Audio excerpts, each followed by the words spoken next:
Hello, hello. We're back with what could possibly be the last day of Elden Ring. Before we get started, I wanted to look up.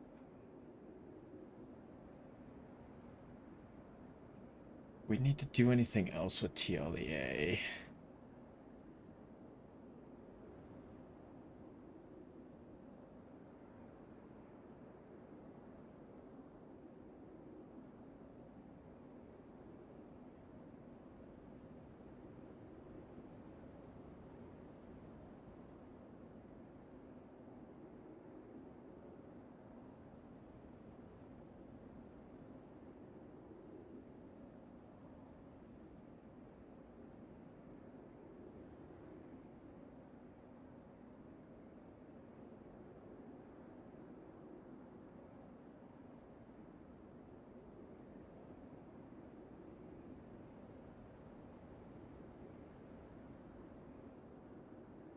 Okay. That pretty much answers all my questions, so I guess I'll talk about it in just a second.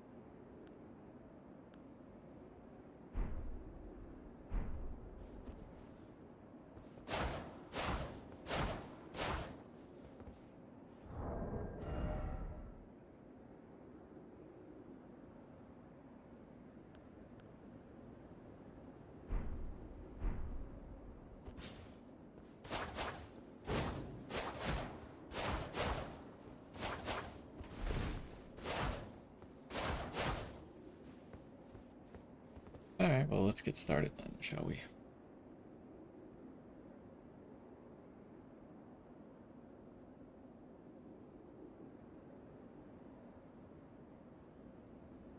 Yo, what's going on? And welcome back to some more Elden Ring.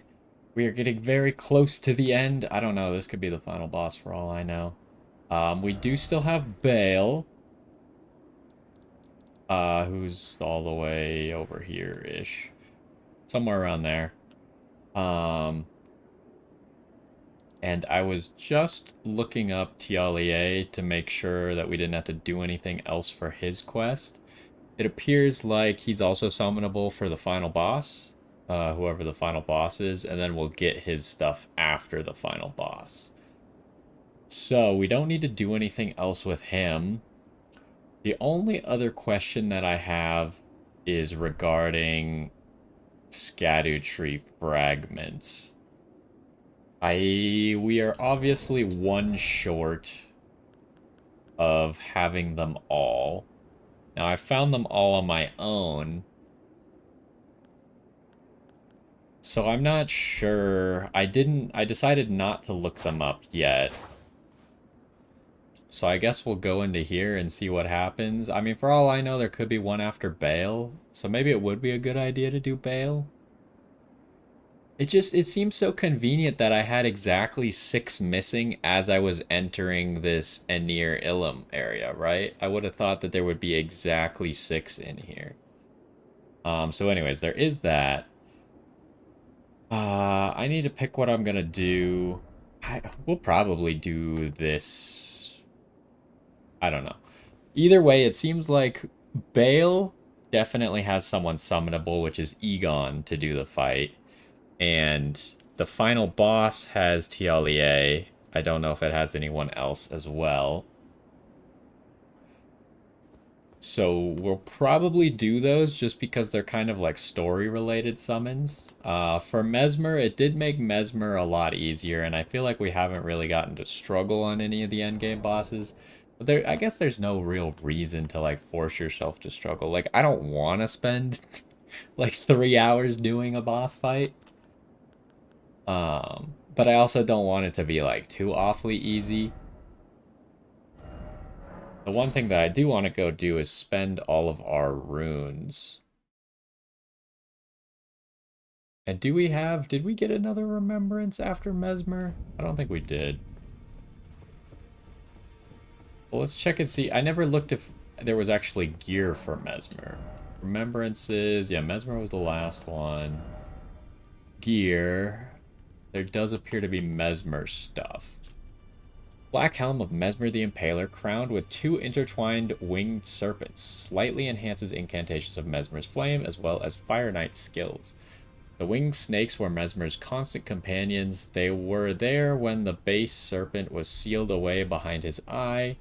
They were there, though his eternity of suffering. They will accompany him yet in his hideous new form, born when he destroyed the grace granted by his mother. They have accepted his fate as much as he. It's the other stuff. Gonna say the same thing. Draped with red cloak, bearing his crest embroidered. On his mother's wishes, Mesmer made himself a symbol of fear, undertaking the cleansing crusade she desired. Direct thy maled. I've never seen this word. What? Maledic. Maledictions? Maledictions. I still don't think I've ever seen that word before. Thine ire and thy grief towards me alone. Okay. Esmer's gauntlets. And there is boots. So is there any of the stuff that we would use? I don't think so. When it comes to weapons, I think I'm just gonna try this build out.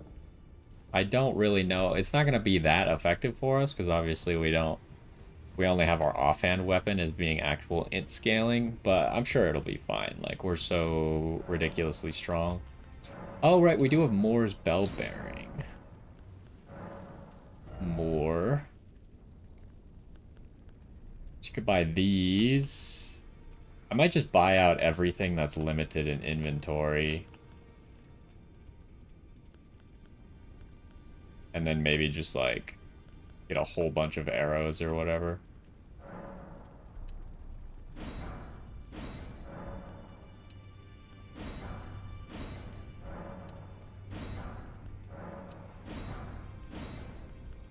When did he add all of these things, though? I feel like he didn't have all this stuff. Because I bought out most of his inventory, I thought. Because you see, I have all the livers bought out and all the rune arcs. Maybe I didn't buy the supplies, but I kind of thought I would.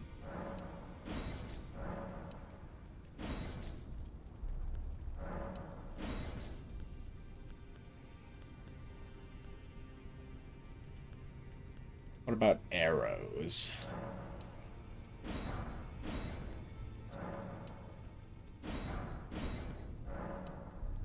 Just max out on all of these.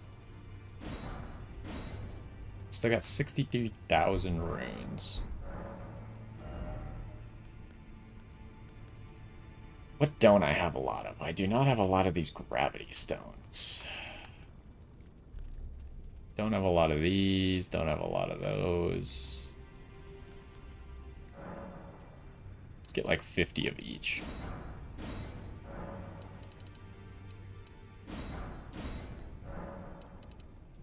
I'll only get 40 of this one. It's a little bit more expensive, and this one I'll just spend whatever we have left.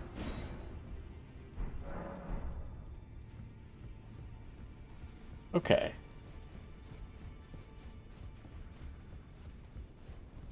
I kind of spent all my runes. I guess I won't plus 10 this sword.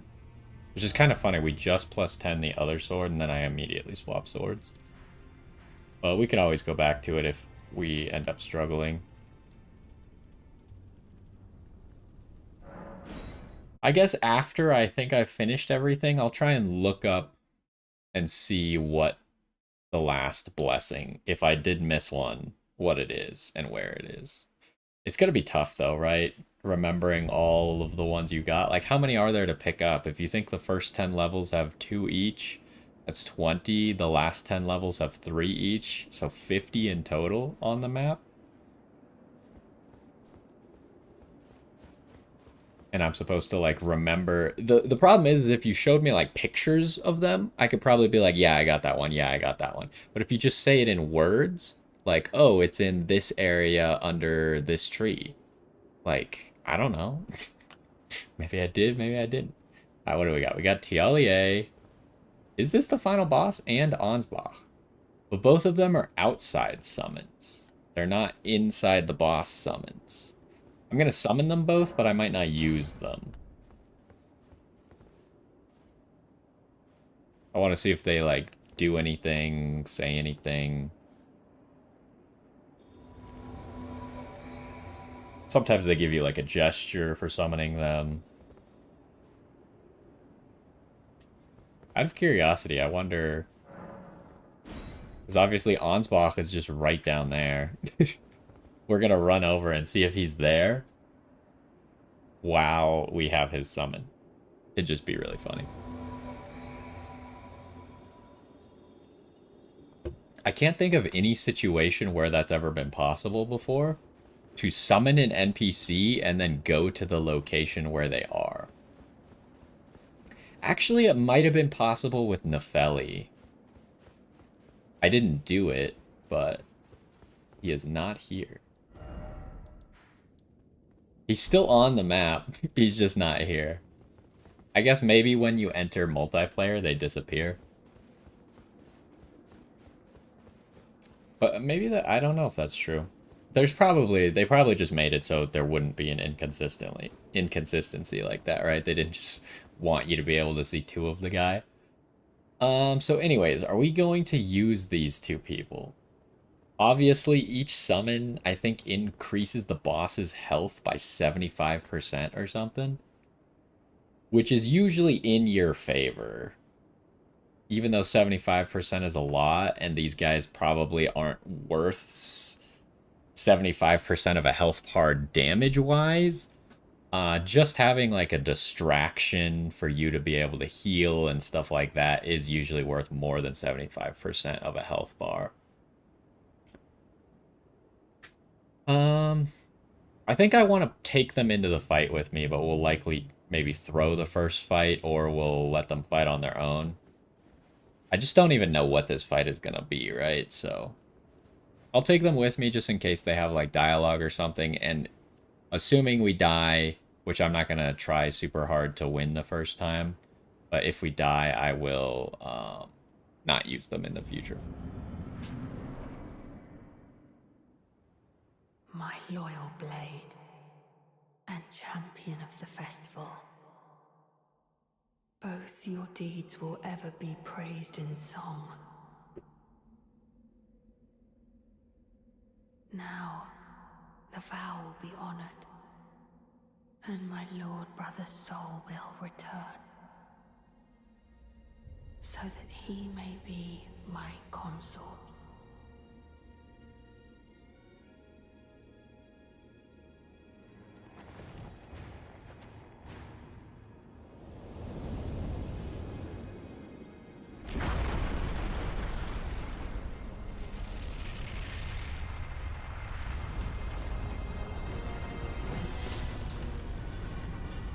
So it is Radahn. I kind of already knew that Radahn was somewhere in the DLC. Unfortunately, it was just one of those things that I couldn't avoid somehow.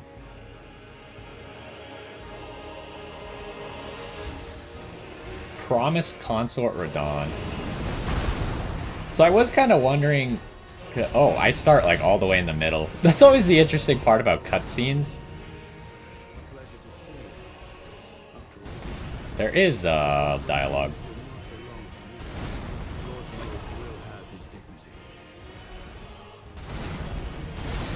But yeah, the Mikola was saying like champion of the festival, and I'm assuming he was talking about my character for that. It's technically possible to get to the DLC without becoming the champion of the festival, right? If you do what's the guy at the very beginning's quest line? And use that to get to Moog? I can't even remember what the heck his name is. The invasion dude?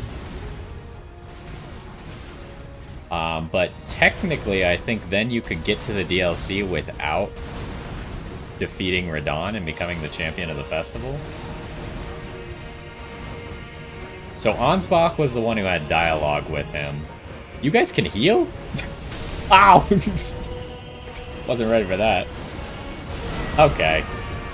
Highly rude. Uh-oh.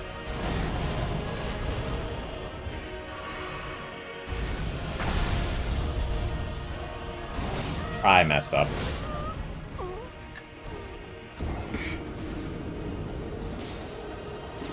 Okay. Let's take it a little bit more seriously than that, shall we? We'll try it without Ansbach or TLEA. But we will use our Spirit Ashes. I don't care what anyone says. Spirit Ashes are part of your build. You gotta level them up. In the DLC, you gotta find Revered Spirit Ash to make them stronger. It's part of your build. If you don't want to use it, that's up to you, but it's part of the game.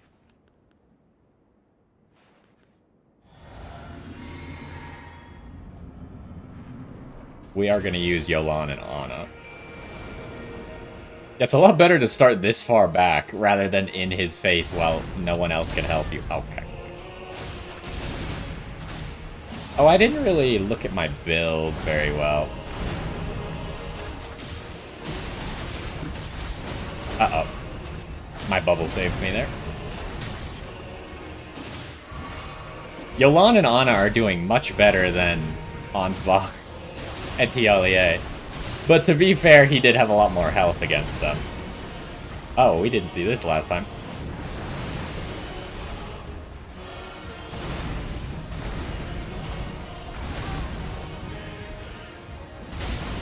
You need to defeat Radon, Moog, and Radon are both necessary. Is that true? I mean, I assume you're right, but how did you know that Radon is necessary? Because I thought only Moog was necessary. Oh my. Oh, I didn't dodge it at the right time. Okay, I'm being a little bit lazy. let me actually look at my build and stuff here. Probably don't need the golden braid. Just a thought.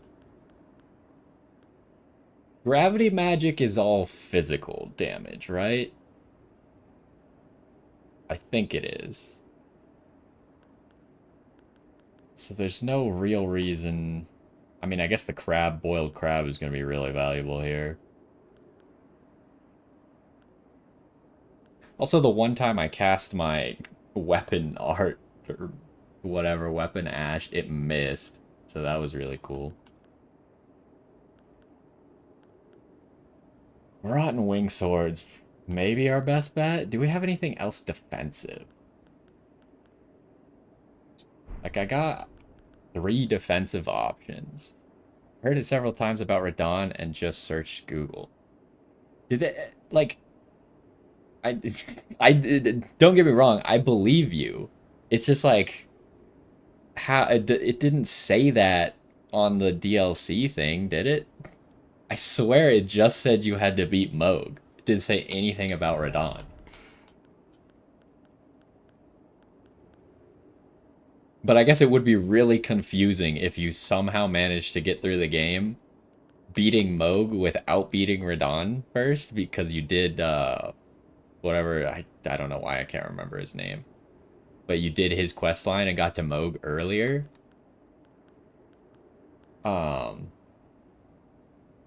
It'd be really confusing. You'd be like, who the heck is this guy?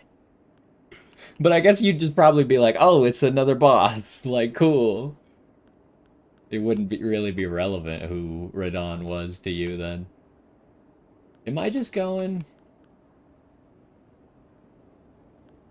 Because I can't hold this skill. I guess I'm just going Rotten Wing Sword.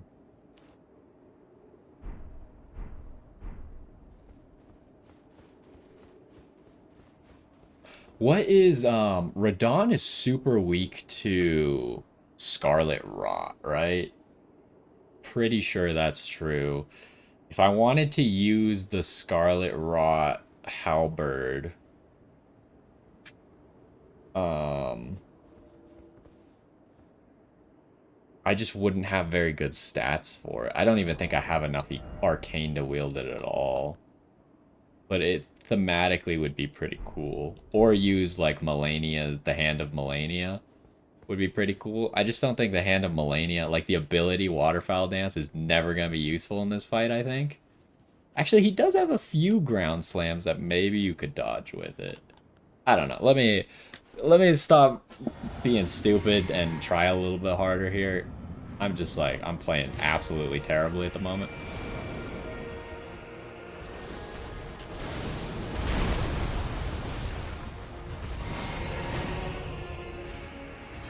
Oh wow, they already lost half of both of their health?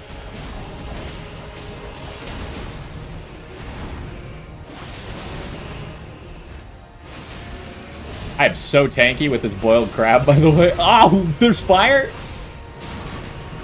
Oh, I lost... Oh, this is not good. I already lost my bubble, and one of them is dead. He has fire, okay. Maybe I should run a fire thing then? How did I not notice the fire in the first few tries?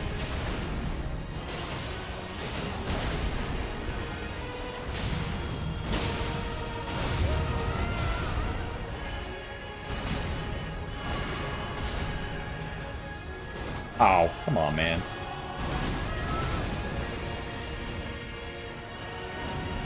Oh, too early.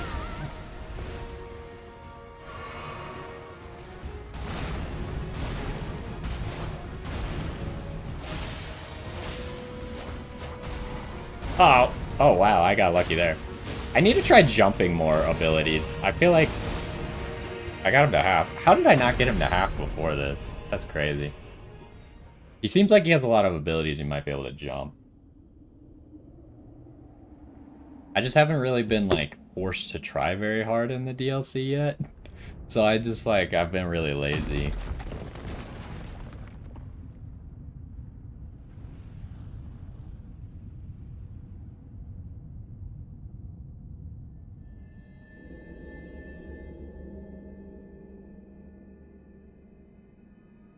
Lord brother.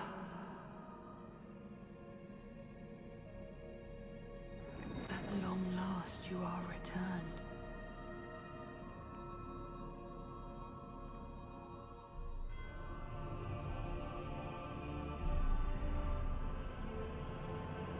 Tarnished one.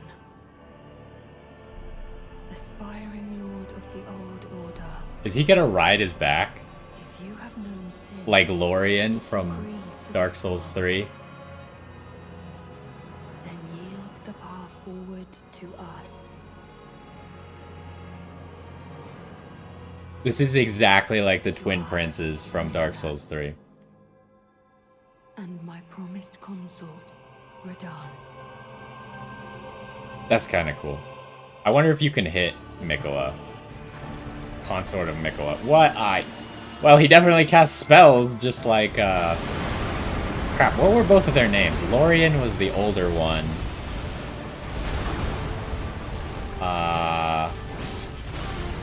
Okay.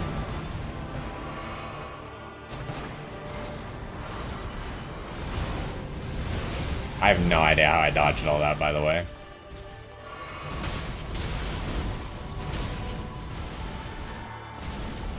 Why can't I remember the younger prince's name?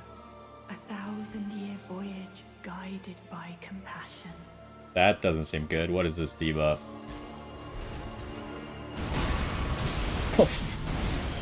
These moves are ridiculous. This is...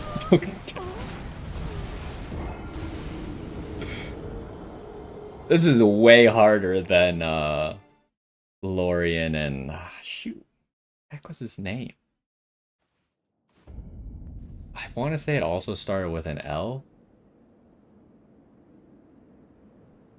I have to look it up. This is gonna bother me. Dark Souls 3 Twin Princes. Lothric, of course. Lothric Castle. Lorien and Lothric. Yet somehow I can only remember the older one. That makes sense. Alright, alright, alright, alright, alright. I think he's gonna be resistant to Faith. Because I think he had... Or Holy Damage. Because I think... Like, it makes sense that Letta's sword would not be effective against Mikola, right? So, let's go back to what we were using on that front. I don't think I need extra damage. So I'm thinking Flame Drake. He did have some fire moves. This Pearl... Pearl is only elements.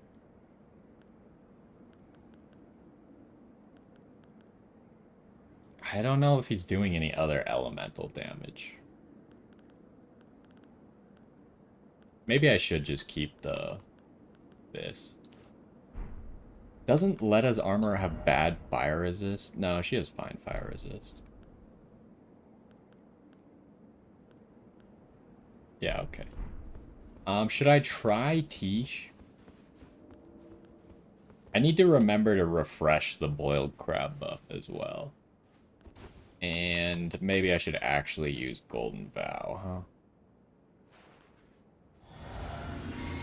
Does Golden Vow buff my teammates? I don't remember.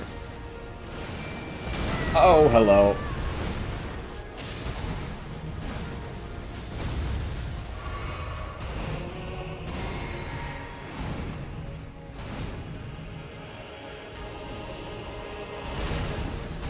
Oh. Highly rude. I'm busy!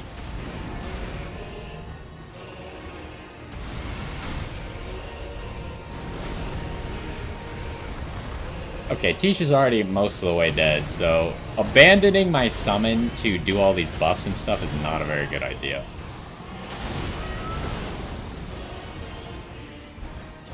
I'm gonna heal and eat it, I guess.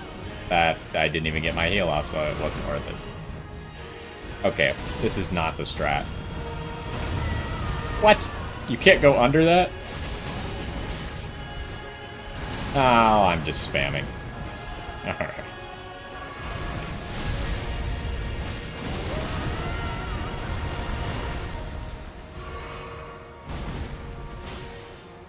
So it's not really half, it's more like 2/3, huh?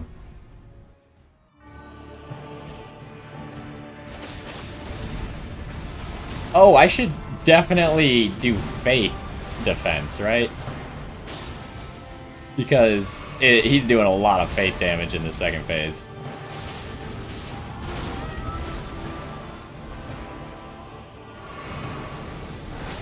Oh, you can't just dodge that with one roll. Alright, that just did, like 80% of my health bar with that one combo. That seems cool. So how do I do this better? What? I guess I do some of this stuff outside of the boss fight.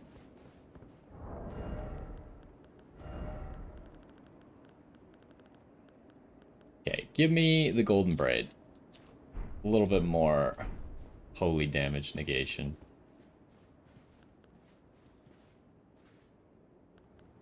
I feel like Yolan and Ana was maybe more effective, but I couldn't tell very well.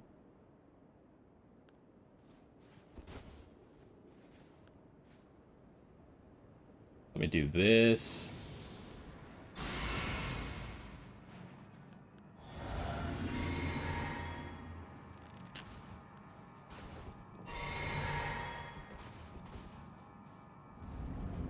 Okay, so now there's only one thing that I actually need to cast in the fight.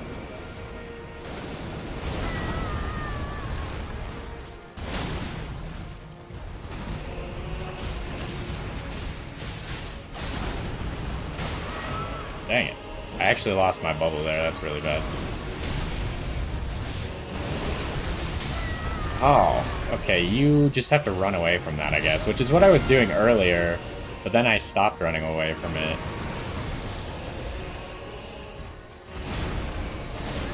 Oh, okay.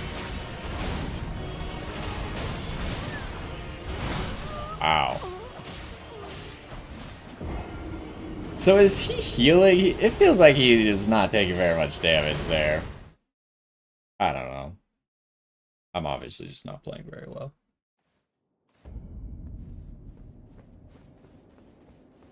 Maybe I should stop worrying about all these other buffs and nonsense and just try and beat him up, huh?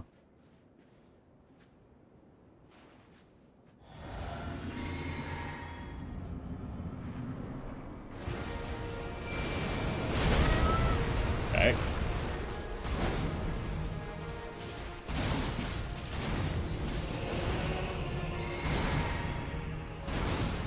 Jeez, he's already taken all of Anna's health. Are you kidding me? I can't roll any of that. Already lost my thing.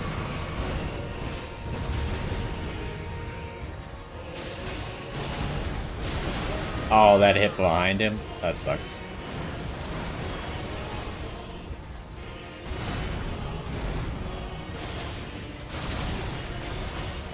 I was a lot better at rolling the first few times. Now I'm just spamming.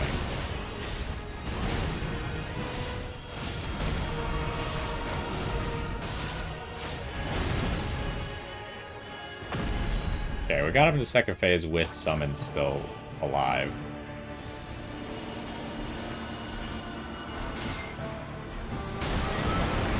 Okay.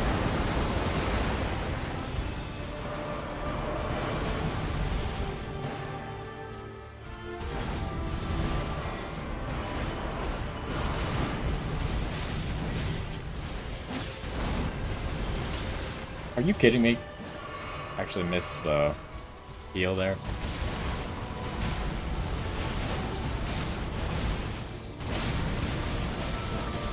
You know, I'm really considering bringing back Onsmok and Tialie.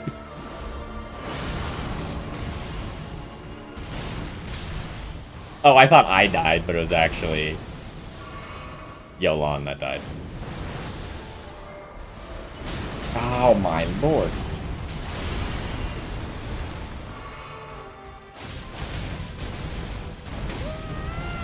This guy's tough. Okay. Oh, he got me. Is that death? I don't think this does enough damage. Actually, I don't even know what this does at all, huh?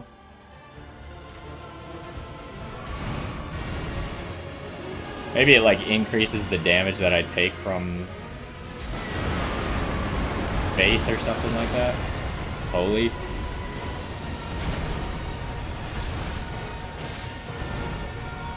Oh, can't interrupt there. Oh, that sucks.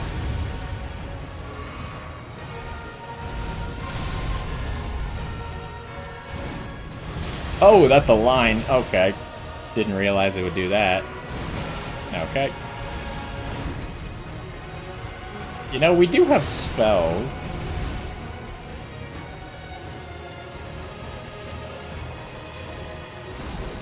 Oh. Okay. It's going well at the moment, as you can tell.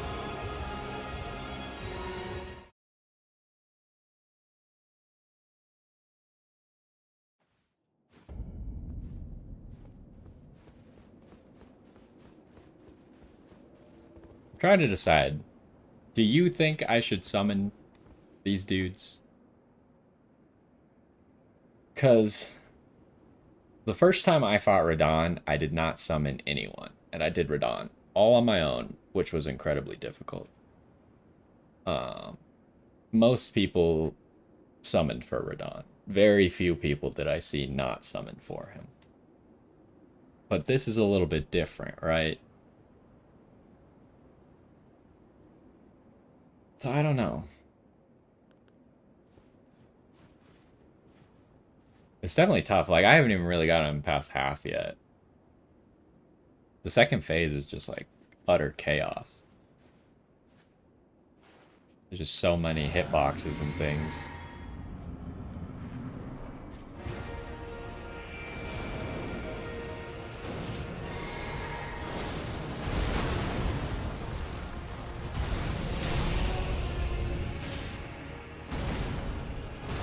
Let's see how much damage he takes to spells. Not really a spell guy during boss fights. He takes a lot of damage to spells. I was stuck on something?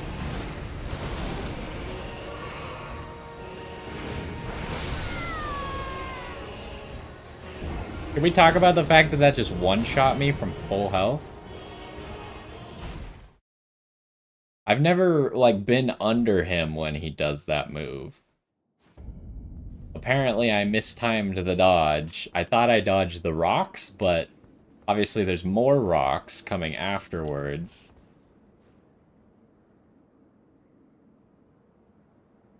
Summon help does increase his HP, except, like, what I'm specifically talking about, like, these guys would increase his HP.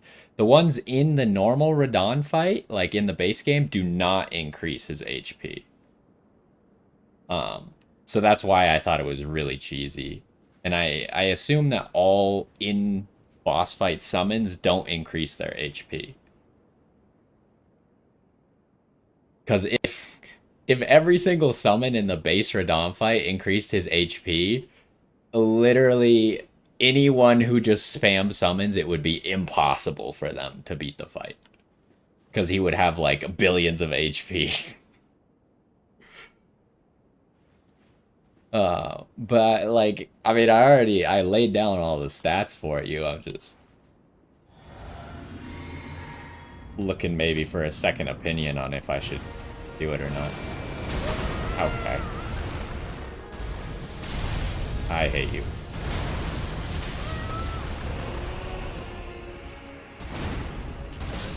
I couldn't roll.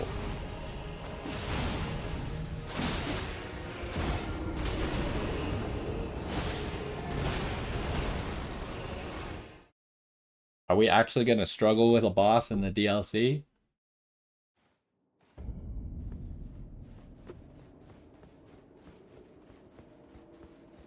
Sure seems like it.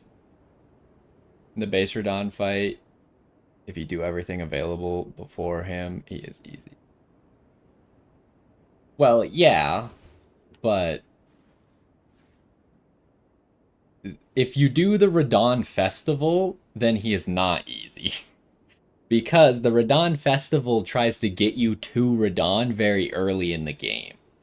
Like, I think you get there at, like, level 50 or level 55 if you do the Radahn Festival. Because essentially what the Radahn Festival does is it teleports you through all of Caelid straight to Radahn's castle at a pretty low level without you having to fight any of the enemies in Caelid. So you're not even as strong as Caelid by the time you get to Radahn. Which is how I did it. I did the Radahn Festival the normal way. So I was like level 50 or 55 or something, fighting Radahn without any summons. And for some reason, they made it so his boss room doesn't allow Spirit Ashes, probably because it's too big. And the Spirit Ash like thing doesn't go that big. Um, so then I also had to do it without Spirit Ashes. So it was just a 1v1 versus Radahn. Anyways, I'm playing really badly. How do we fix that? You did Caelid before Radahn. That makes sense. It's just kind of like you're gonna... Oh my goodness. Some people are gonna have a different experience with... Oh, I'm dead.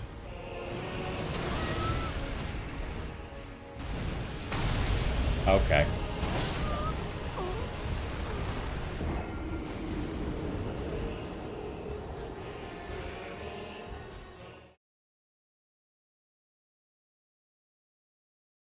I would say that didn't go well.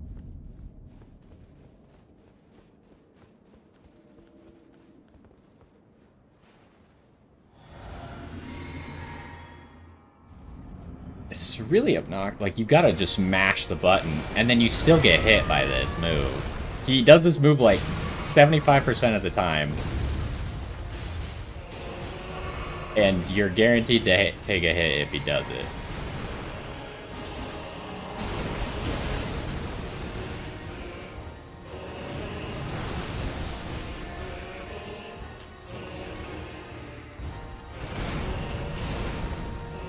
I should maybe just focus on my dodges a bit more. Getting too greedy with damage and it's not working.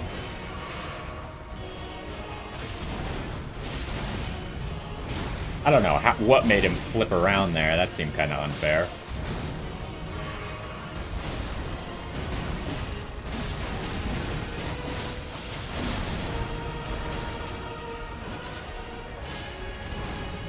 Melania took you a while. I mean, Melania's hard. She's definitely the hardest boss that FromSoft has ever made.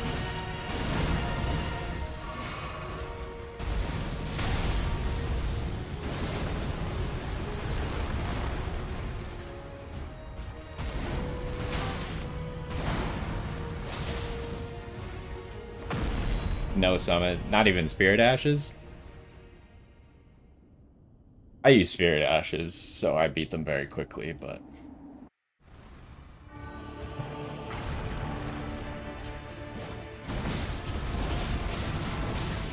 But I mean, I've also seen people who use Spirit Ashes and did not beat them very quickly.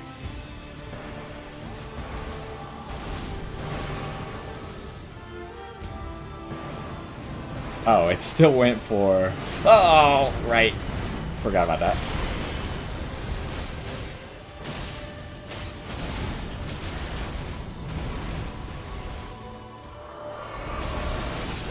Oh, okay.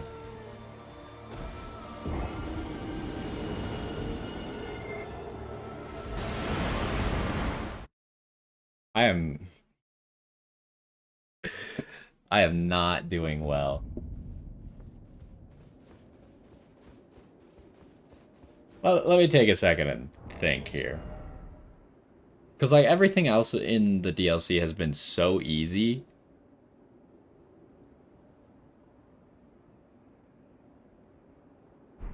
You think I should just learn his moves? It's possible. Like, my first attempt looked really good, right? Like, not the one with the summons. The first attempt right after that. I was dodging, like, everything really well. And then, like... I don't know, the timings got in my head, and now I can't do it.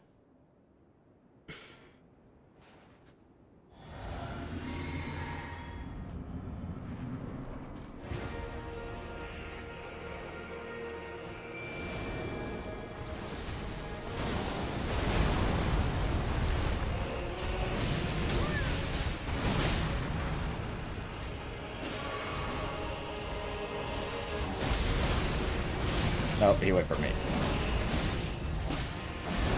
Oh my goodness. Kinda would like mana too. Oh, all the rocks exploded in the wall there. That was interesting.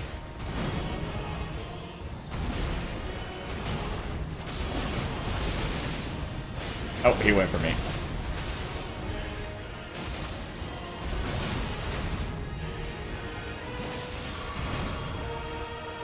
Man, he just kills these guys so fast.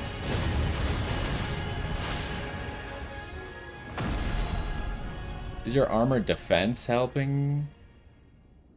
I mean, it's a little bit lower than it was before I was using Letta's armor.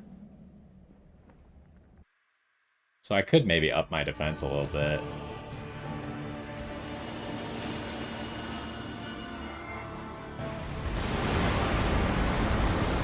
Oh, that actually clipped me.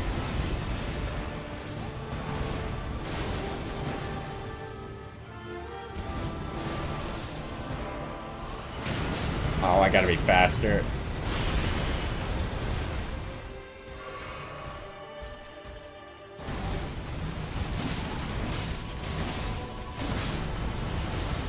Oh my gosh.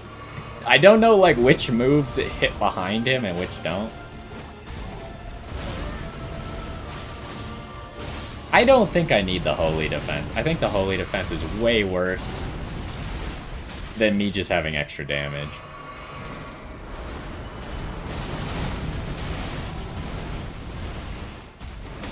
Okay. The one move I try to jump and he still hits me.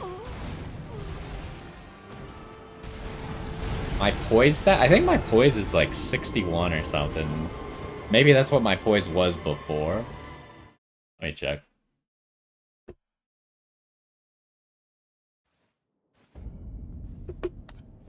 I mean, when it comes down to it, like, none of these stats really matter. I have 56 poise. None of these stats matter that much, right? Like, yeah, I could take slightly less damage. I could do slightly more damage.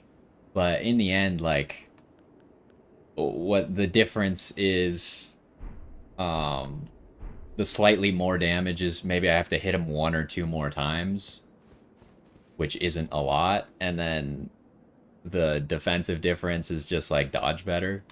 Forehead. So, in a game where you can do everything without taking damage,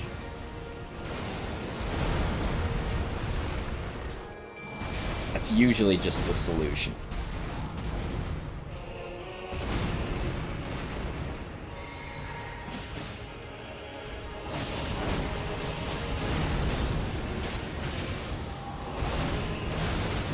That hit me. Baloney.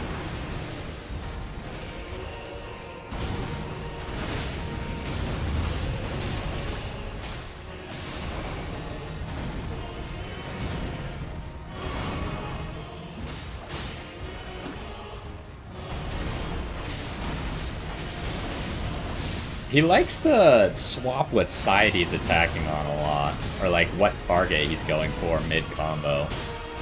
Oh, losing my bubble there is really bad. Oh, that move.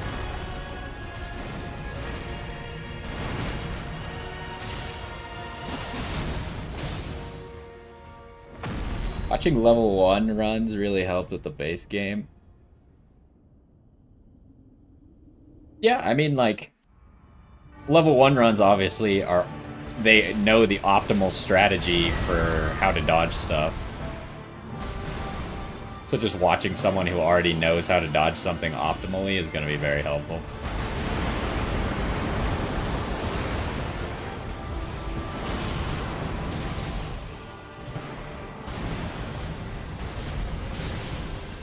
Okay, you can't dodge straight away from this guy. Oh my goodness.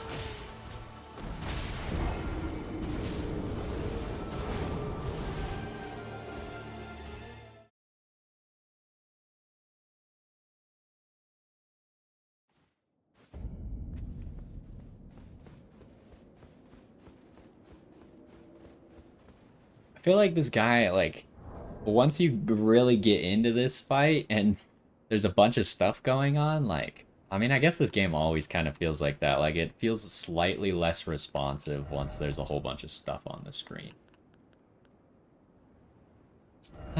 Is there something else that I want to use? I just don't feel like I'm getting a lot of consecutive hits on him, which is the bad part about that talisman. Get like a little bit more HP and stuff.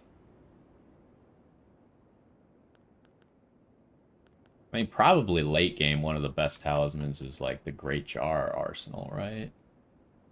You just wear heavier armor.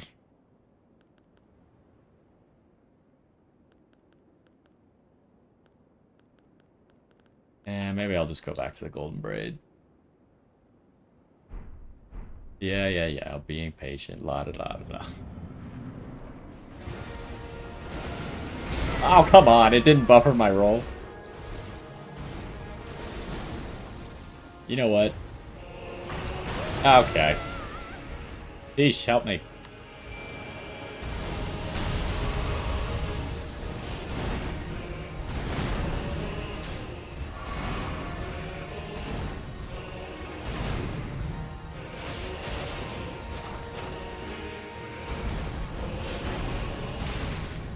I mean, like, in all reality, one of my best strategies would probably be to use my magic, right?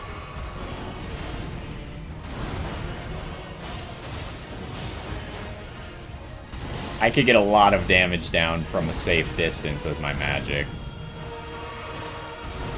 Especially while my summons are alive.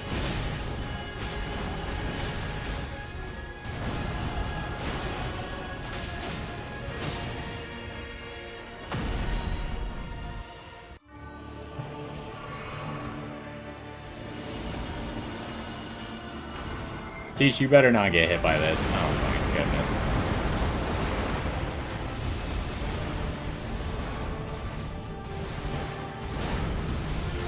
Ow.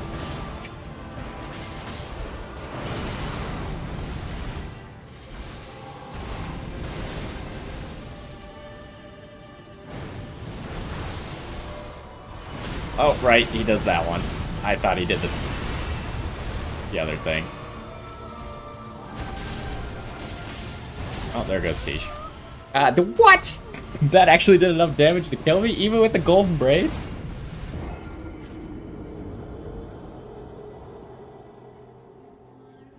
Maybe I'll throw some magic in there.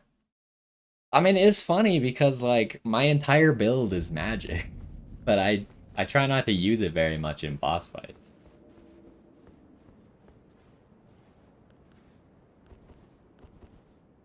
Like, that's the one thing I remember about the original Radon fight. The reason that I decided not to use summons was because the first time I was like, oh yeah, I'll just summon a whole bunch of people, la-da-da-da-da. And I was using the Sword of Night and Flame. And I summoned a whole bunch of people, and I'm just standing, like, slightly further away from Radon, just using the, like, Comet Azure move on Sword of Night and Flame.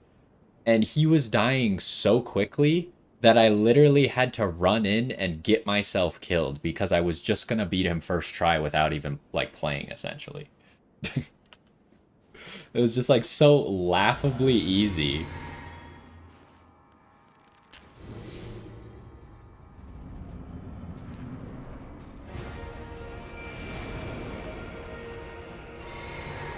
No, he just let me get away with everything there, huh?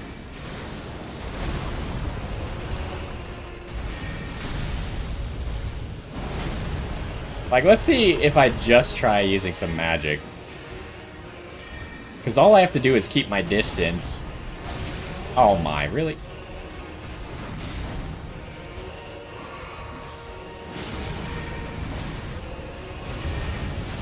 And, like, this Glintstone Blade hits pretty hard for what it's worth. Or, Glintstone Nail, that's what it's called.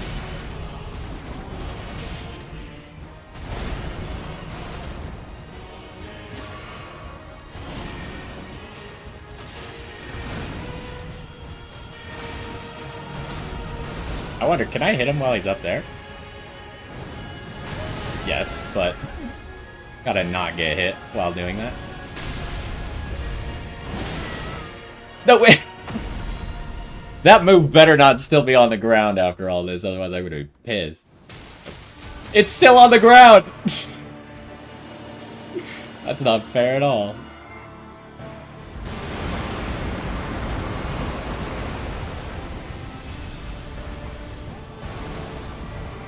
And then he just spammed it again immediately.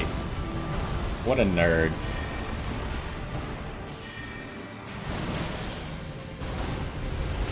Oh, right, that shoots a beam. Okay, well.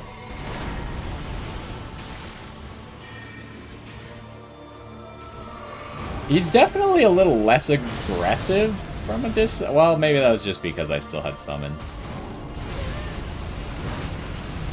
Okay, sir.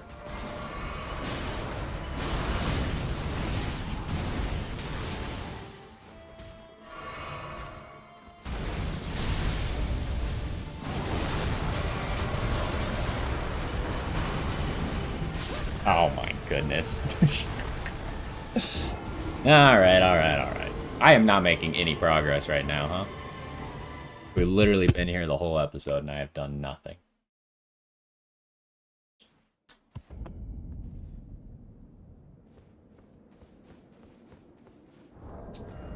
Is this talisman helping me at all? What else could I be getting?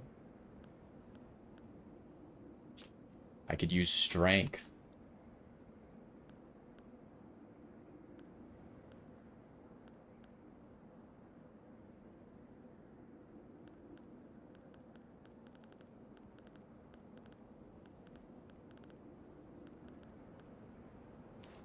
This just seems like it's my best option.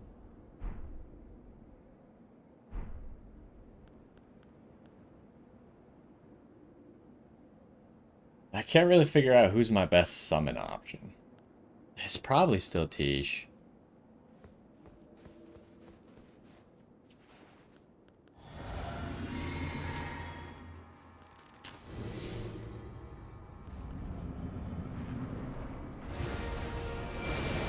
Oh, hello. You haven't done that in like 3 attempts now.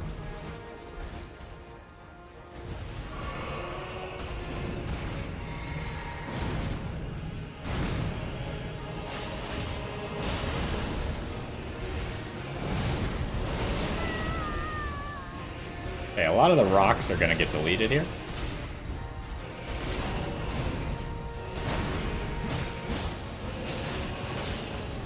Gosh, Tish is just taking so much damage already.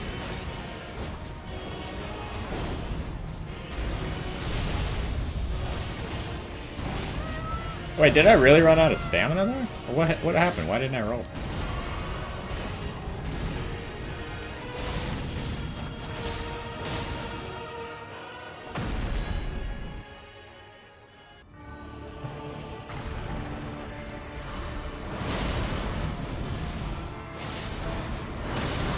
Okay, sir. I gotta be way faster if I'm gonna actually try and use magic to help me there. Oh, she actually died. I needed you to survive, Tish.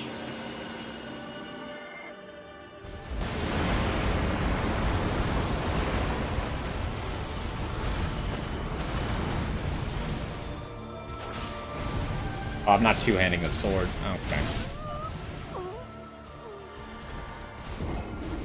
I tried to switch to my magic when he went up in the air so I could get like a free hit in.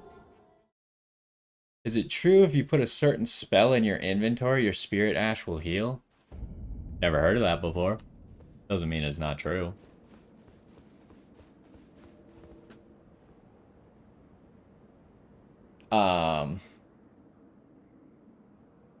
If you're using Mimic Tier and you have an item equipped and a spell that heals, then your tier will use that spell, yes.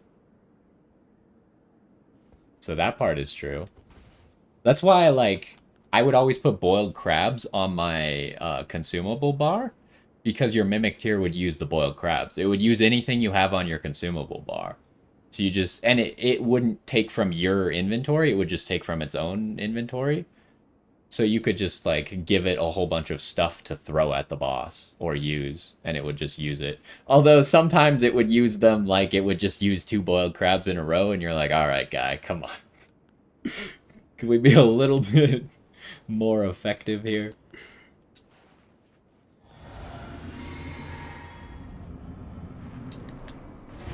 Every time I spam it, and then he does this immediately. Okay.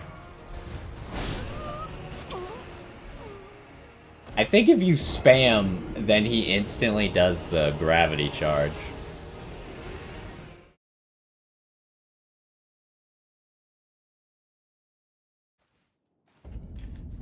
It's not looking good for making any progress today, huh?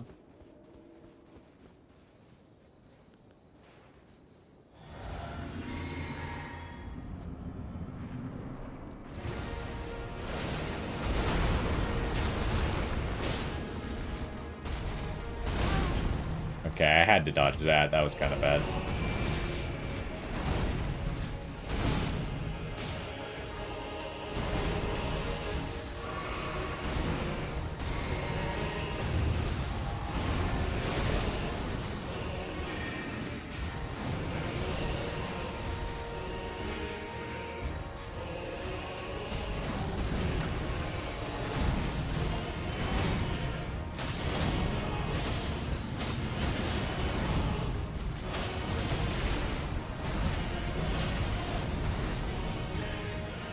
Oh, he held that one.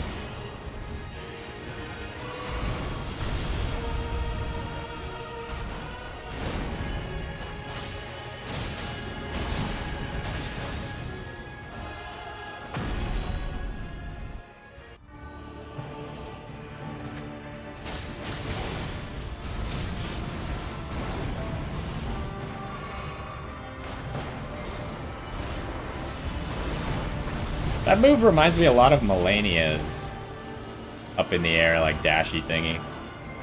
I'm fighting all of them. I'm still missing one. So I don't know where it is. If you have any hints or maybe have an idea of where the one you think I missed is, I would be willing to take that advice.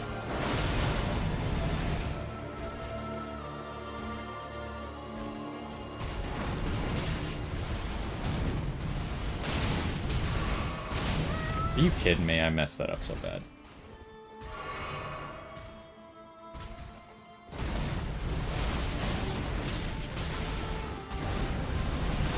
Oh, that one hits behind.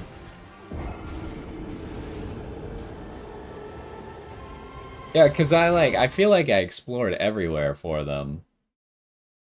So if I missed one, then it's likely in a place I've already explored, I just missed it. Or maybe there's one after Radon. Or after Bale. Those are the two options that I see. It's after one of the bosses I have not defeated, or it's somewhere I explored and I just missed it.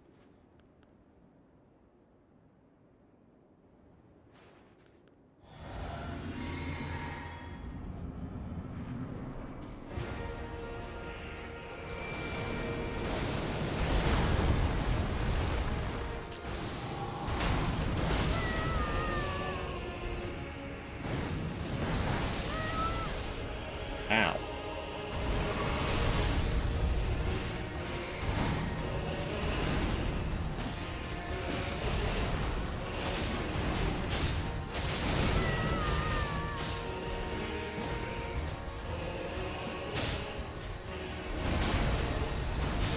His attacks, like, I feel like you should be able to roll them early like I do, and just be out of range of them, but it never works.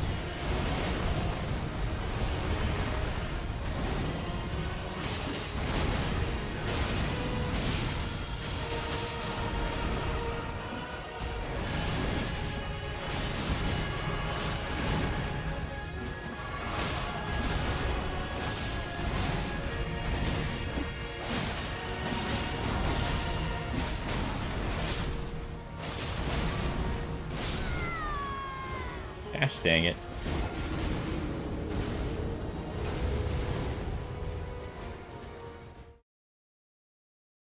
Oh, yeah. I don't think I'm gonna go for... I'm not gonna watch something to see what I've missed.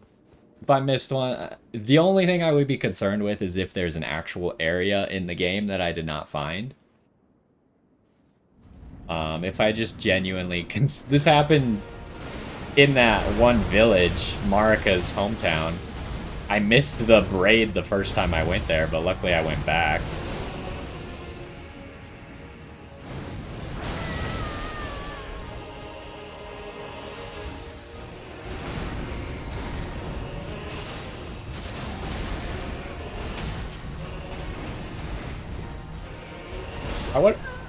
Wait, I had low health?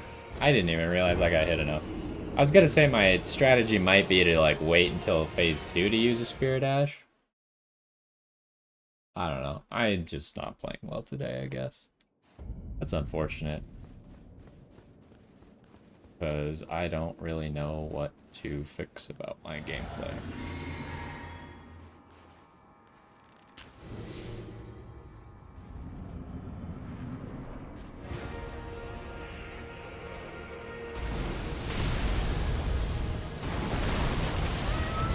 That's annoying that he only sometimes does that follow-up.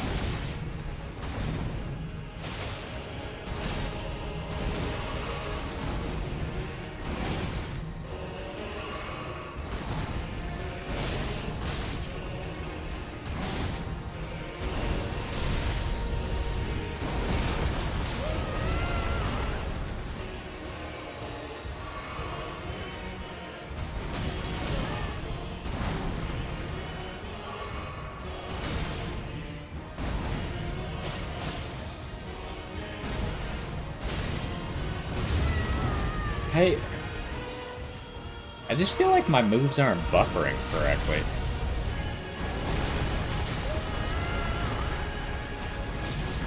How does that possibly hit me? Like, come on. His swords are so much longer than they look. It's so stupid. All of his attacks advance so much that he just chases you down no matter what you're doing to get away from him.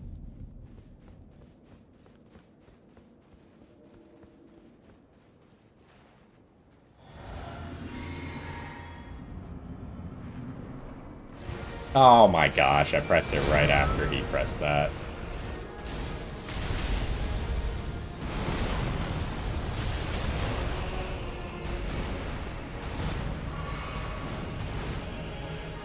Like, Tish just loses half her health for free because of that. How am I getting hit by any of that? Like, I perfectly dodged all of those things. That's so frustrating. Now I'm starting to get mad. That's a problem. I did definitely perfectly dodge all those. Like, one of them, literally, I dodged it, and then it hit me after the move was over. Like, come on, man. Oh, no.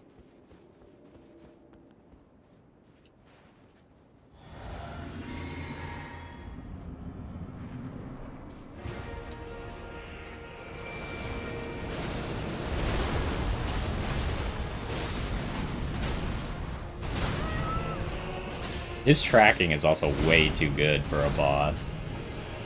The fact that you can walk all the way around a charged move and it's still 180s to hit you.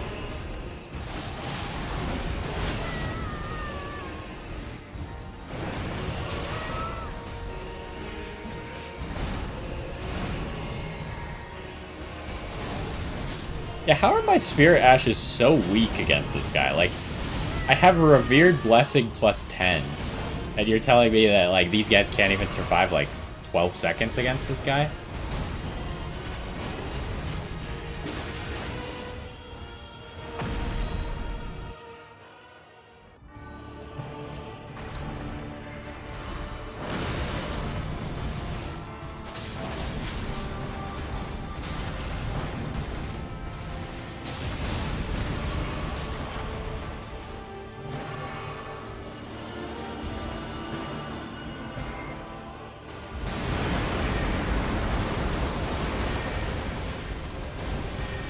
Oh man, his spells hurt way more than mine do.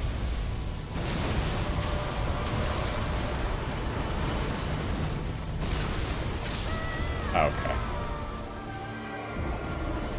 I don't know what to do about that move. Because he sucks you in, there's... Like, you can be out of range of the gravity suck, but if you don't have any summons, then I don't think he would never use the move if you're out of range. So he sucks you in right in front of him, then he does the gravity vortex in front of him, which I haven't really figured out how to do that without taking damage. Then he immediately follows that up by the, like, repeated sky attacks, and then he follows it up with another gravity vortex that he delays from the sky attacks.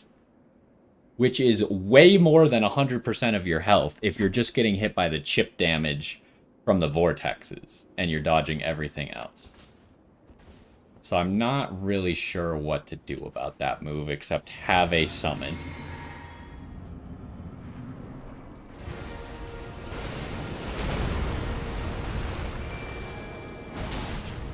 That's baloney, I dodged that. I'm pretty sure I dodged all of those.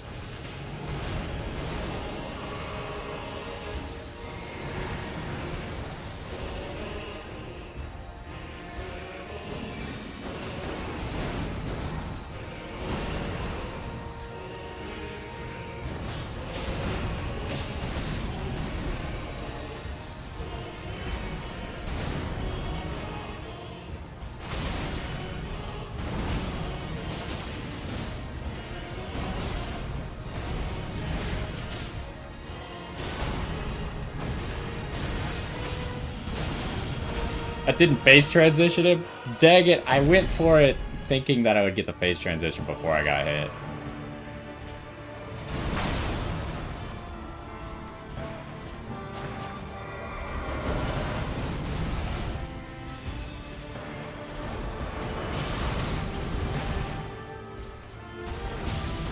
You can't even sprint that move? Are you serious?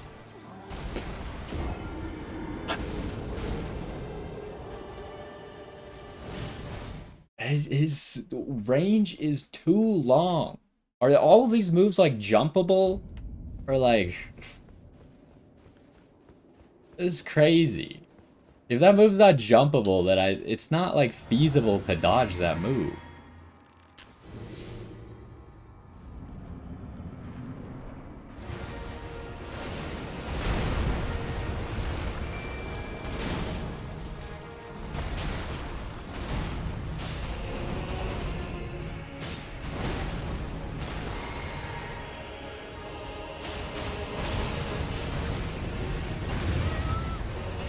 And, like, what causes that explosion to come from him, too?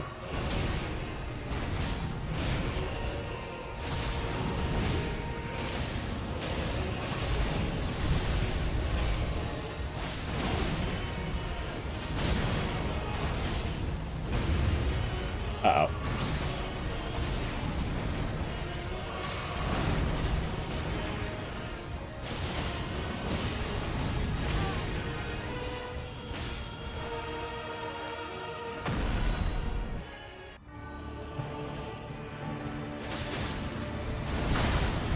That still hits, huh?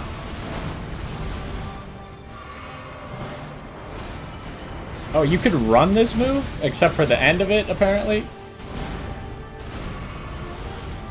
That helps, I guess.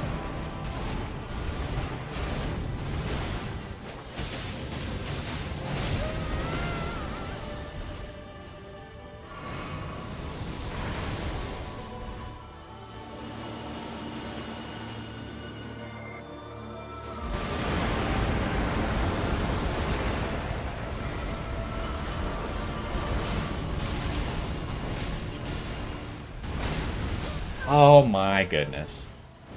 That was actually a decent attempt. Well, we got him below half, but...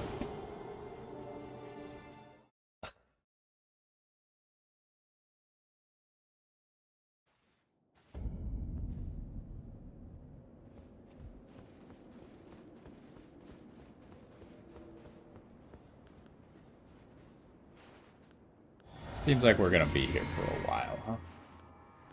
Or there's just randomly gonna be, like, an attempt where we just win.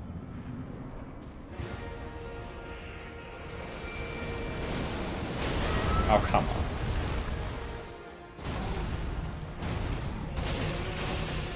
His timings are so weird. Like, we've got to the point in Souls games where they intentionally mess with all the timings of every single move.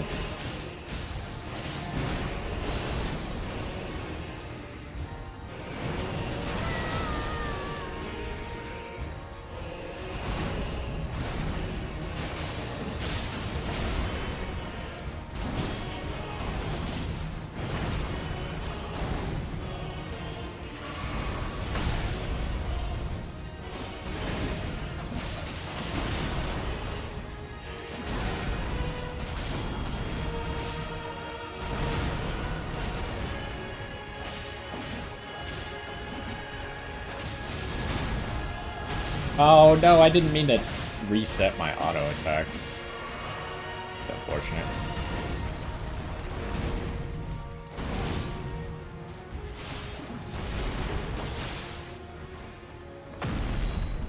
This is actually also a pretty good attempt. That sucks. Whenever he does this, he gets free damage on my summons.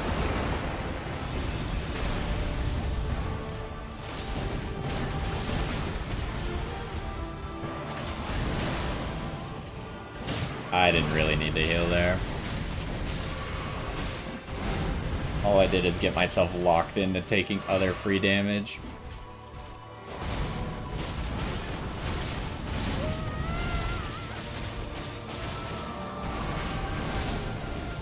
Ah, that's bad. Oh, you can't dodge that by running. Okay.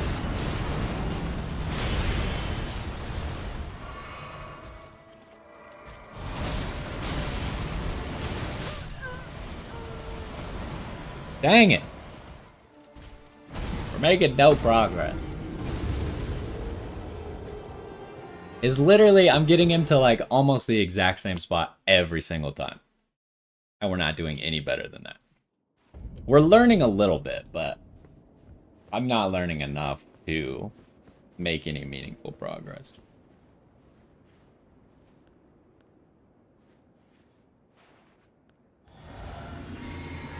I need to try and remember to maybe use the... But the boiled crab doesn't seem as useful in the second phase.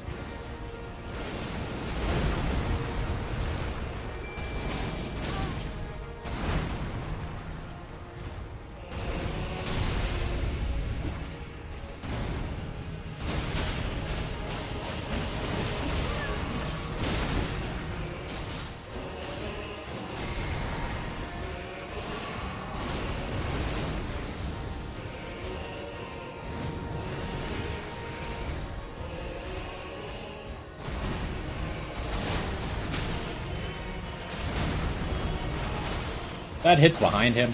Lame. Get the bleed proc.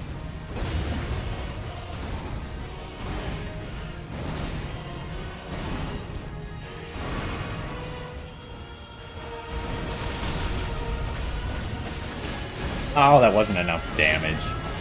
I was really thinking we could just push his phase transition there. I think it would have been a good attempt if we had pushed it right there. We were just a few hits off.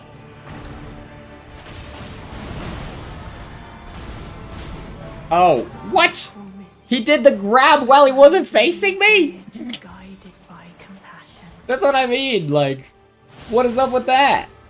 Although, they were maybe getting bleed stacks on him that whole time.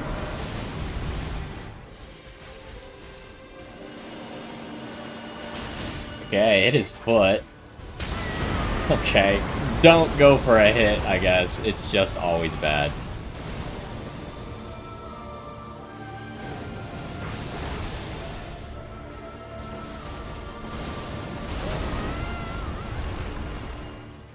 That's bad. Okay, I'm just dead because he canceled my heal. It was like 0.1 seconds away from the heal actually going through and I would have lived. Oh no, okay, I need to close my blinds.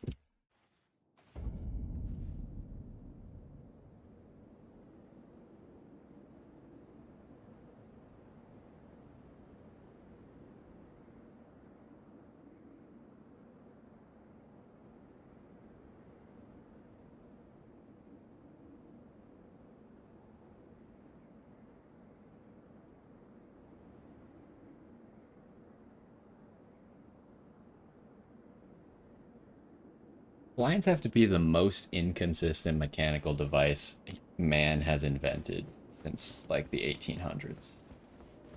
Why does it take 45 times of me doing the exact same action for it to actually lower the blinds?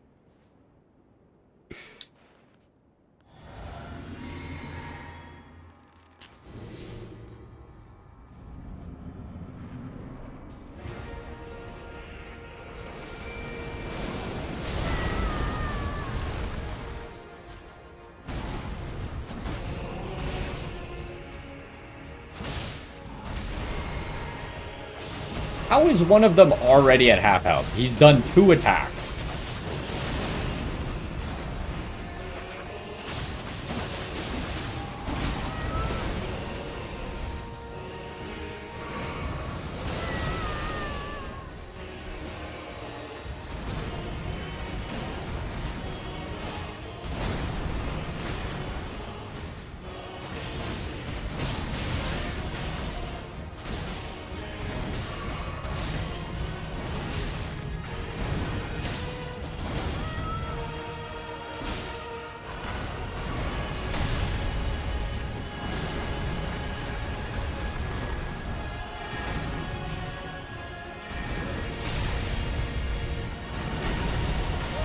How do you dodge that move? I don't understand.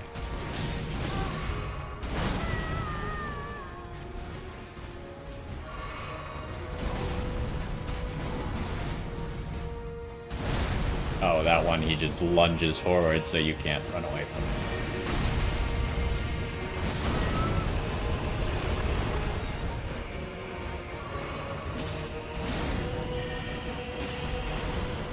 This is one of those situations where if I can't figure out how to dodge that move, this boss is going to be way harder for me than it needs to be. This happened with one other boss, and it happens like sometimes with small mechanics. But in Sekiro, the Demon of Hatred, I could never figure out how to dodge one specific move. Because the time I tried to dodge it correctly, like something just went wrong and somehow I got hit by it anyways. So my brain then told me that that's not how you dodge it. It was a move that you had to jump. He does like a sweep across the entire stadium and all you have to do is jump over his hand. And so forever, I had to do the whole fight without knowing how to dodge that move. Every time he did that move, it was a guaranteed 90% of my health bar. So I had to be at above 90% at all times to beat it. I feel like this is going to be one of those situations where if I can't figure out how to dodge a stupid move, I'm just doomed to struggle. Oh, cool. So if I cast a spell before he does that move, I guaranteed get hit by it. Because you can't possibly run that far.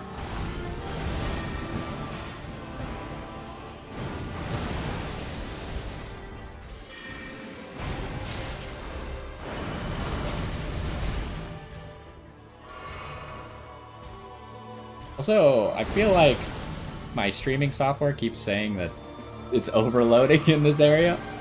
This guy has too many particle effects. Can we decrease his particle effects, please?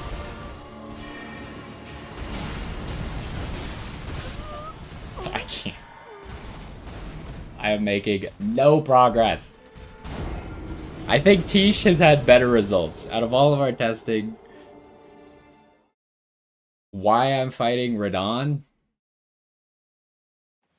Well, what I understand is that obviously Radon and Mikola are brothers. If it's similar to Dark Souls 3, in Dark Souls 3, Lothric is like the weak, frail prince, and Lorien is like the strong, like warmongering prince. But Lothric is the one who is the rightful heir, whereas Lorien is not. So Lorien devotes his entire life to protecting Lothric. In this case, it seems like Mikola is kind of like the more righteous one and like the one who is probably a better leader overall type of deal, but Radon is like the powerful one. And so Mikola has chosen Radon to like essentially be his protector and I guess like his fighter, like his champion essentially. That's what I get so far out of it. I don't know if that's exactly accurate. But there would be no reason for Radon to be against Mikola, I guess, because Mikola wasn't actually like all the siblings of Marika are fighting because they all want the Elden ring, like they want to collect all the pieces of the Elden ring. But Mikola doesn't actually have a fragment of the Elden ring, right?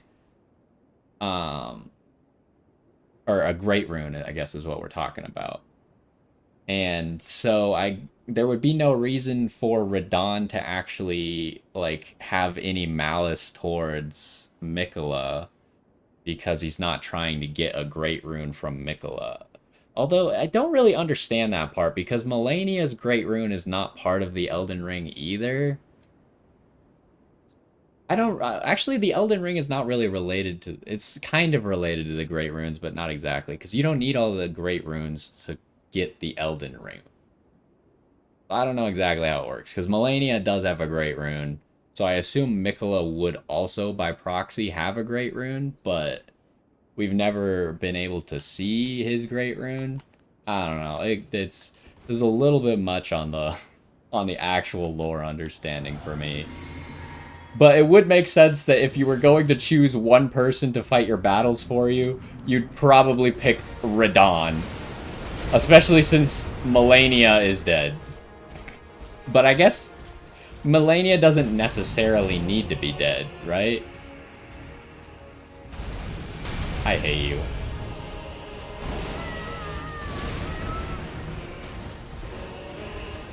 You don't need to kill Melania to get here. And there goes all of Tisha's health.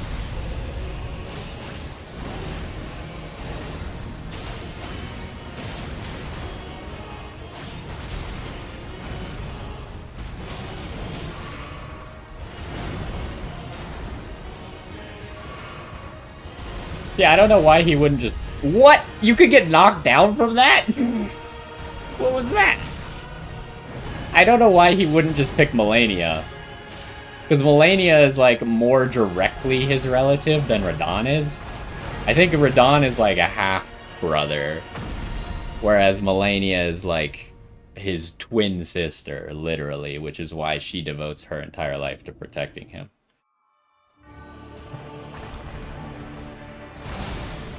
I wasn't fast enough. Am I just terrible at this game, or, like... I think I might just be bad at this game, honestly. Okay. I promise you, 1,000-year voyage guided by compassion.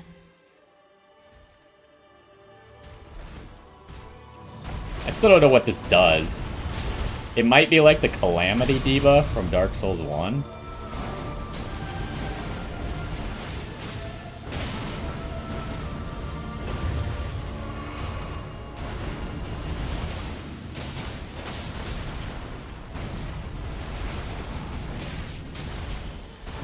God, if you get hit by anything by this guy, you just get chained into, like, 3 other attacks. So I think what I've learned is Tish is definitely better than Yolan and Ana. However, if he does that stupid meteor move, Tish tanks it, and she takes way too much damage. It's better for me to tank the meteor move. Leonard. Who's Leonard? I don't recall a Leonard. Which one was he?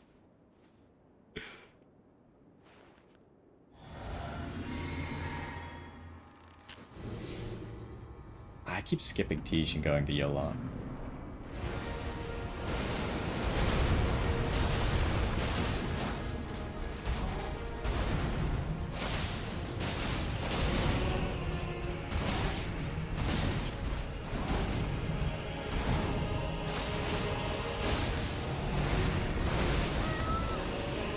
That's bad.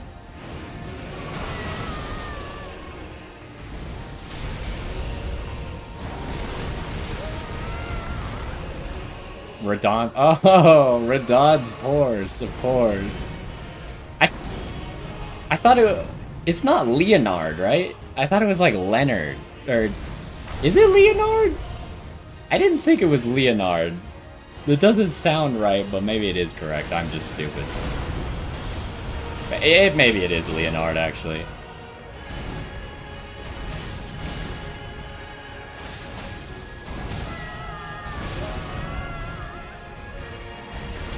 Oh, come on. Leave me alone, you jerk.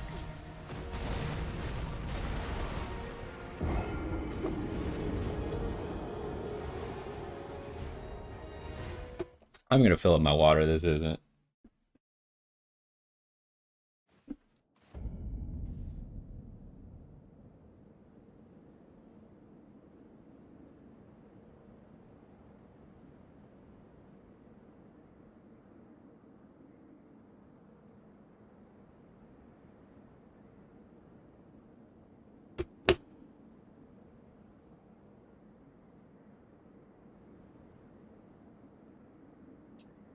This is... It doesn't even feel like I'm close yet. Although, beating the first... I just don't... I don't even know if it's worth to beat the first phase without using the summit, or the Spirit Ash. Google says Leonard. Alright, you're right. Maybe I just always read it as Leonard. I just, like, omitted the O from my mind. I actually don't think I've ever looked that up, so my knowledge could have exclusively been from, like, comments and stuff. And maybe someone said Leonard at some point. I just thought that was correct. Well, maybe doesn't it say the name of his horse on some of his gear? I don't remember. It's been a long time either way, so you'll forgive me for not remembering the name of Radahn's horse.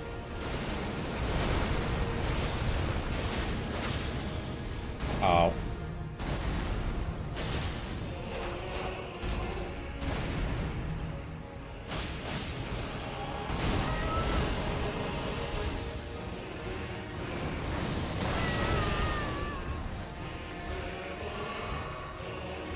Alright, let's lock in and try and... Because a lot of his moves actually aren't that hard to dodge in first phase. Like, this one's super easy.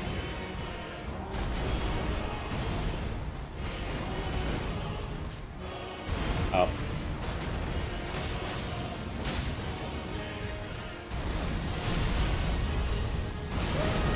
I still don't know how to dodge that one, though.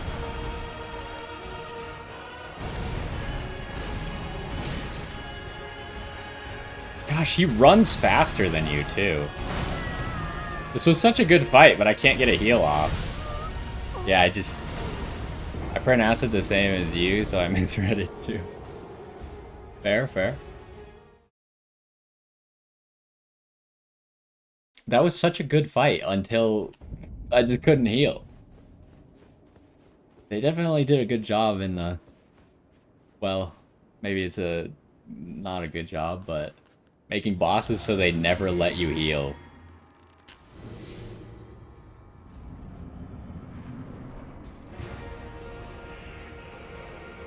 Maybe I can jump that move.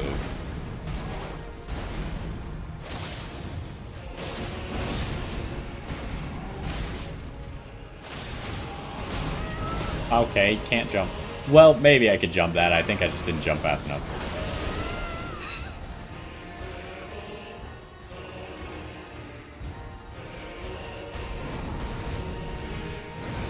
Okay, don't jump that. I hate you. You actually got my bubble out of that? How does that hit me?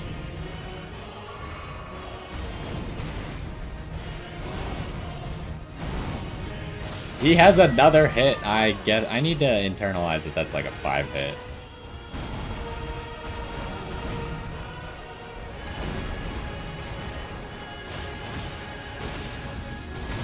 Oh, I didn't dodge. At least I dodged the fire there correctly. I remember. You gotta be kidding me.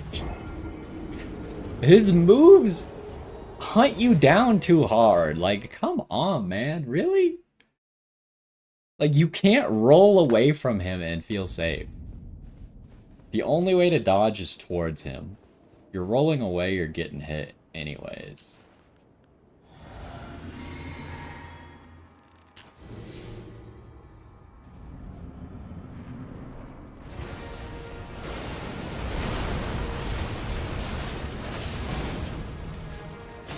That's not good.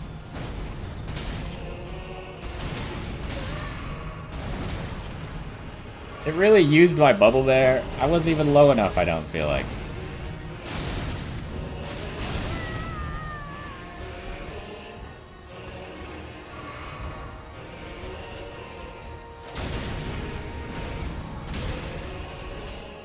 I'm just dead. Oh, of course.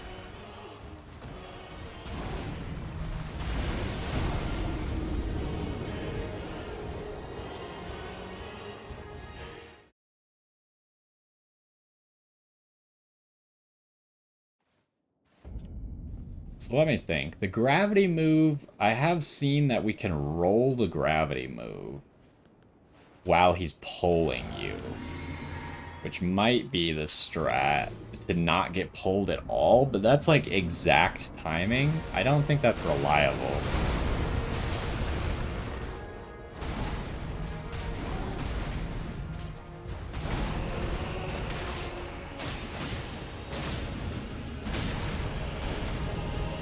Gotta get away. Oh, he just spams it twice in a row. That's cool.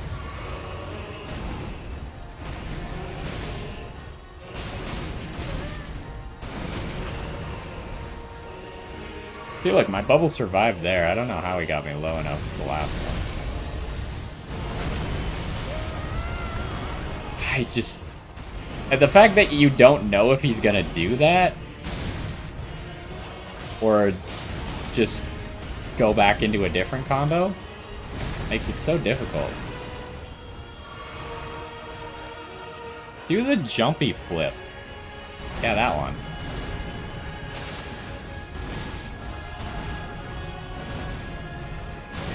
I can't believe I missed that.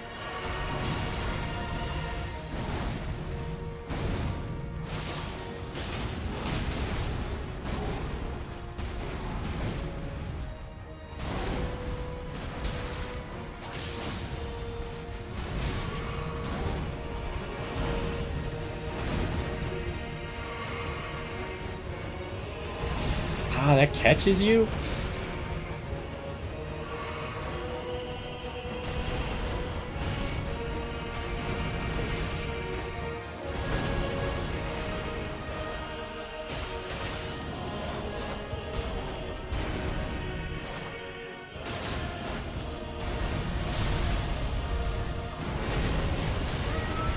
Okay, rolling towards him is never the answer for that move.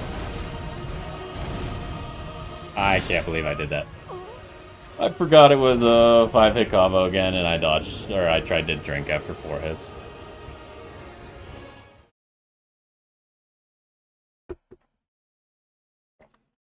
Oh my goodness.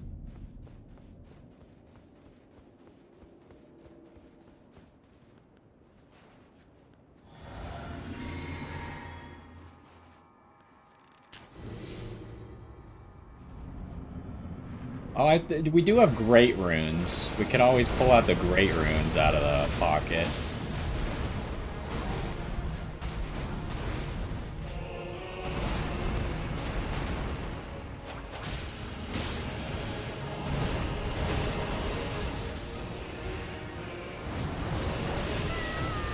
Dang, that still does half my health? And that still hit me.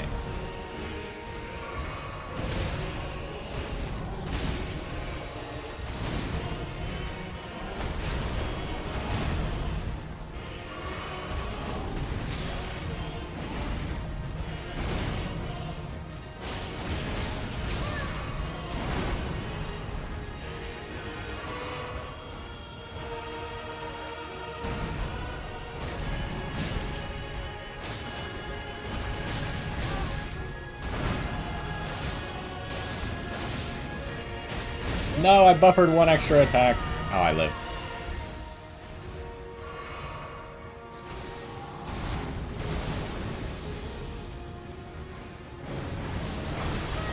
I don't understand.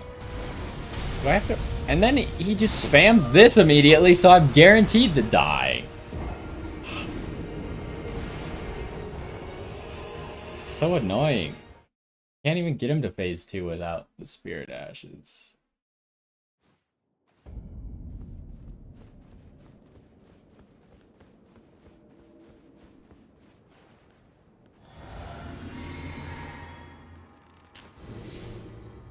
My Wondrous Physique or Physic is healing over time, and when you get to low health, it pops you for a 30% heal.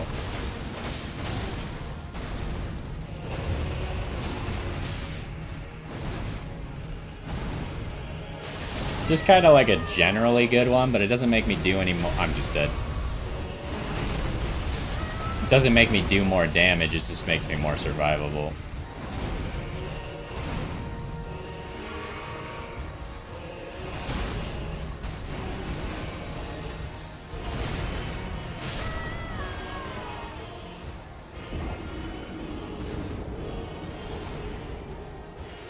I don't think I can do this. How is it possible that I'm this bad?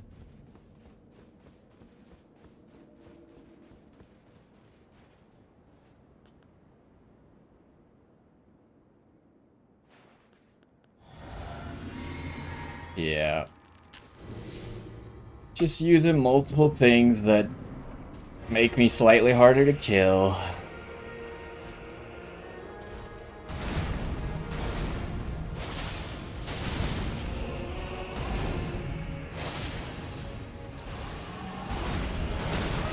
That hits from there, too.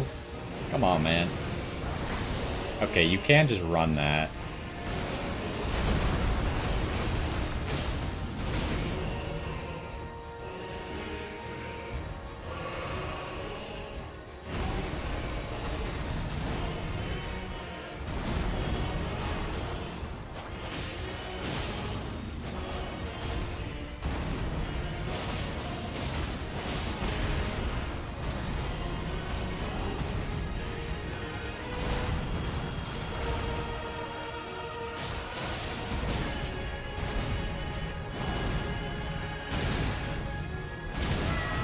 I actually missed those last two. I'm definitely getting better. It's just you have to play so perfect.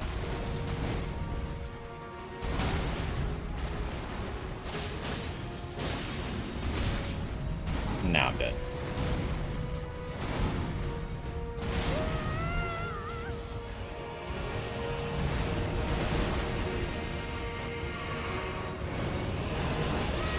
Ah, it still hits me. And I just lost more health than I was gonna gain from the actual heal.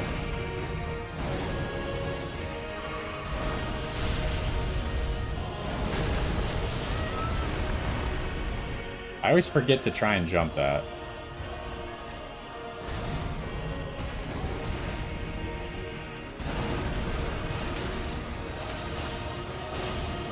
Yeah, the reason that I go a flask like this, I mean, that kind of works a little bit. But the reason that I go a flask like this is my idea is the longer I can live, the more I can learn in a fight. And he's just spamming this again, so I guess I'm dead. Okay, jumping does not dodge it. I don't know why it did the first time. So, what am I doing wrong? How do you dodge that move? I don't understand. I don't think there's any move in this game that is guaranteed damage. Everything has to be dodgeable, but I don't... Like, even waterfowl dance you can dodge perfectly. I don't understand how to dodge that one.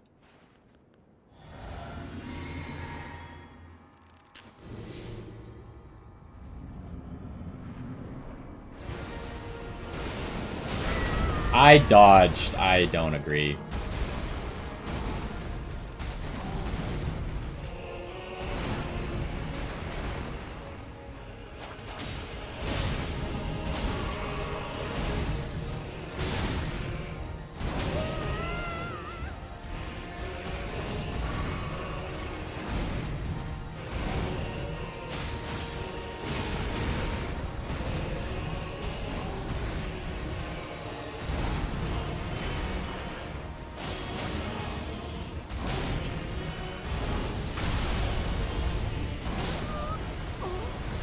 Like, it's just, if I see that move, it's just over if I'm low health. I don't know what to do if he does that. Do I really have to roll the pole? Is that the only way to dodge it? That seems ridiculous if it is, but... I never try and roll the pole for some reason. I usually just accept the pole because in previous fights, anyone who has a pole, there's always a way to dodge the follow-up. There doesn't appear to be a way to dodge that follow-up.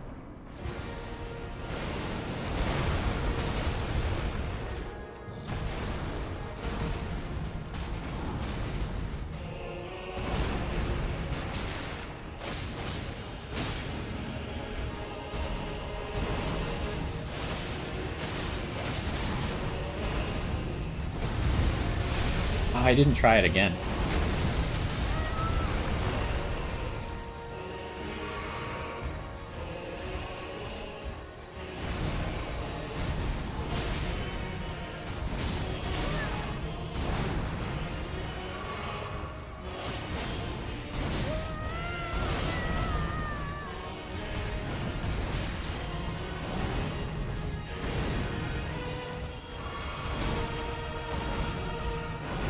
There's also, like, not enough time after his strings.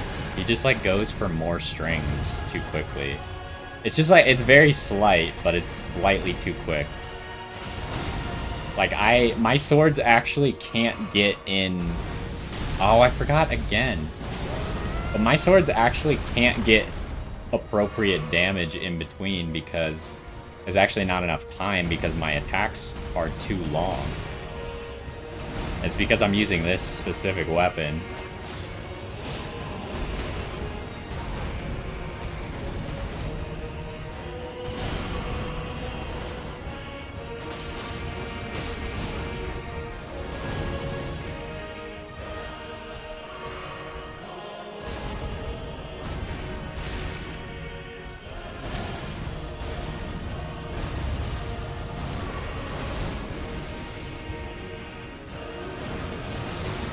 Oh, that one, like, came across and hit me.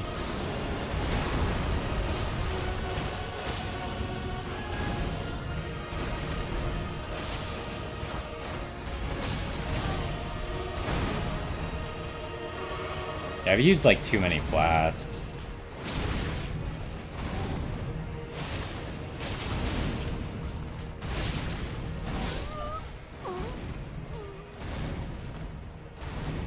I don't know, man. We've been here for almost 2 hours. Well, maybe more like an hour and a half because of how much time I spent yapping, but... Can't even get him to phase 2 without any summons. I mean, I do feel like I've learned a lot about how to dodge him, but I haven't learned how to dodge phase 2 still. But it's probably better for me to use the summon so I can more consistently get to phase 2. Because I'll keep getting faster and faster at phase 1 with a summon.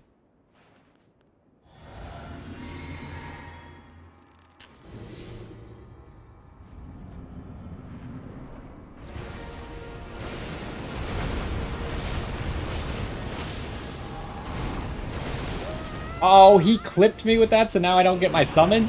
That seems unfair.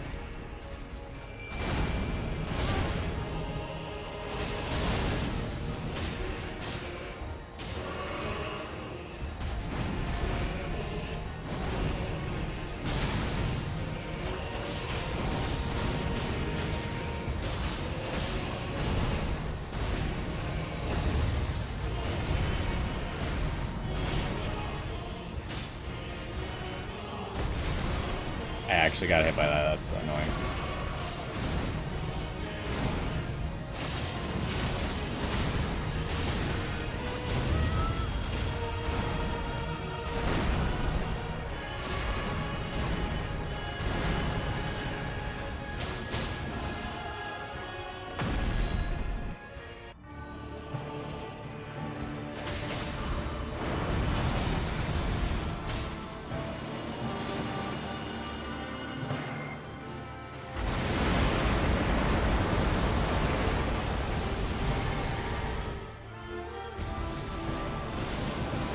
I didn't realize that would go for me.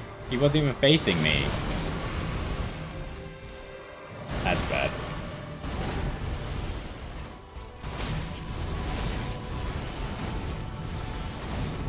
Doesn't this end with a move that hits behind him? So I can't just keep dodging around him like that?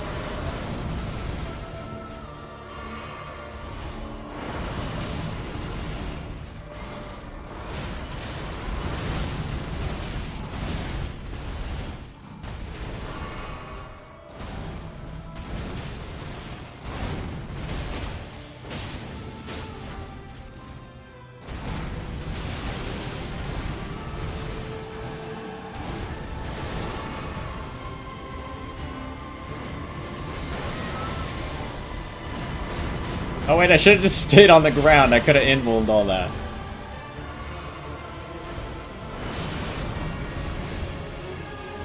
Oh, you... I'm dead. I needed it. Oh, I live, I guess. He used it while I was too close.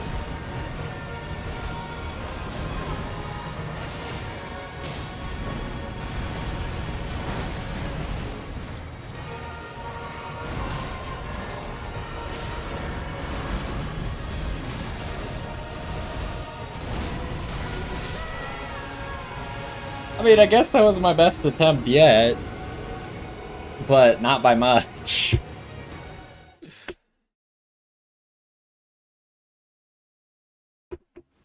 But I do feel like in the second phase I got a little bit unlucky at some points. So if I had played, or if I had gotten a little bit luckier, maybe the outcome would have been a much better attempt than normal.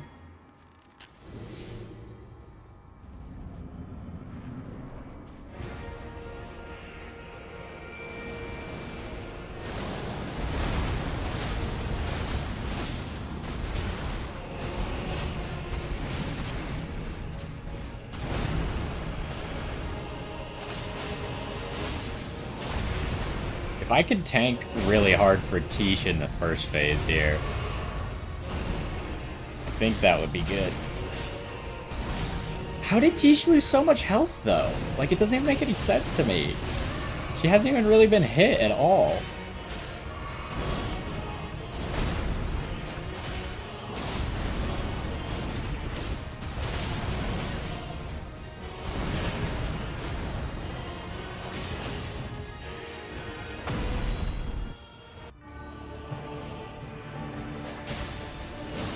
Oh, he did the thing.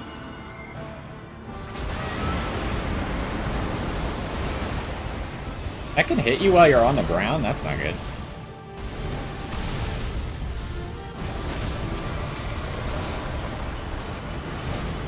Oh, it went for Tish. That means I get to survive, I guess.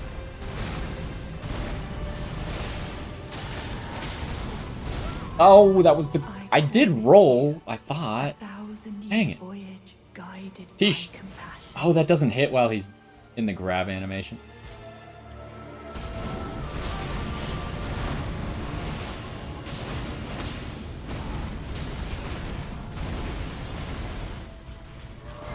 That's bad.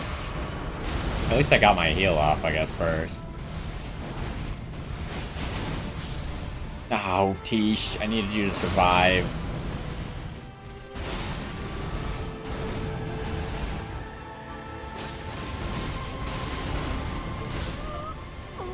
I mean, that was, again, pretty much the same. Maybe even a little bit better than the last attempt. I mean, there's minimal improvement, but it's at least there.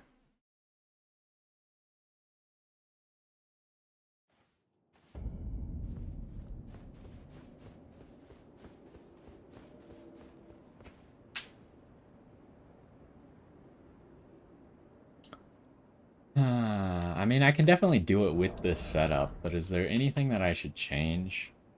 Don't know if I'm getting very much value out of this. The thing is, if I ever get the 2-attack combo, which is like the left sword, right sword, and then the double slash, that one hits really hard because of this. Which is nice. Oh, I forgot to use all my potions and stuff.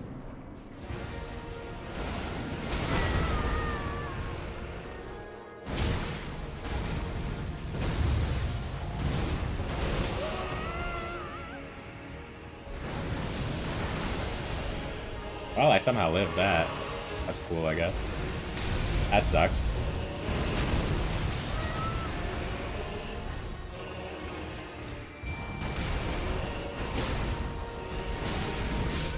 Okay. Yeah, forgetting to use all my stuff was a bad idea.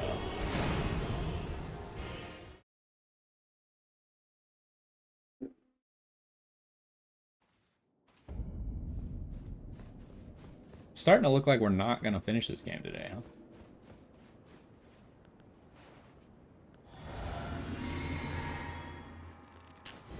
I mean, if I can't figure out how to beat this boss, then I guess it's going to make it tough to beat the game.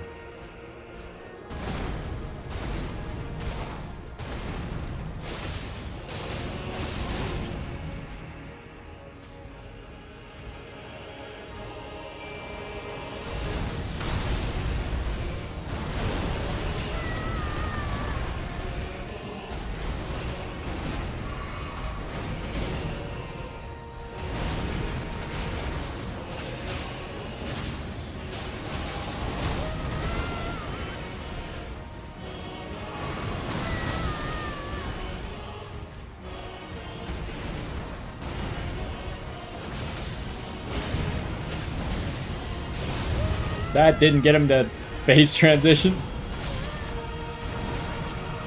Oh my gosh, he burned right after. Go kill Bale. I might, but the problem is, like, how do I do the episodes, right? Like, I do an entire episode where I do 2 hours of fighting Radahn, and then I go fight Bale. That's kind of weird. You've got to be kidding me. A 1,000-year voyage guided by compassion.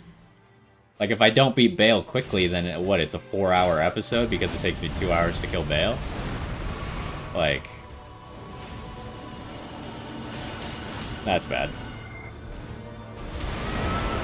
I wonder if I could time that better and actually roll that.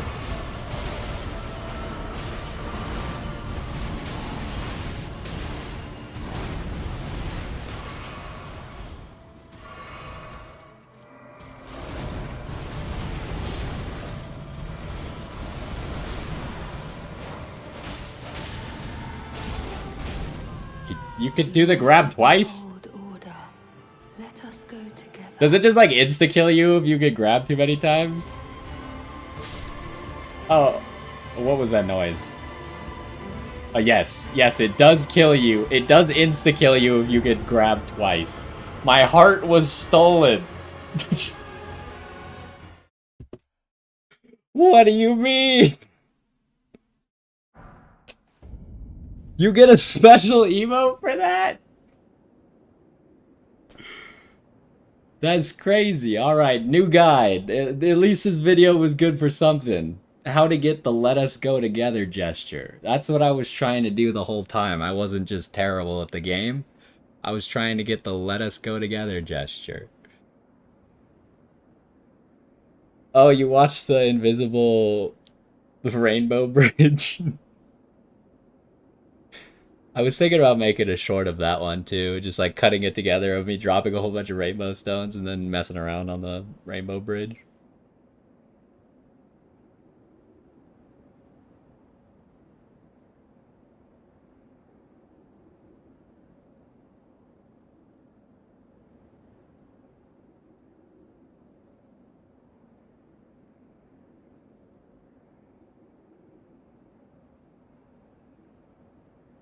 Well, let's try out this gesture then, huh? Oh. What do I replace it with? We don't need erudition. Get out of here. Where is it? Right here.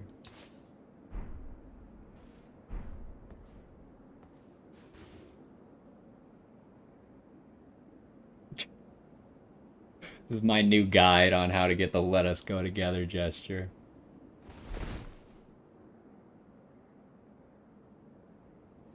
I don't know if you watched, like, one of my most popular shorts is technically by you now, because I did a short on the crystal darts against the golems in the ruined whatever place. And that one did really well. Lots of people liked learning how that you could use the crystal darts to aggro the golems against each other. Maybe if I do the gesture against him, you think that'll work?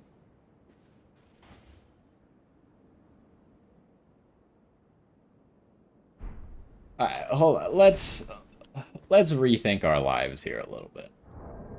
Let's optimize our gear for this fight a little bit better. We want high holy damage negation if possible. Did our old helmet have better holy damage negation? Where is our old helmet? Up here. It's literally better in every way. You didn't see the crystal dark clip. It's got a lot of views compared to my other shorts.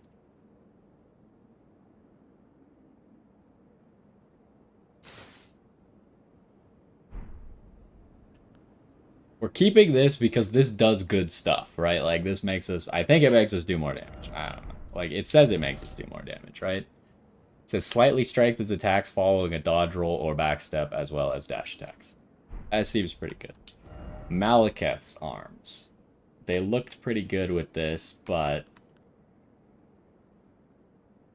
we could stay medium load and have these gauntlets of solitude. They don't exactly look the greatest, but... If I do this, that actually decreases my holy just slightly. But I guess I want fire and holy. That's kind of what... Also, that makes me heavy load. I guess I can't do that then.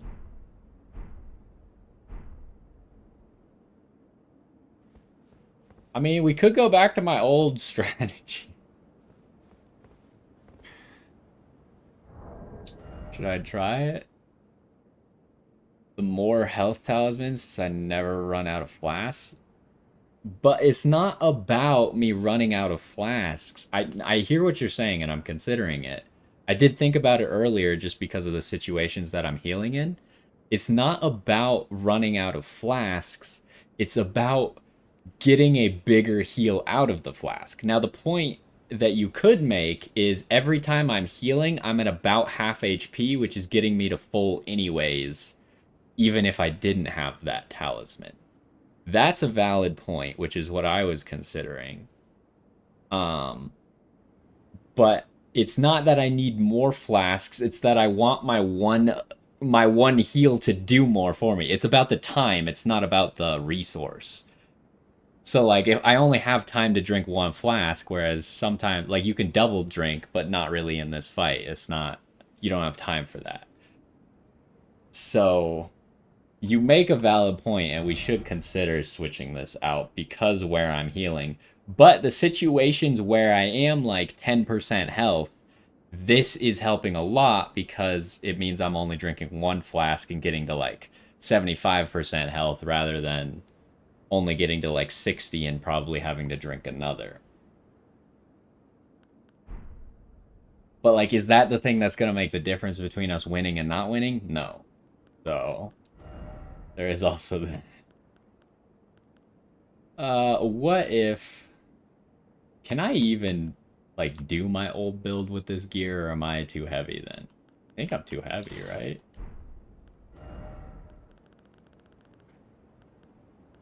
I'm, like, quite a bit too heavy.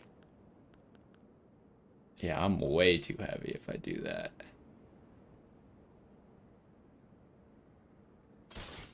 But what if I do what you said and change this out for, like, this?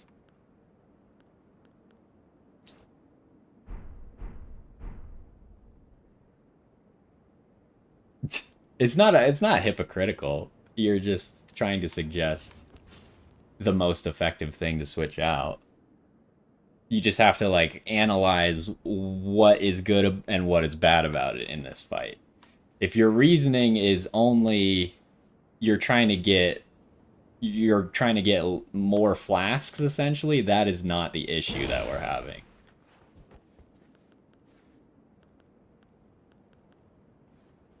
Let's try this. My old build.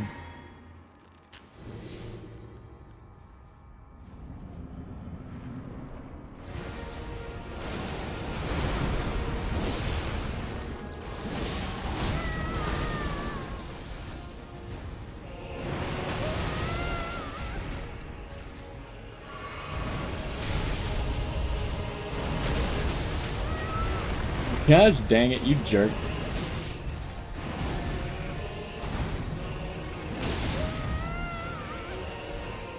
Alright, chill out. Chill. Alright, I'm not playing very well. I haven't used these weapons in a while, obviously.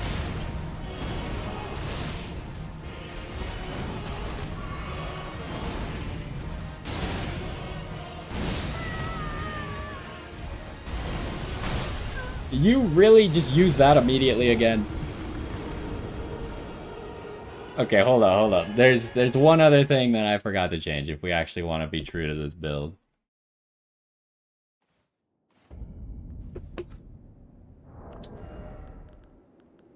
We need the jumping talisman.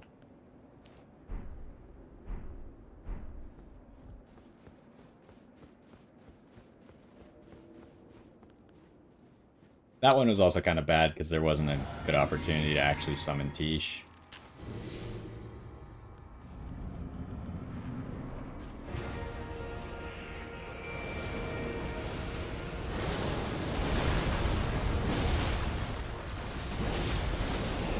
What? He just did it twice? Except that second angle was kind of weird. Alright.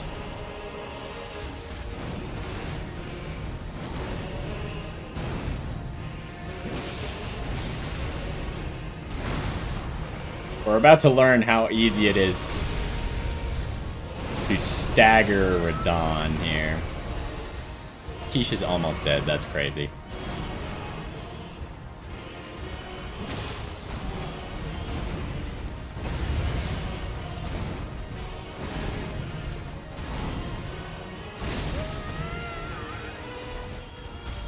Yeah, my playstyle doesn't seem to be working that well at the moment. Okay. Okay.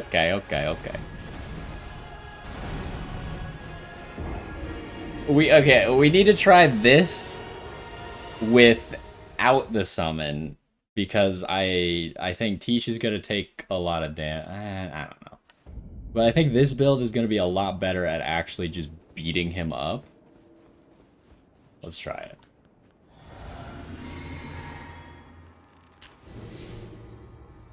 I should maybe also take like 98% of these summons that I have on my bar off.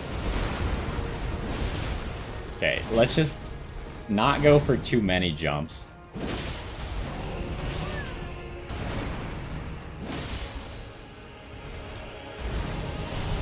I rolled it. He doesn't even do the follow-up if you roll it. Okay, that's bad. If he does that follow-up, then you got problems.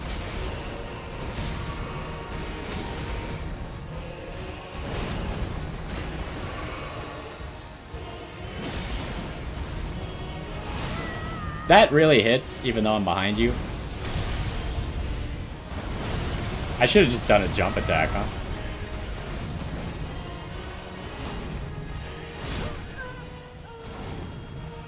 I'm being slightly too aggressive.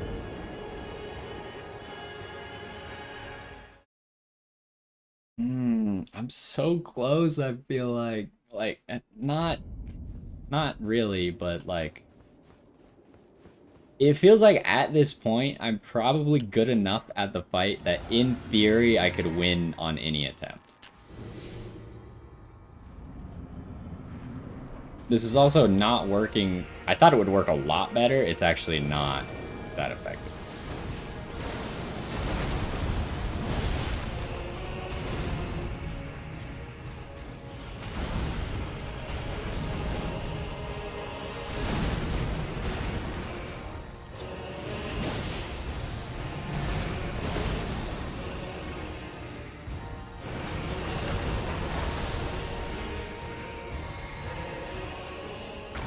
This attempt is really good, though, huh? If he does the double, there's nothing I can do about that.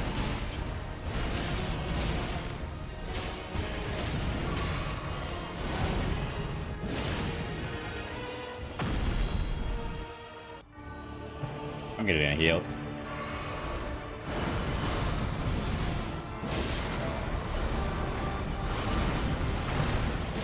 I missed because Tish blocked it. No! I promise you. Tish body blocked me from it. Guided by compassion.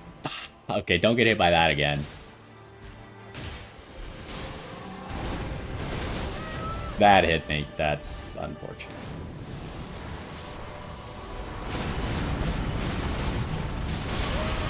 Oh my. Oh, I'm just dead, I think. I'm gonna heal and tank it.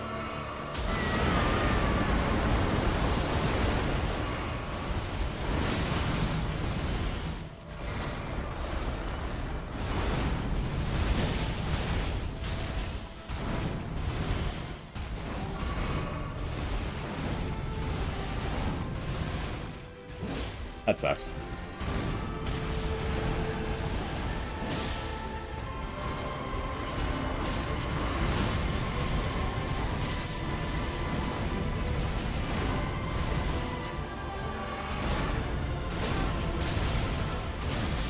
Alright.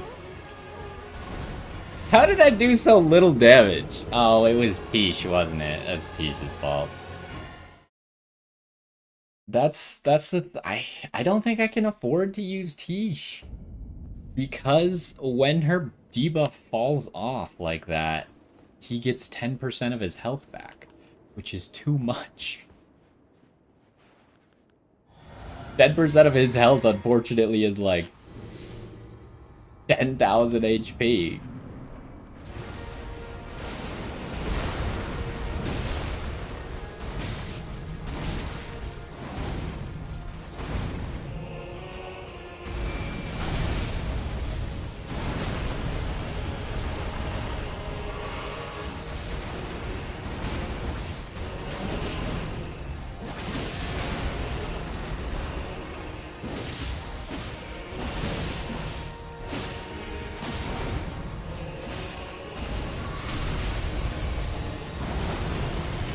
Oh, you can just dodge it like that, huh? I didn't realize that even works. Do it again. I can wait, okay.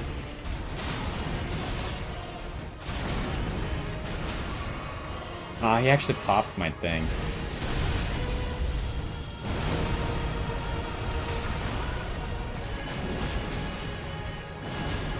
I can't catch him. He flies away too much. Oh, hello. When I get to him, I think all of his magic attacks will get really old. His attacks are annoying as hell, let me tell you. The spacing is so weird. He's tough. Yeah, they do a lot of damage.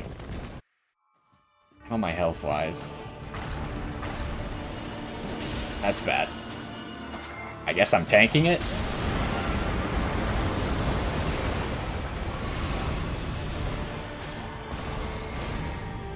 You can grab other people?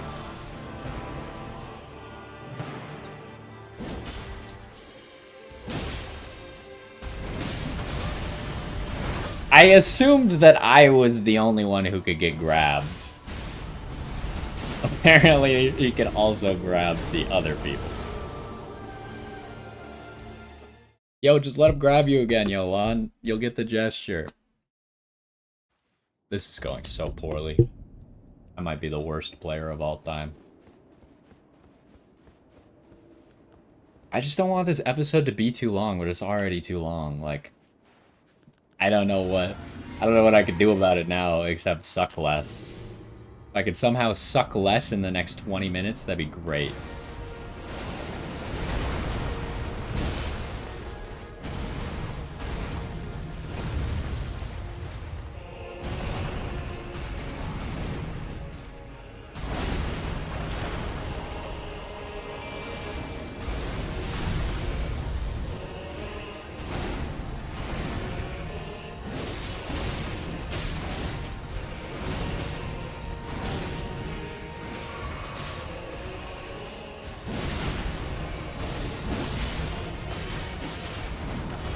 The other good thing about jump attacks is they don't interrupt as easily.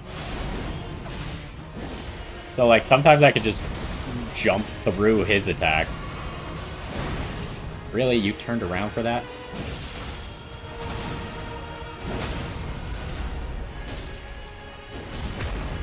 Wait, you did the stab?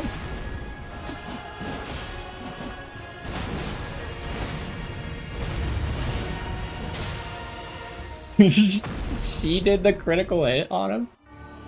That's funny. Oh, I hate that he can 180 and still hit you with the grab. It's so annoying. They might be stacking a bleed on him, though, right now.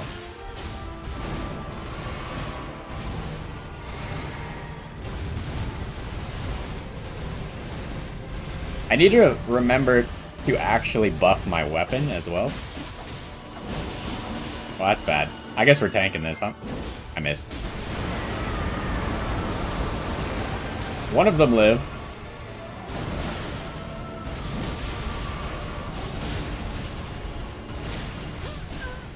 I just kept getting canceled out of what I was trying to do.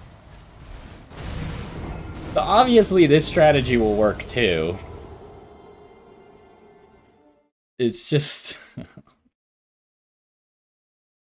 I think this strategy is technically better because when it really gets down to that 10% HP mark, I could just, like, jump at him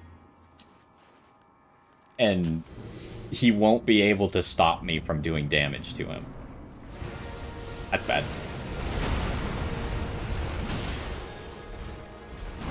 Are you kidding me? That move is so slow. Oh, I didn't really consider that aspect. I don't have enough mana to now summon them. Okay, yeah. So, it just sucks because I don't want to be using all these potions right after. Maybe I don't buff my weapon then. All it does, like, it gives me a little bit more damage and it gives me more frostbite application. But the fact that I then have to use a health potion, wow, I have the summons out, is gonna make it so they're taking a bunch of free damage while I'm not doing anything.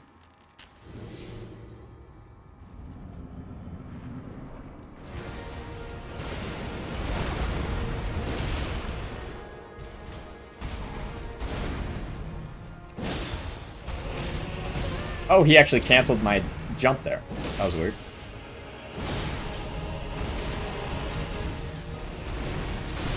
That's bad.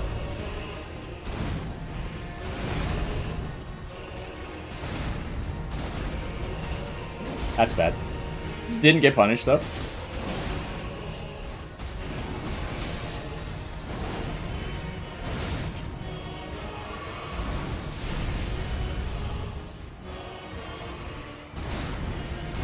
I was like, why is my potion healing so little?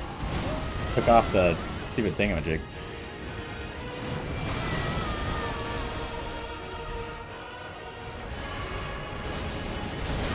Oh, that actually chased me.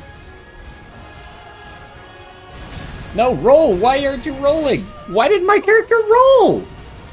I think I accidentally crouched instead of rolling there. That's so tilting, because that was a good attempt. Because Yolan and Ana were summoned at such a good time that they hadn't taken any damage yet. Oh, that's annoying, because that was a really good attempt.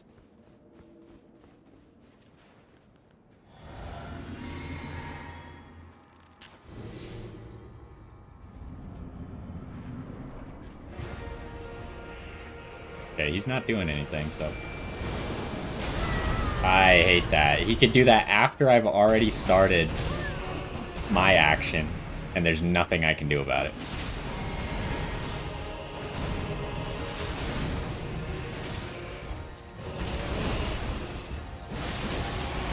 Oh, that's actually a lot more damage, huh?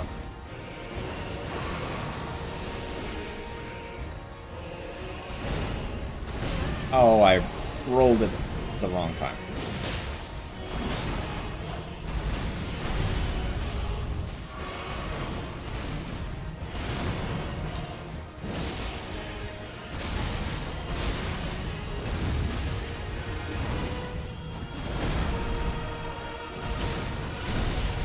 Oh, got him out of it.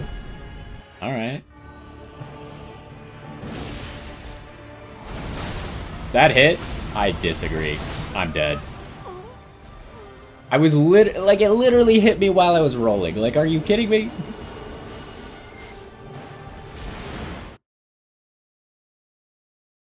Oh my.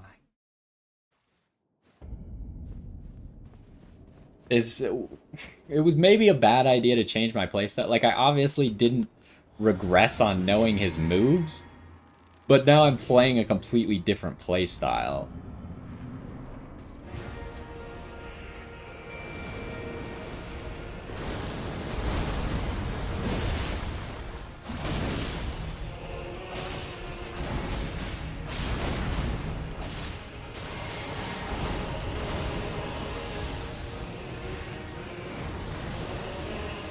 This is a good attempt so far.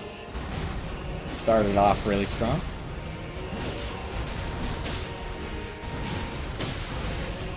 And then I just threw it away by getting hit a whole bunch.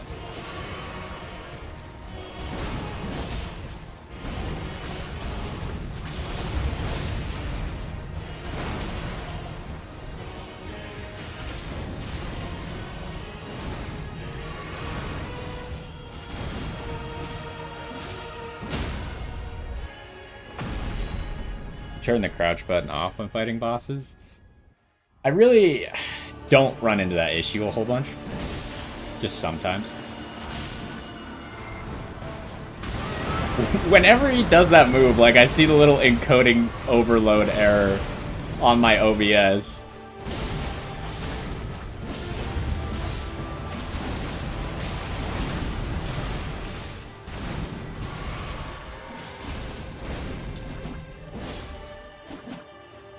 We got time to do, like, buffs and stuff. If he ever grabs anything else, you could get so much damage in. This is actually a really good attempt, huh?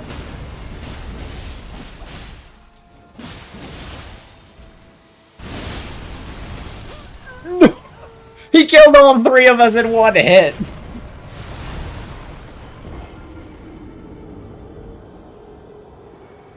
I can't believe that. That was so much damage. I got so greedy. You can see that it's possible, though.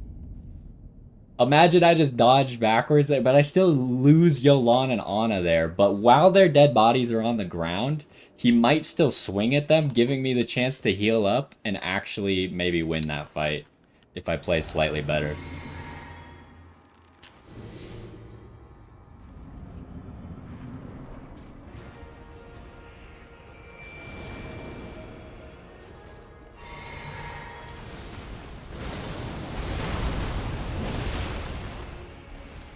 Nope.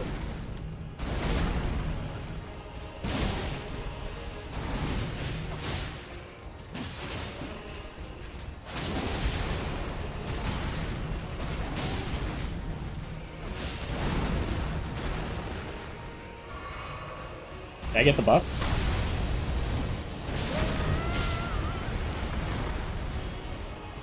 This is not that bad. It could get bad right here, though, while he gets a whole bunch of free damage.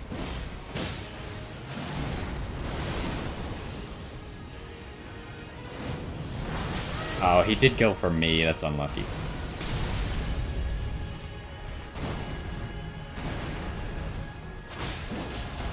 I should have just healed. Why did I go for the hit?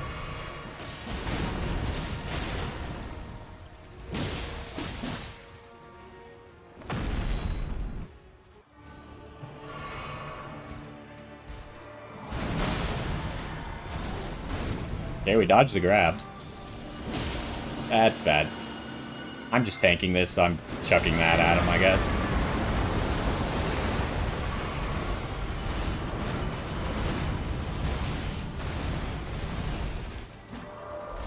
I am noticing the decrease in healing just a little bit.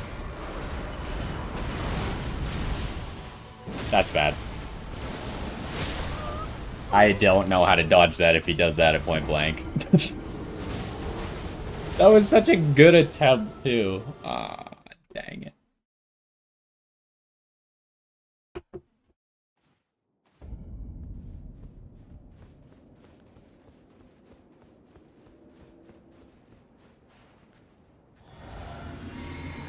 I need to try and remember to refresh. I don't even know if it's worth refreshing the crab.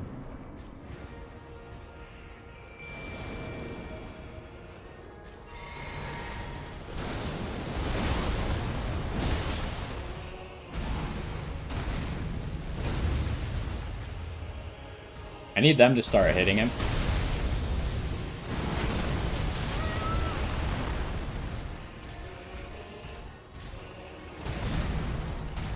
So far, it's not a good attempt, but I think it can still turn around.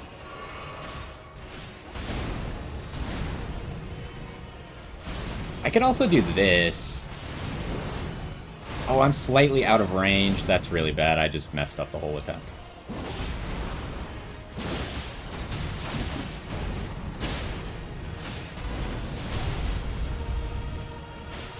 I'm getting better at dodge rolling that as well. I really wanted to heal before we phase transition.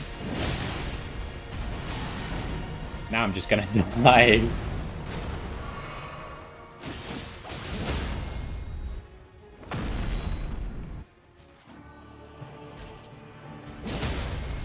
Ooh. Sometimes it's better to just get in 2 jump attacks when he goes down like that.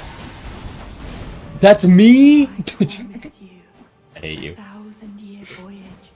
I hope you get bled the second you come out of this, you nerd.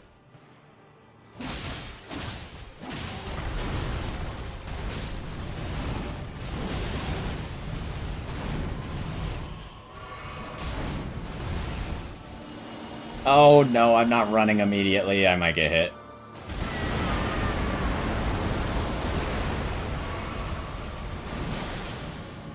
Yolan, do something!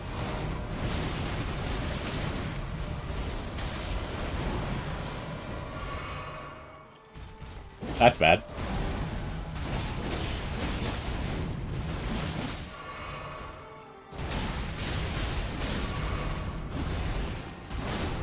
Oh, Yolan is dead.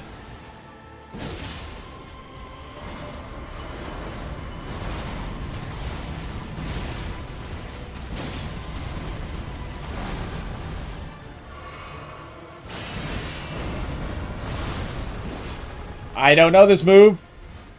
Is he in the air somewhere? Yes.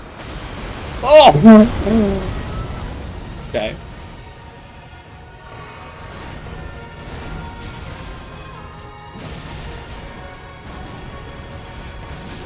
No! You can see it! We're getting there!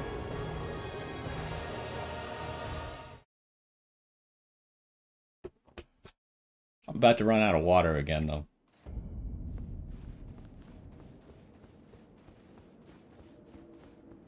It almost was closer. He killed me in midair while I was doing a jump attack. If my jump attack had hit, we would have taken out at least a third of that health. So he was maybe only 2 hits away.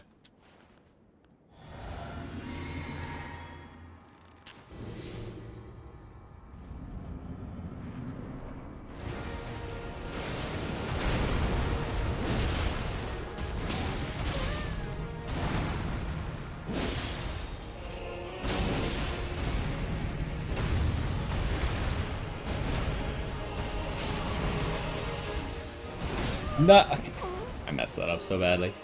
If I don't get to summon my spirits for free at the start, I tend to, like, mess up. I could just take the opportunity after I dodge the gravity spin move to summon them. That's a decent time, but I miss out on a free jump attack. Like, the jump attack is so juicy. It feels so bad to miss out on it.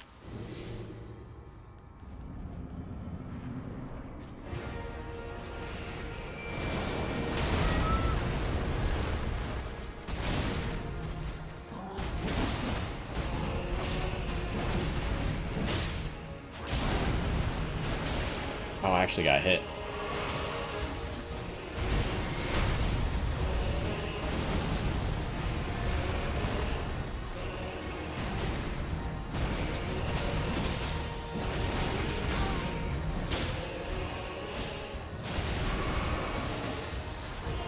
Oh, that's bad.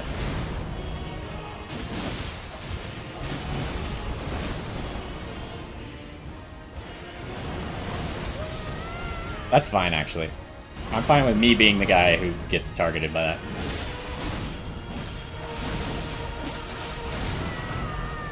Oh, me losing my bubble there is not great, though.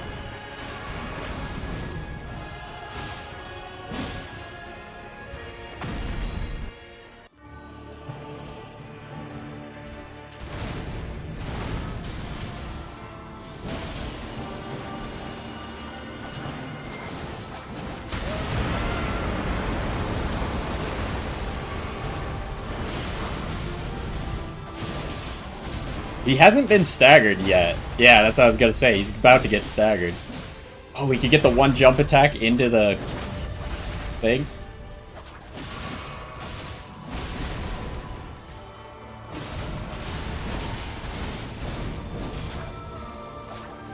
Oh, dang it. I should have done the buff. I didn't realize he hit the grab. Oh, I missed. That's so bad. Oh, I messed up everything. We can still win here, though.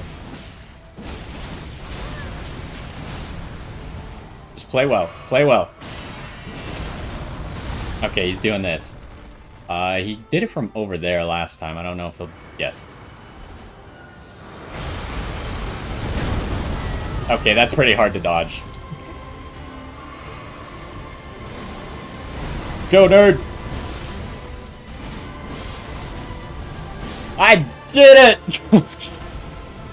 Right before the 2.5 hour mark. Remembrance of a god and a lord. Aha. Well, we had to go back to the old strategy. I think it's definitely better.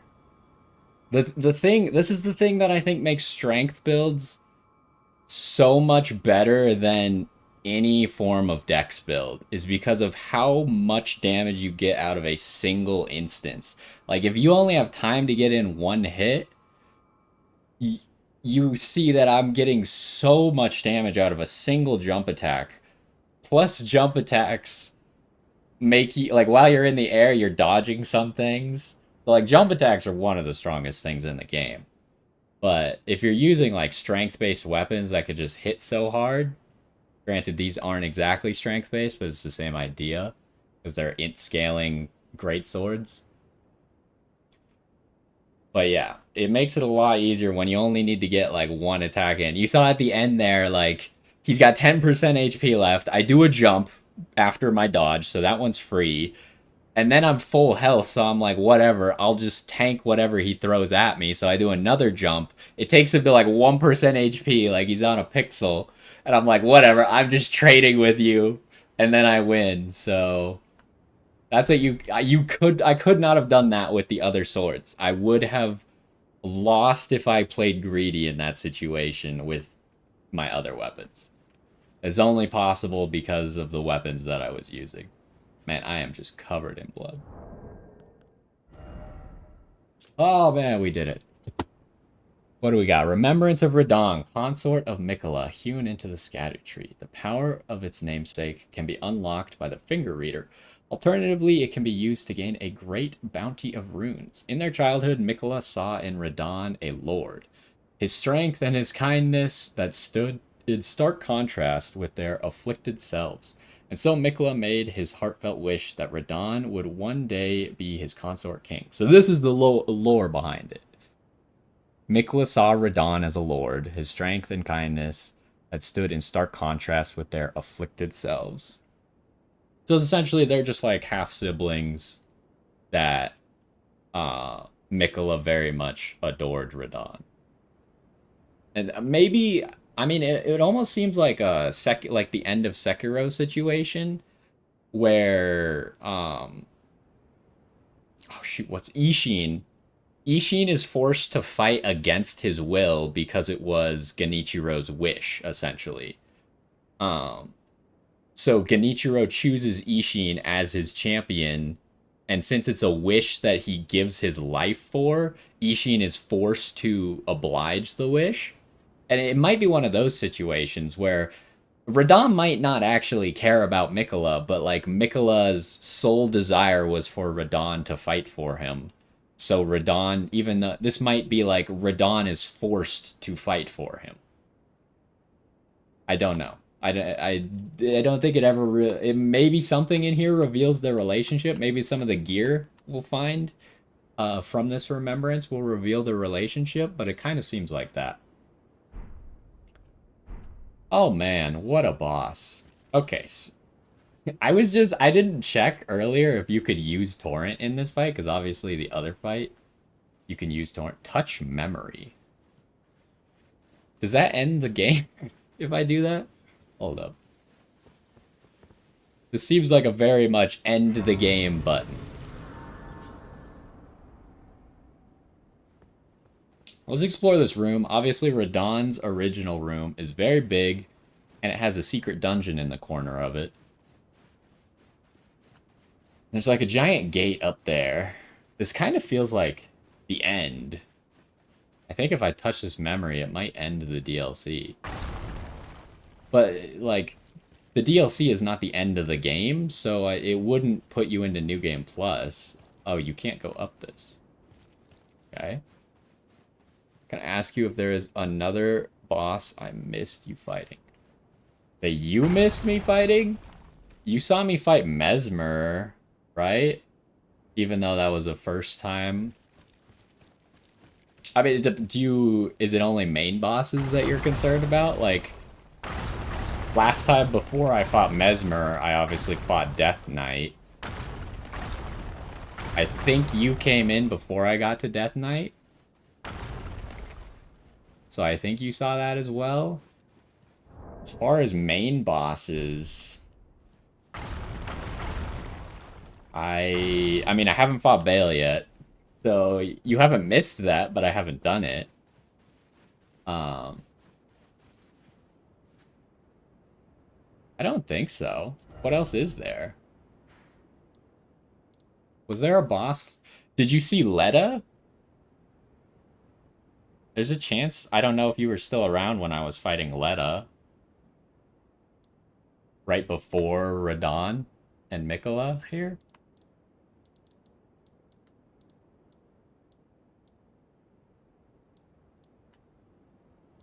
But I mean, like, anytime I fought a main boss, I definitely...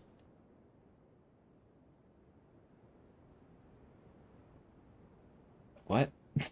I don't know what you're trying to say.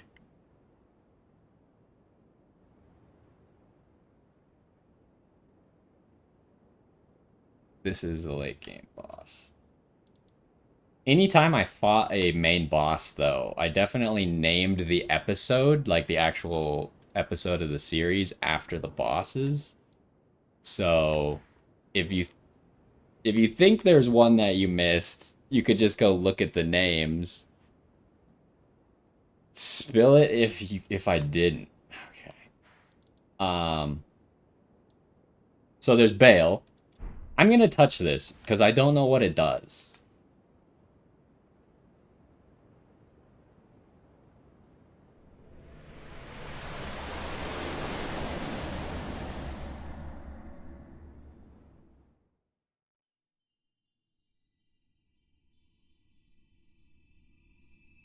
If this puts me immediately into a boss fight, I'm gonna be upset.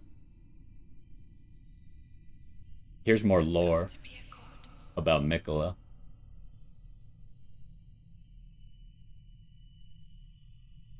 If we honor our part of the vow,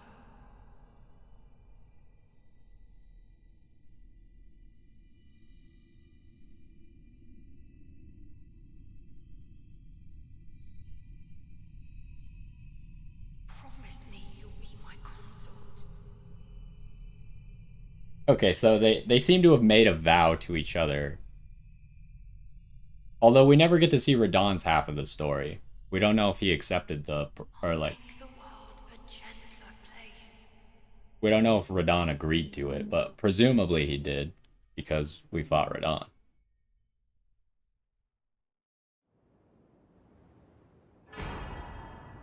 Circlet of Light.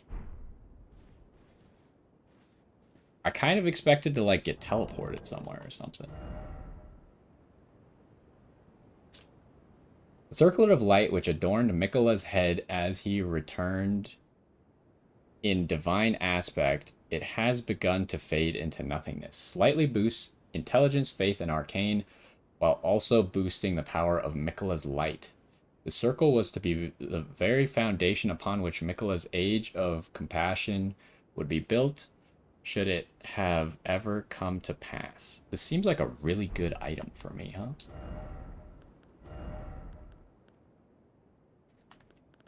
Where is that?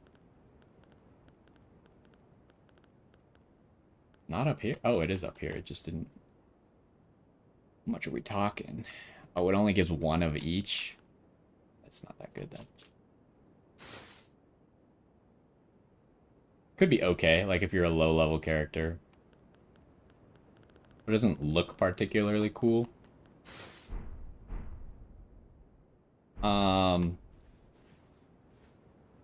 So I want to know if there is a boss that I missed, though. The only problem with checking the video list is currently There's 6 videos missing that aren't uploaded yet.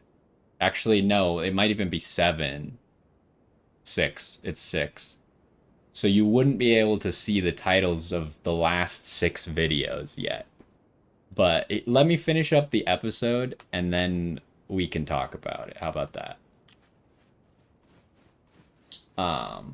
Because I don't want to skip any bosses on accident. What I still want to do before we finish up here, I need to find Tialie's gear. I don't know where it is, I just know you get it after the final boss. I thought it might be in this room, but it's likely that it's near St. Trina instead. And then I also want to go check what Radahn's stuff gives. What is this grace called? Gate of Divinity. Yeah, we don't seem to be able to use the Gate of Divinity. Is Ansbach still here? No, he is not still here. We should go check. Maybe his gear is where he was as well.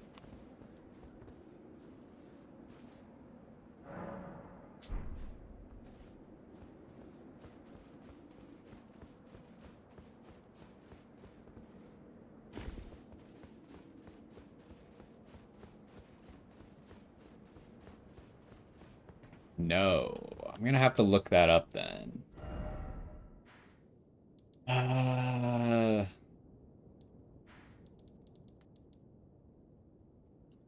don't see him on the map anywhere anymore. I think maybe the second I summoned him, he might... No, he was still on the map when I summoned Ansbach.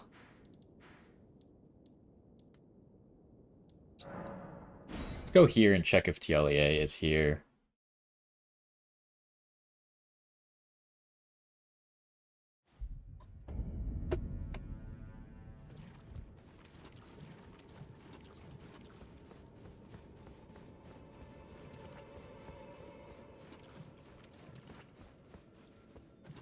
Don't see Tialie, but St. Trina definitely dropped something. Is she dead? St. Trina's Blossom. Does appear to be dead. It's always weird, like, sometimes people just die at the end of the game. Like, why did St. Trina die? I don't know. St. Trina's Blossom. Wait, what kind of item is this even? Maybe a headpiece? It's not clear to me. I think it's probably a headpiece.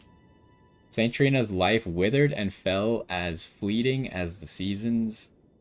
At her last, she left a single water lily. Slightly boosts max FP. Not particularly good, but... Despite the velvety purple hue, the flower is in no way poisonous. It merely blooms in quietude. What does this look like? Obviously, I think the stats are gonna be bad. Didn't it say like it had negatives in some of the stats? It literally has negative versus Pierce. It's just literally a tiny little lily. I thought it would like cover your head or something.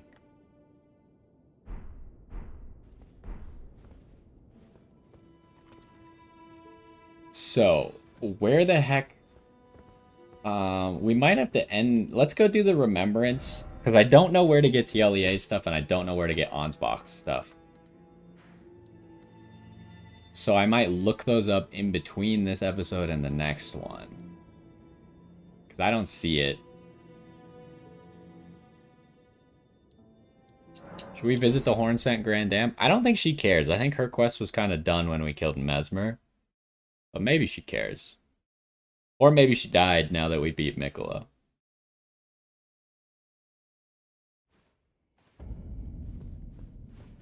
I can't believe I ended up going back with our old build.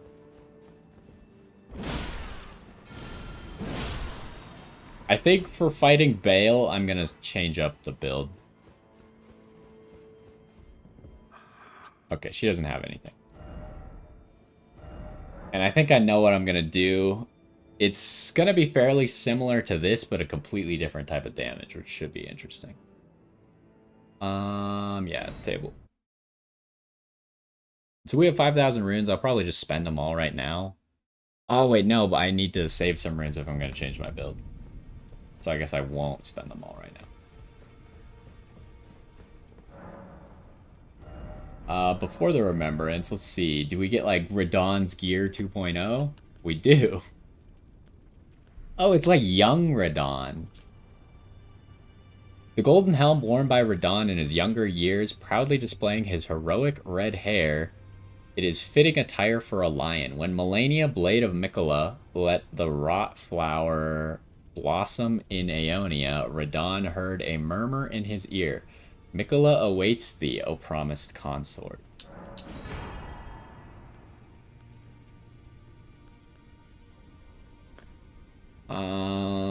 Same thing. How is it different? It just, like, looks newer, I guess. I guess maybe they decided that people really liked Radahn's gear, so they gave everyone another set of it. Oh wait, I didn't really read if the other pieces had something. Sometimes pieces say different things. No, none of these say different things. Remembrance. He's got both of his swords separately? Oh, Jesus. Wait, hold up. Do you have his? Both of them, they scale off of int and not faith. I assume that both of these are doubles and not... because they weigh 19? I assume they're not single swords, they're both double swords. You just can pick different ones. But what's the difference between these two? I guess maybe the ability? Greatswords of black steel wielded by Radahn in his youth, a pair of weapons decorated with a lion mane motif. These were in his possession immediately before his triumph over the stars. The swords of a lord who does not rely on physical strength and gravity alone. Imbue two greatswords with the light of Mikola. Wait, so the lord ones have a Mikola ability? Okay. Then deliver a slashing attack accompanied by columns of light. Additional input allows for 2 follow-up attacks. So this says the same thing. So they really just wanted you to have the option between 2 of his moves that they thought were cool enough. Light speed slash. Assume a luminous form and leap forward to deliver a downward slash at the speed of light. So that's like his attack when he's in the air and he like barrages you with multiple attacks. This attack will be followed up by an additional light attack, charged to increase power of the skill and number of follow-up attacks. And then what's the spell here? Light of Mikola requires 72 faith. The strength of Mikola upon his deific return, wielded as an incantation, annihilates foes with a pillar of light. Mikola sought to accept all that was and would be, but found one that refused to be embraced. No wonder, as one god and one king consort is all the world needs. I assume that that's talking about us? That we're the one that refused to be embraced?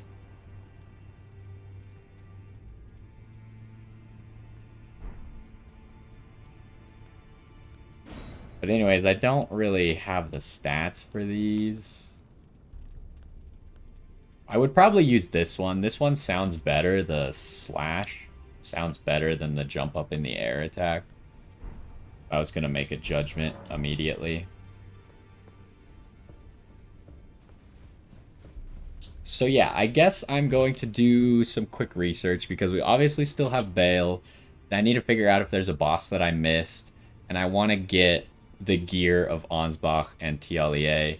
I just need to probably know where to go. And then maybe I could figure out which blessing I missed. And we could get that as well. But anyways, super long episode because I wasn't going to give up against Radahn. I was considering just summoning and beating him with the summons. But we did it with Spirit Ashes, which wasn't breaking any of my rules by any means. We did end up switching to our old build. I just think that this build was way better against him. And it gave me the opportunity. Like, I still wasn't particularly good at his second phase.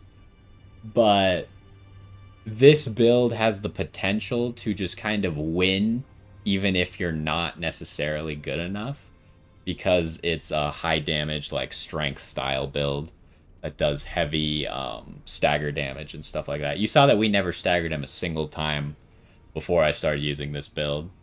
And then this build was actually quite good at getting at least one stagger in the fight. But anyways, that's gonna do it for this episode.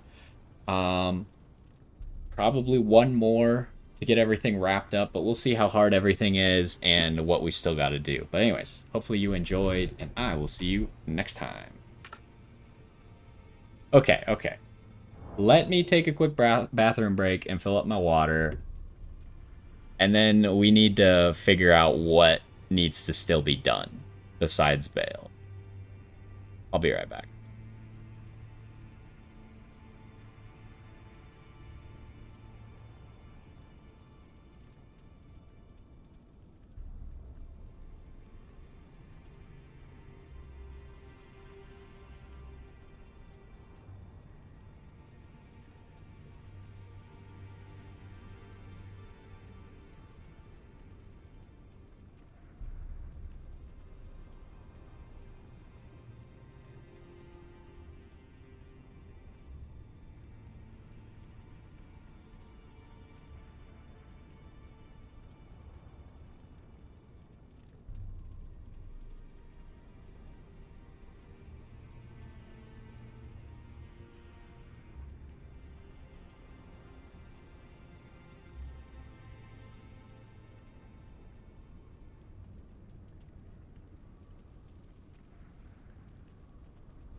Okay, I'm back.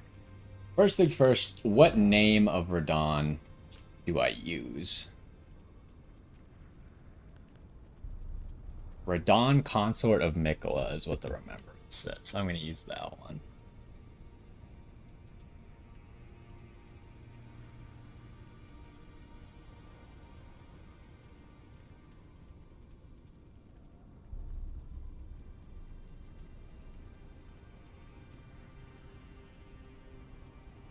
Erdtree Avatar. Okay, yeah, I did fight that one. That was actually the hardest boss that I think I fought. Like, besides Radon, I think that was the most difficult one. So I see why you would call that one an endgame boss. Why isn't consort capitalized? I'm gonna capitalize it.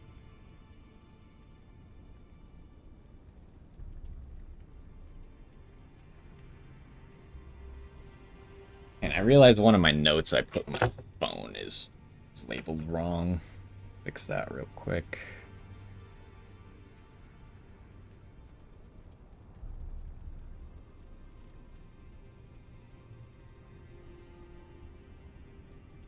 So yeah, anyways,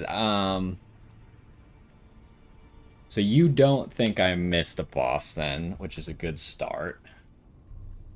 One thing to note, that gesture has got to be pretty exclusive, right? Like, not everyone is gonna get this gesture because you got to get hit by the grab twice in one fight. Like, you saw the fight where we won, he didn't even do the grab twice.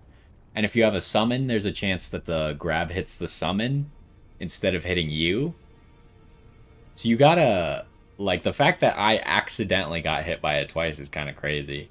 It does insta-kill you, but... And it's tough because you gotta get to the second phase and then live long enough for him to grab you twice. So this is actually like a hard-to-get gesture. Because it's somewhat skill-based. Anyways, let's look up Tialier and Ansbach real quick. Actually, I'm pretty sure I still have their tabs open.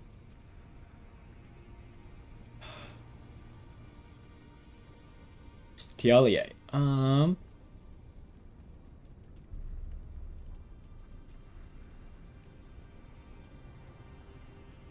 After the final boss is defeated, he will drop his equipment.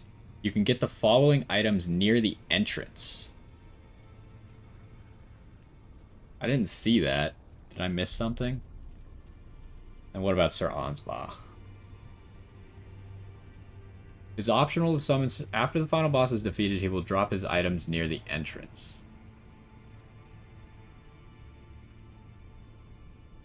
They both just say near the entrance. Hold on. Before I start the episode, I'm going to try and find them. So we actually know what the heck we're doing and not just wandering around like an idiot reading.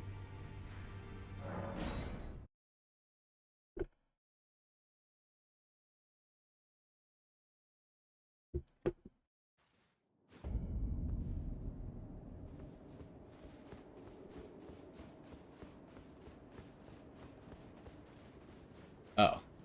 I probably just had to reload the area, huh? That's maybe why I couldn't find him. So this is TLEA. There's Onspot. Okay, so I'll just keep my character here. So now, do I try and figure out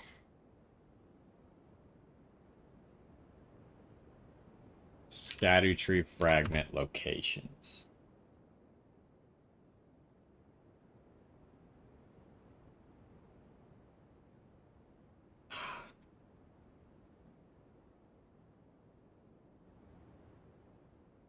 It's just like, how am I going to figure it out based on this wall of text?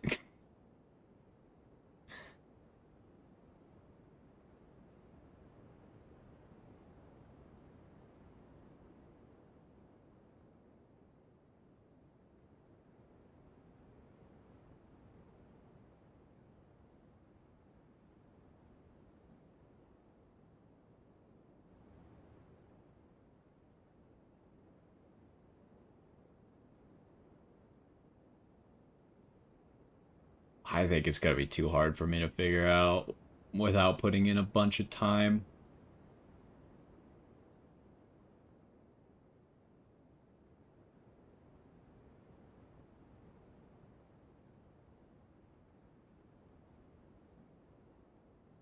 Like, the best way for me to figure it out, which would not be a particularly good way to present the information, would be to just have a screenshot of every single location.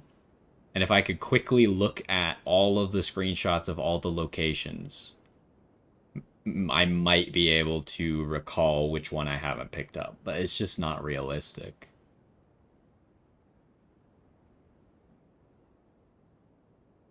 It's like some of these things are like 2 at the Church of Crusade. Like, okay. Maybe I only got 1. Who knows? I don't think I'm going to be able to figure it out. I got all but 1 on my own merit.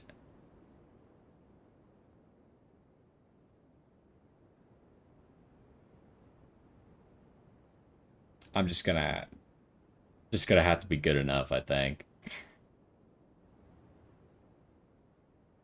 It, like, for all I know, I missed one of the golden hippopotamuses out of the 6 that are in the game or whatever. So that's not really realistic for us to do. Final order of business, changing my build. It's gonna still be this, except not with these weapons.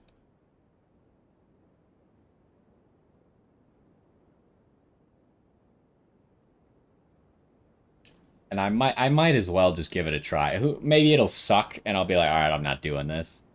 But it's still just gonna be the same playstyle, like jump attack. The problem is it's gonna be without redoing my stats, it actually probably won't even work, huh? That's why I didn't do it originally, because I would have to redo my stats for it to be effective.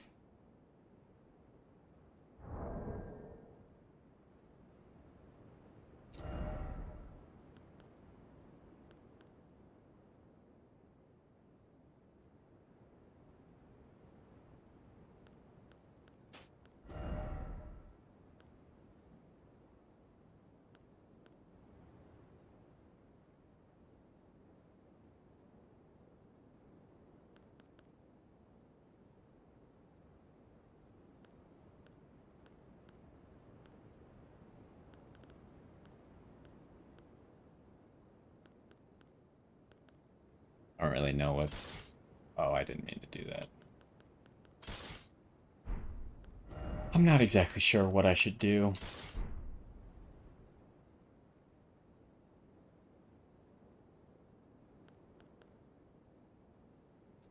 Is there any way I can change this up a little bit and actually go back to my other talisman?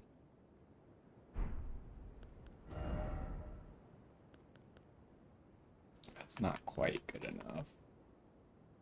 This is good enough.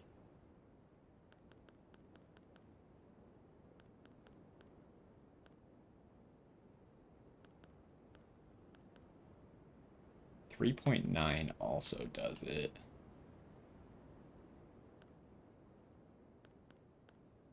4.3 does not. So it's right in there, the 3.9 to the 4.3.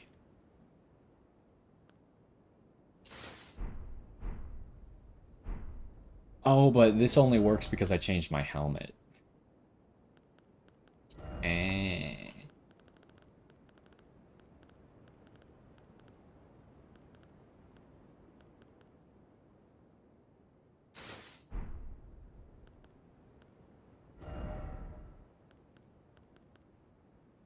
This works.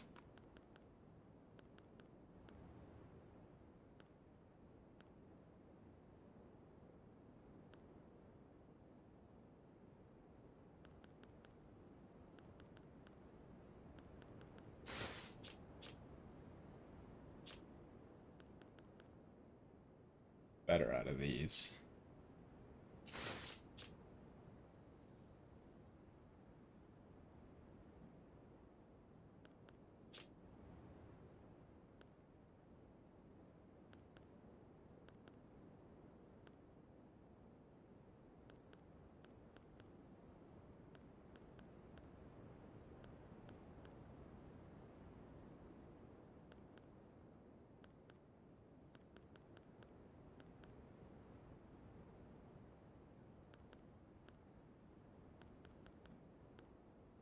Oh, the clean rock greaves are so cool looking too.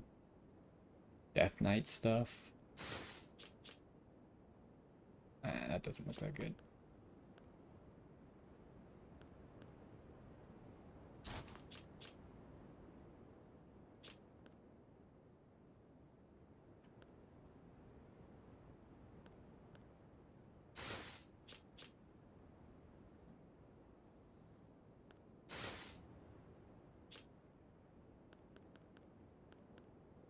Oh, these are just better in every way, huh? Although it does lower me below that 51 poise that you were just talking about.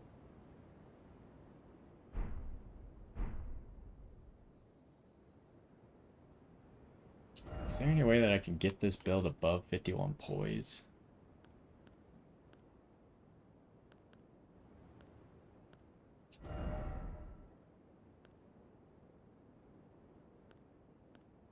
Two extra poise. Like right on the edge of this being physically possible. This would probably take me like researching what the highest poise to weight ratio gear is to actually accomplish it. This has got to be pretty close, right?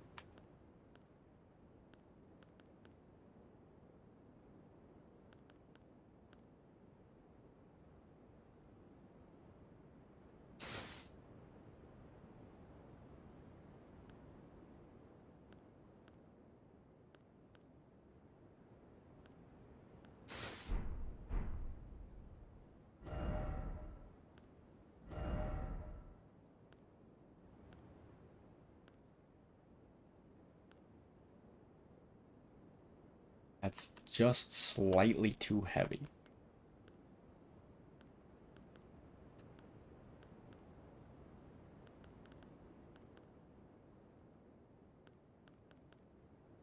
If I could do these.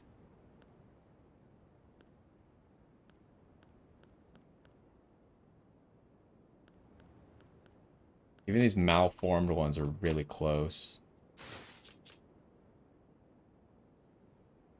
Maybe if I can Better gloves.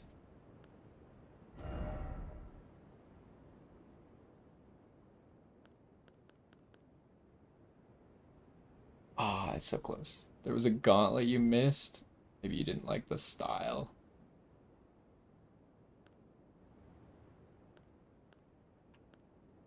I assume that when you were typing that out was before I made some changes, so uh we might be right on the edge and not be able to figure out exactly what you were talking about.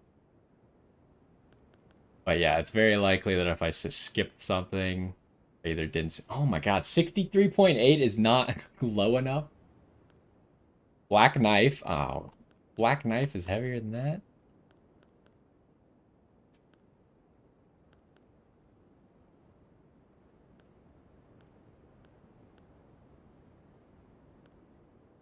Ah, that's not enough poise. Wait, these give different poise amounts? Even though they're like essentially the same thing?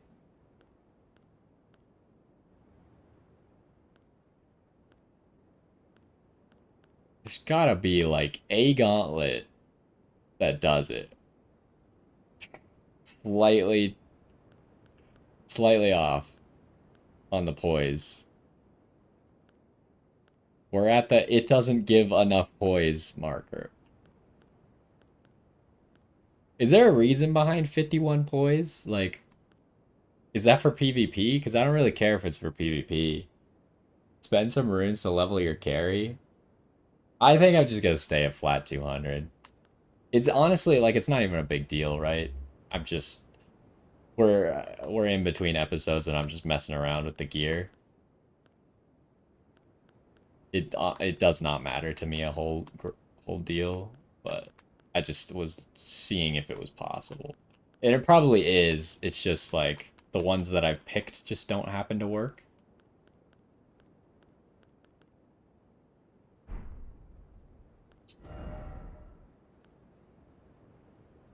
But what is your reasoning behind 51 points? Because if it's for PvP, I just don't care. If there's like a certain threshold of like basic attacks that enemies use that tend to be avoided by 51, read and watched too many poise videos. What does that mean though? Does that mean you understand it too well or you can't remember why 51?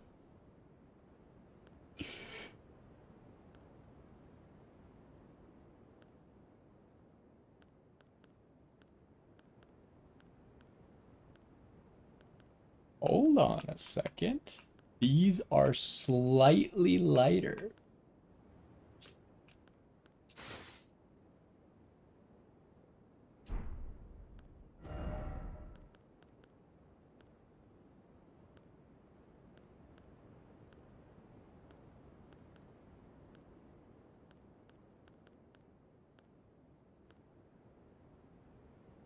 There it is, right there.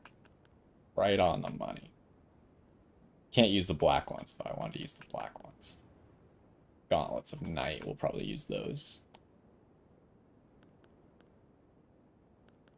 They're worse than Mesmers in every way, though. But I think I like them more.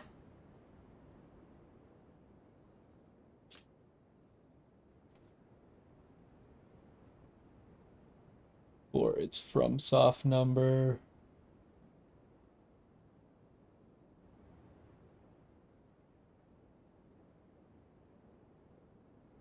Sorry, I don't understand.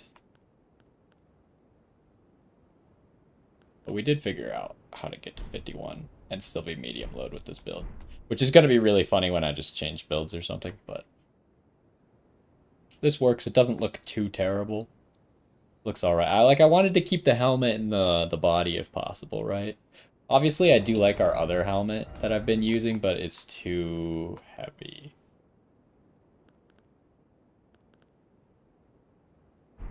Plus, this helmet goes better with this set of gear.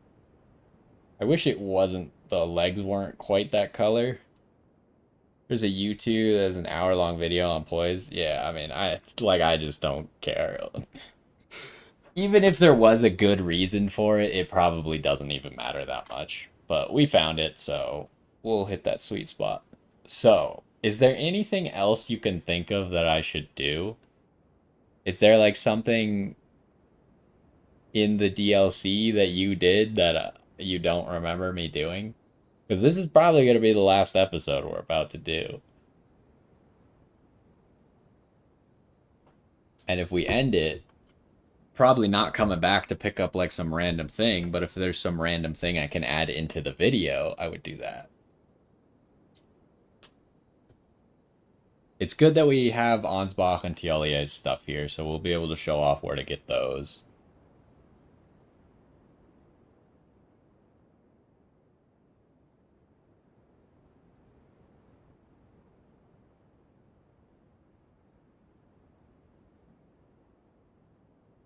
That's kind of like the idea of my videos in a way. There's always like I've definitely experimented with edited, like heavily edited shorter videos, which tend to like do better. But I don't like watching videos like that too much. Like every once in a while I'll watch like one or something. But I really like to have something to put on and just kind of like it's there as noise, gives me something to like I could do other stuff, and when I want to like when there's something happening that I know is cool, like I can turn my attention to it. But I like the longer form stuff. It's also more fun to make the longer form stuff, and I don't really like heavy editing that much either. I do it a little bit for the shorts, but shorts can only be like 60 seconds long anyways. So that can only take so much editing. Sometimes it takes like an hour or two, but no suggestions of anything else to do. Fair. Um, yeah, I guess I will get started with the last one. We'll figure out. It bothers me very slightly that I don't know what the last blessing fragment is or where it is. It couldn't. It must have just like been around a corner or something, and I explored the area because I did a lot on this map. Oh, it shows their bodies now, even though they're dead? That's weird.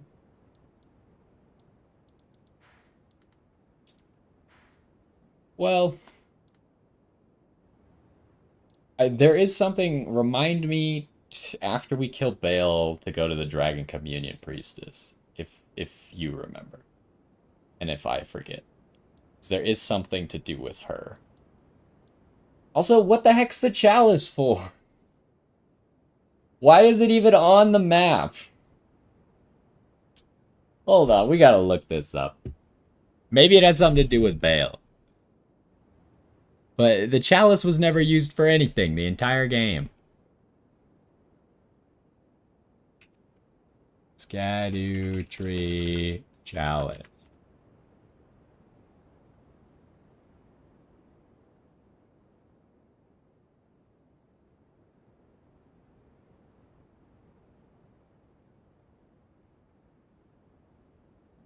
Did it just have 5 fragments on it? I guess that is true.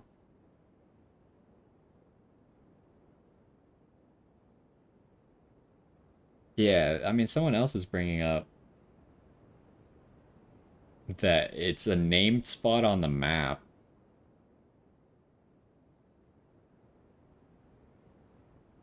Yeah, but okay. There's a lot of.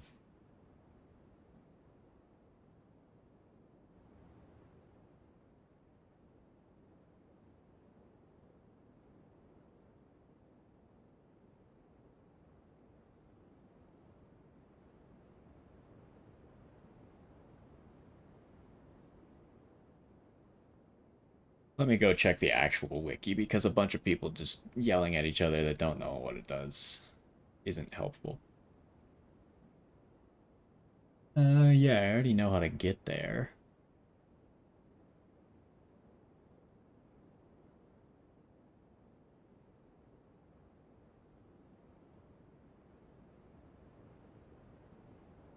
No, this is just telling me how to get there.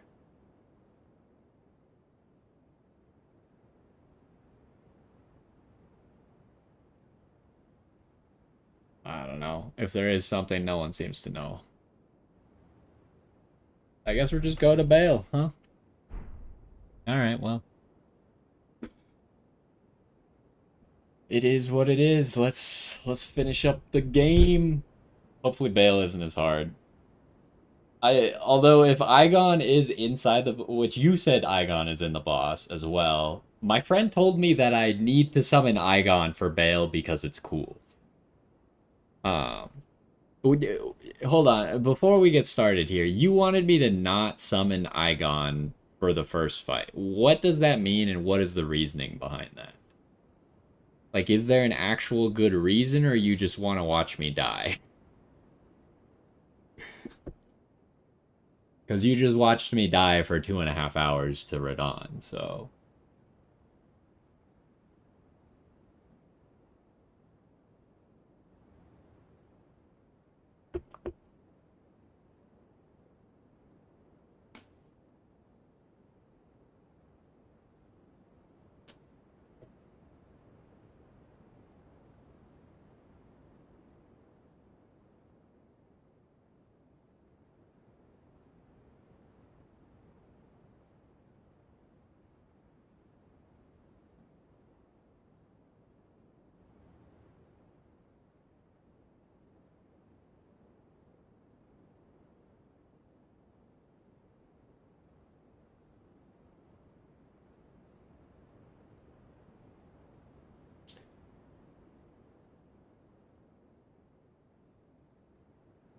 But that's not really, like, a reason, is it? If I don't find it, then I don't find it. That's fine. I'm not gonna look up where it is. I know it exists already, so I'm gonna be looking for it, I guess.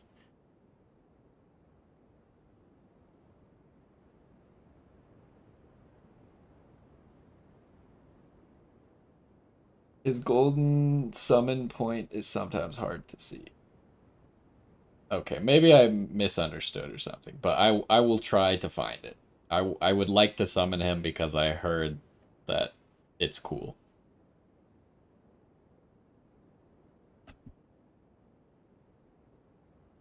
So anyways, okay. We'll get started. I assume there's nothing after bail. I mean, you don't have to tell me, but I'm assuming there's nothing after bail. If there's something after bail, this could take a different turn than I expected, but let's get started and we'll figure it out, alright?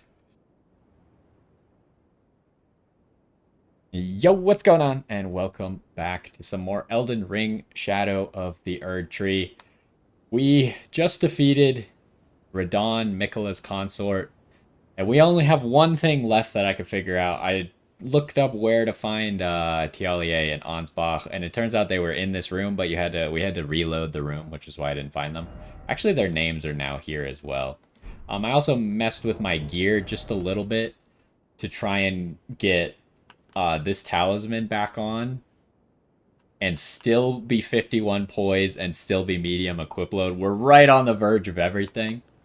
So we did accomplish it. Obviously, these swords are just really heavy, wielding both of them, but we'll probably end up using these for bail as well, because I was thinking about it. I have to redo my entire stats if I want to do the other build I was going to do. Let's pick up Tialier and Ansbach's stuff, and then we'll figure it out, huh? Hidden Needle, his mask, his garb, gloves, trousers. Wise Man's Mask, Ansbach's attire. Obsidian Lamina. Is that a scythe? I did notice there's a significant lack of scythes in the game. Oh, and he has a special spell as well. Furious Blade of Ansbach. Alright, let's see what all we just got. So what is this needle exactly? It's a fist weapon? Oh, I thought it was like a staff. But I guess that makes a lot more sense why it's called a needle. It's like a punching weapon. Does magic. Scales pretty good off of int. This might actually be good. My only question would be is it probably doesn't work with St. Trina's sword very well. Which is lame. But it might actually be good. I wonder if it's a dual weapon. We'll maybe take a look. If it's a dual weapon, it could be pretty decent. I guess I should probably read about it. Huh? Concealed weapon used by TLEA of a design generally favored by poison wielders for dark and subtle purposes. Like Saint Trina, who blossomed in the deep purple garden, a rich poison is secreted from within, which sends its victims into an eternal sleep. Sleep evermore pierces the enemy deeply with a poison coated needle that delivers eternal sleep.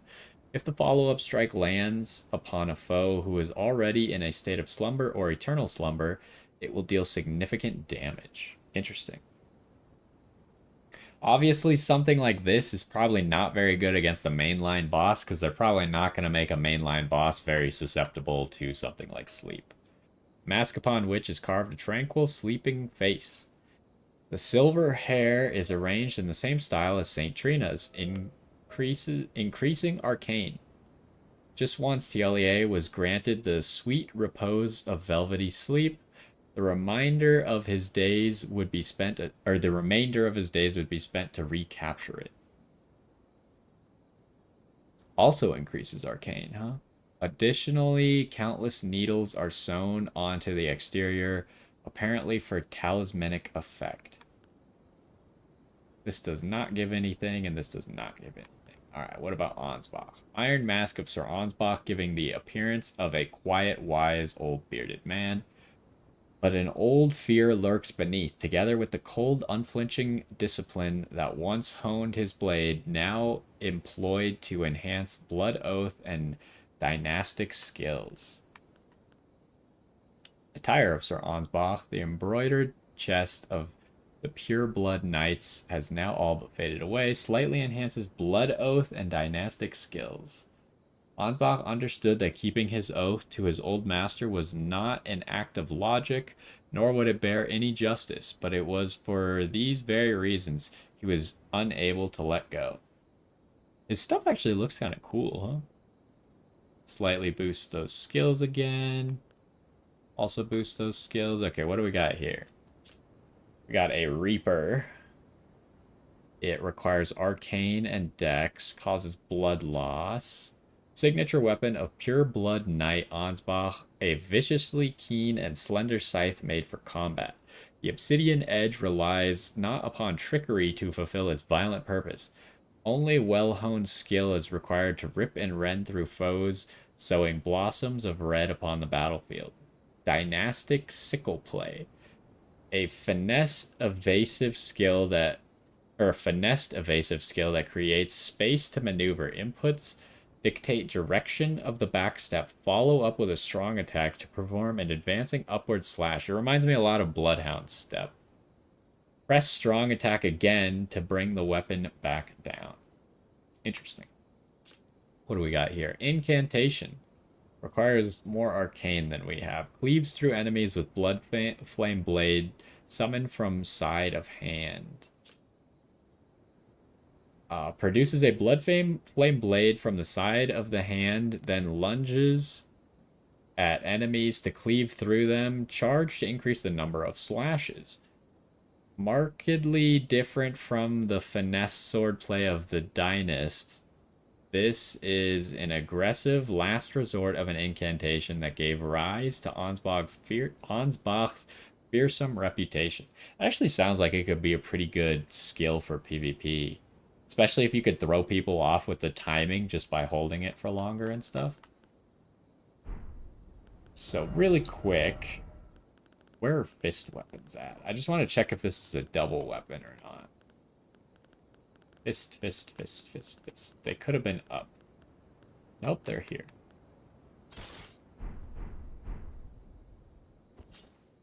It is a double weapon. You can't even, like, see them. They're so thin. Oh, they're tiny. I didn't realize it'd be a ring. I thought it would be like something to hold in your hand that's actually like somewhat high range.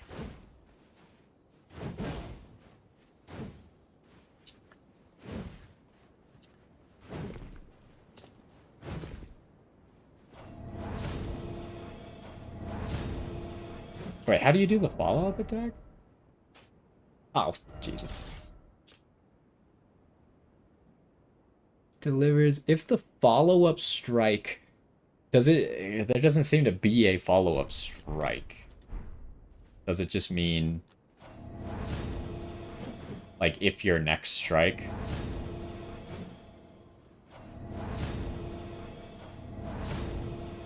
I don't. It must just be if your next strike hits a sleeping foe, it does extra damage, because there doesn't seem to be an actual follow-up strike on that. I still wanted to try these Dancing Blades of Rana, but it would require a heavy dex build to do that.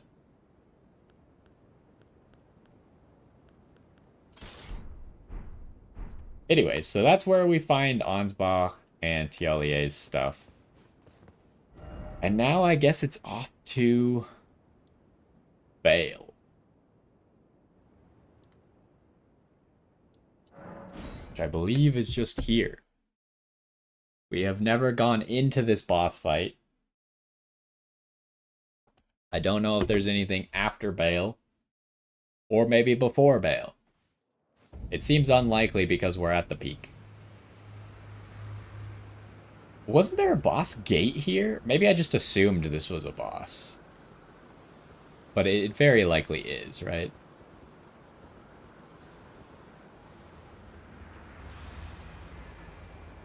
Okay, so yeah, we're definitely going to try and summon Aigon. Oh, I have 500,000 runes.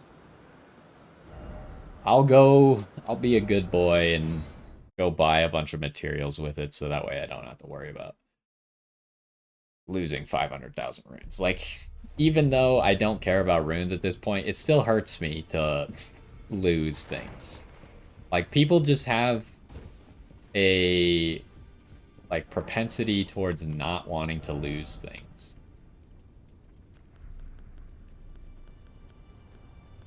Is there anything here that I don't have that many of? Now we're getting into it. Okay. This is what we were buying last time, so we'll just see. Give me like 100 of each of these, and then we'll see where we're at.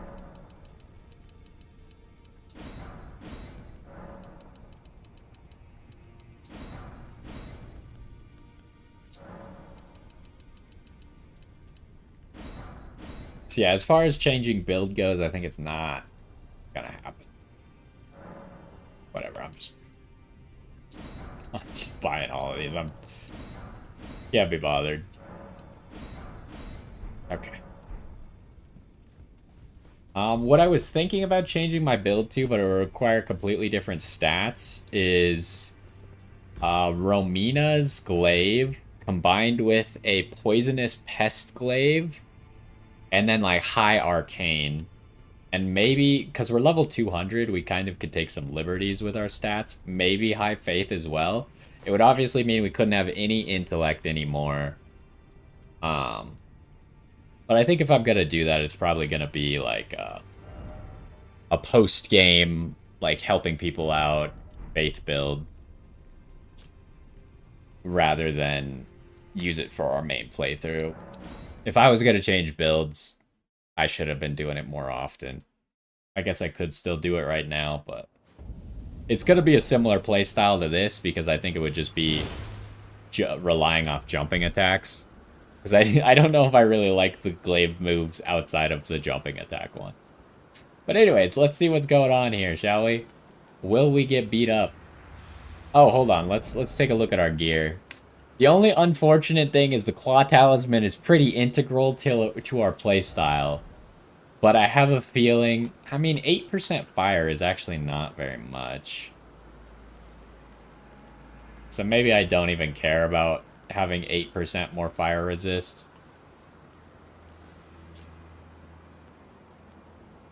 This is 8.5%. It's something, but it's not everything. If it feels necessary, maybe we'll switch, but the jumping talisman kind of helps a lot. Yeah, this is definitely a boss room.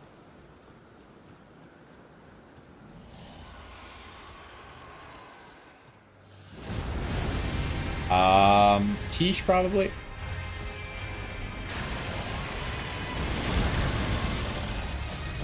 Oh, he actually dodged that. That's crazy. Okay, I gotta find Aigon's summoning spot.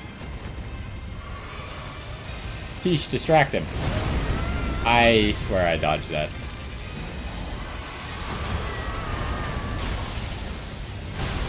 Okay,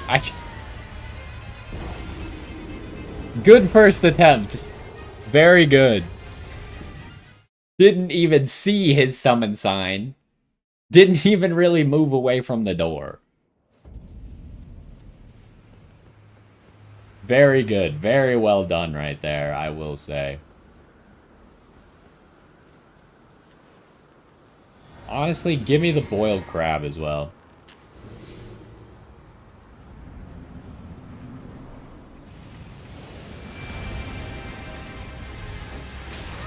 Ow. Alright, where the heck is your... Is it in the middle here? I'm understanding what you mean of it's hard to see. You would expect it to be at the entrance. And I didn't see it at the entrance, which tells me that I probably missed it. Oh, hello. You know what? Okay, I apologize. Yeah. I have yet to hit him a single time, by the way. Tish is doing some good damage, so I'm gonna keep looking for the sign, I guess.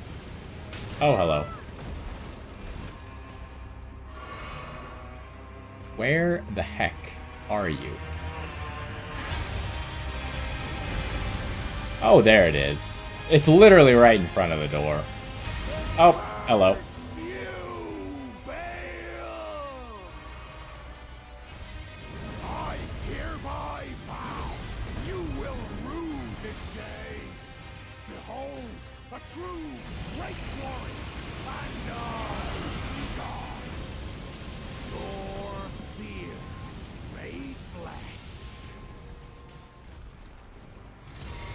Okay, unfortunately, Tish is almost dead, but now we have a Egon.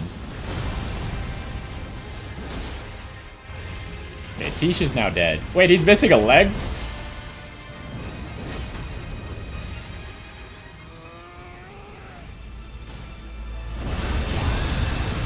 Okay, he's got wings now.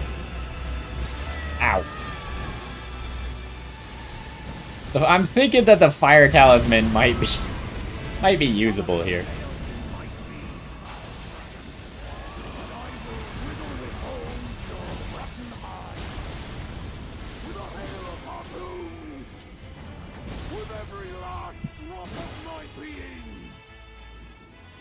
Oh, he went down. Well, I didn't realize he went down, so I guess I just got a bunch of hits in. I need stamina, though. Where is Egon, by the way? Oh, he's still good. He's good. Oh, jeez.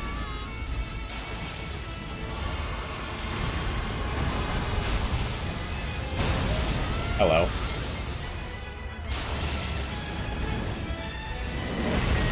Oh, I thought I thought it got blocked.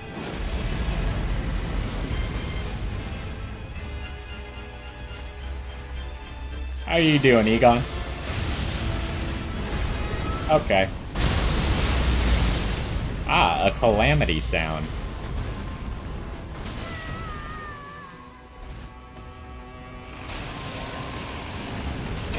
Please. Just let me hit. That doesn't deal damage. His tail is not part of his hitbox?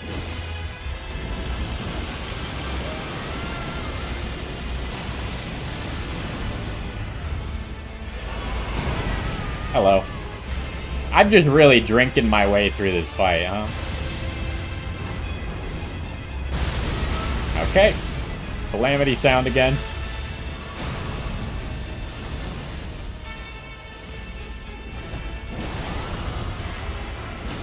This could be it.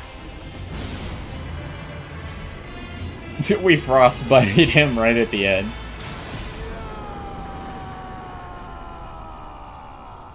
Oh, Egon's very happy. You shall haunt me no longer. What are you doing there, buddy?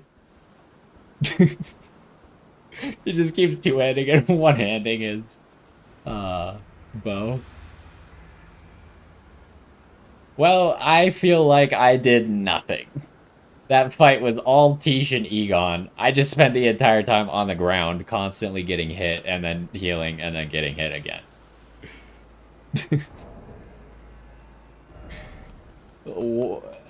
It's fine. Anyways, there's another 490,000 runes. So we should reload this area, because presumably Egon will also give us his stuff. It says he's still here. Maybe I'll teleport? Nope. I did not want to put a marker down. Nope. Let's teleport real quick. And then we do need to go to the Dragon Communion Priestess.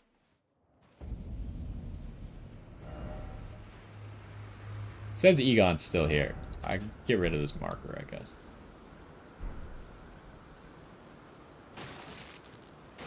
Is there anything in this boss room? Doesn't look like it. Except for my runes. But there weren't very many of those.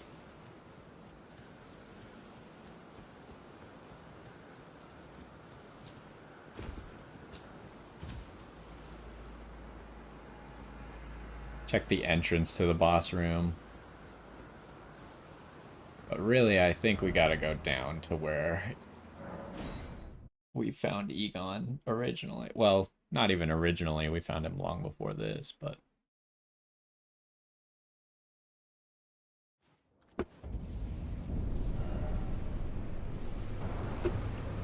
Gotta go straight.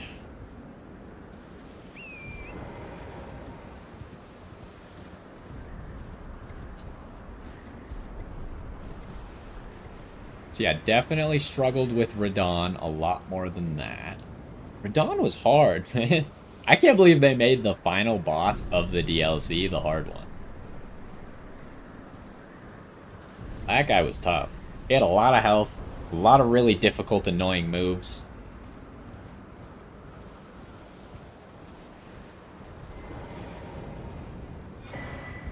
Egon's great bow, Egon's helm, armor, loincloth, and his bell bearing. He has a bell bearing?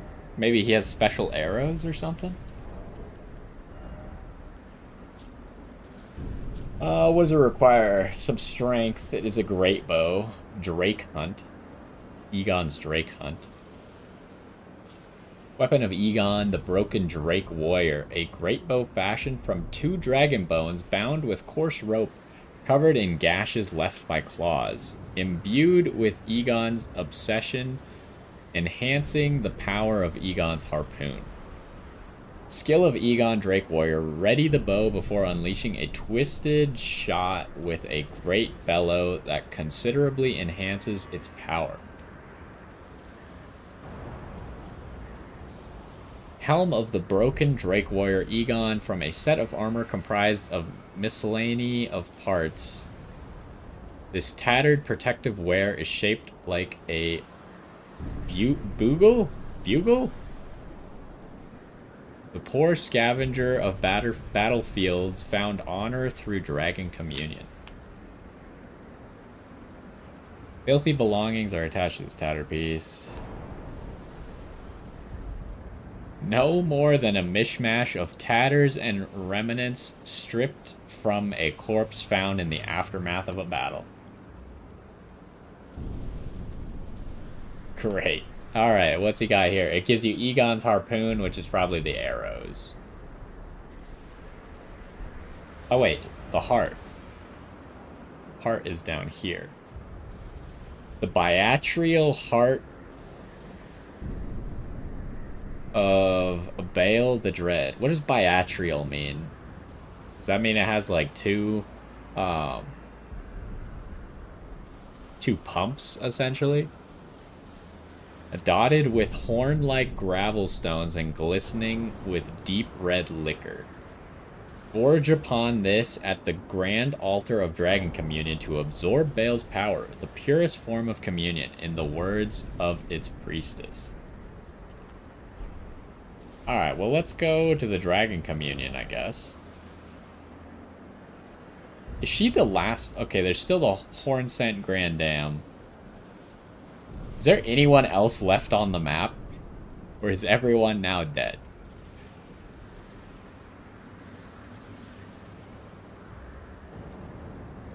Hold up, hold up. Before we do that, I'm going back to here.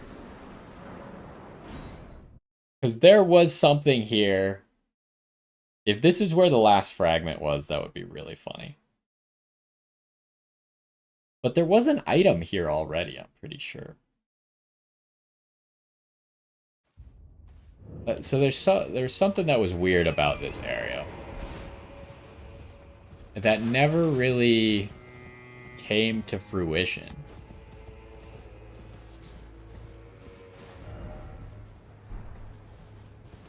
Can I make this jump? Yes.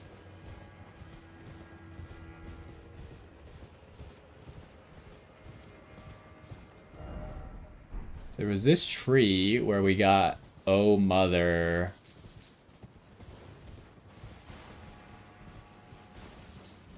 Where was it? Here. This never came to fruition. What is up with this snake skin in the middle of nowhere?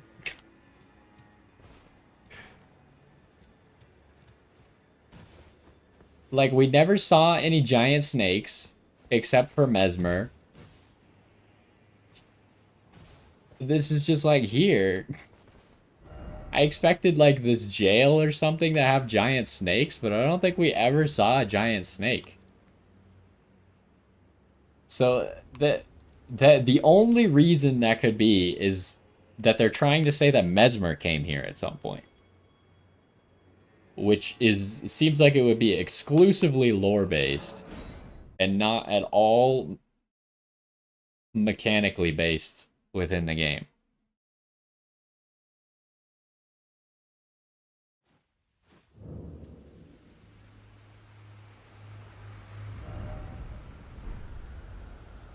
Okay, the priestess appears to be gone. Priestess heart.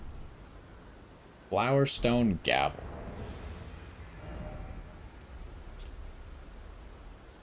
The stone heart of a Dragon Communion priestess, used while disrobed to turn one's human flesh into an ancient dragon. The change cannot be undone except by death. Using this heart while already transforms, temporarily boosts incantation of the capital's ancient dragon cult. The priestess was once an ancient dragon herself, but sacrificed that form for feeble flesh to aid in the destruction of Baal the Dread. What do we got here? It requires a little bit of arcane. Weapon of the Dragon Communion Priestess, a dragonstone hammer resembling an ancient flower. The 4 petals of the flower's core are all sharp, ending in points, and are capable of dealing heavy damage to dragons. Flower Dragon Bolt calls down the red lightning of the ancient dragons to strike a target, deals lightning damage, and also temporarily reduces the target's lightning damage negation. Can be charged to increase power. We might try the dragon transformation.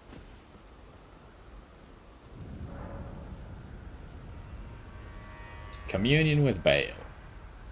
So this requires the heart of Baal. I can't use either of these. We already read through these.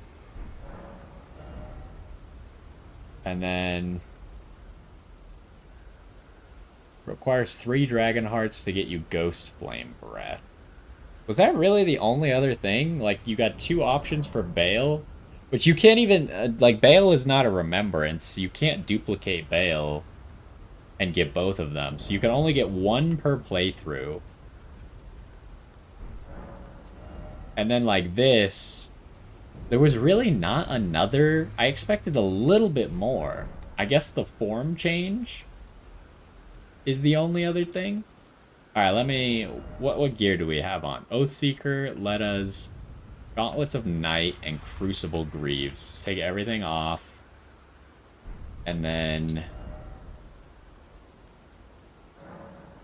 Wait, can you just, like, eat this as well? No, you can.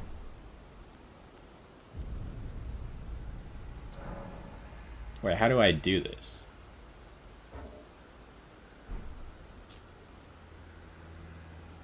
Use while disrobed. Am I not disrobed? Does not count? Maybe I have to put it on my consumable bar?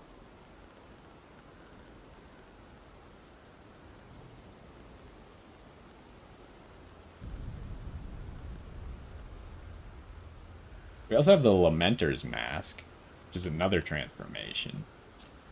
What are our transformations that we have? Original form of dragon. And we can also transform into a Lamenter.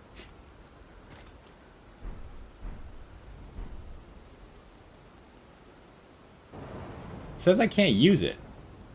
Why can I not use it? Am I not allowed to have weapons either, or... Still can't use it.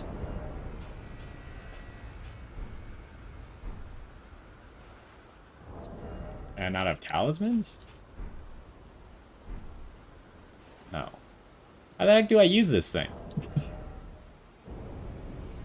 Any ideas on what I'm doing wrong here? I can take off my arrows, I suppose. Still no.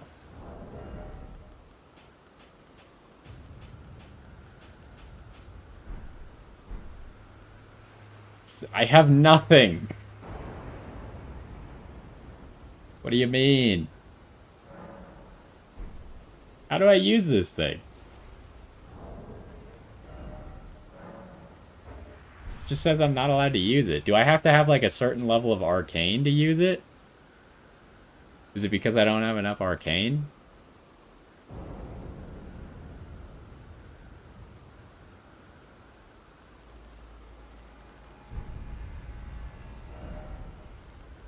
Okay, hold on.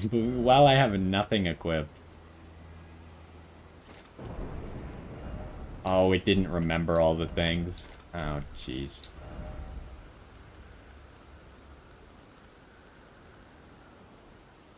Not gonna equip everything again. I'll just equip some of this stuff.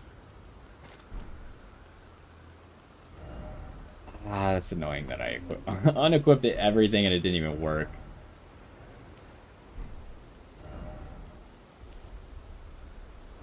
You haven't watched anyone transform into a dragon. My friend said that he did it, so he must know what to do. I assume that I just don't have enough arcane is the only thing I could think of.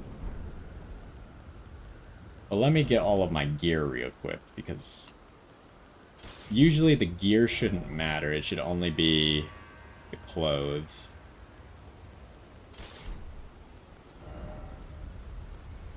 Ah, where are bows?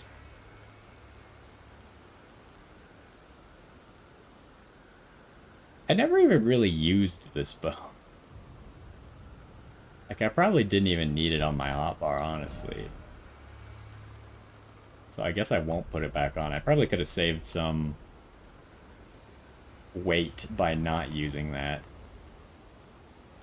Like, are any of these Dragon Communion? Yeah, the Dragon Communion seal specifically requires 10. Maybe you just need 10, and that's why I can't do it.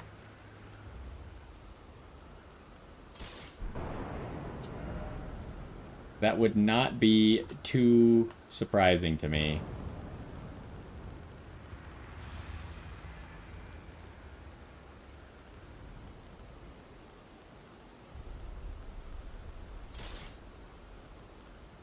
And then how much... I think I had this that weighed 3, so I had like an extra 7.5 pounds that wasn't really relevant.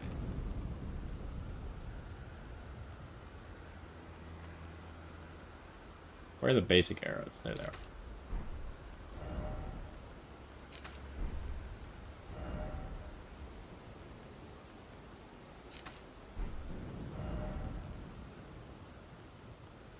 What else do I have a lot of? I guess these.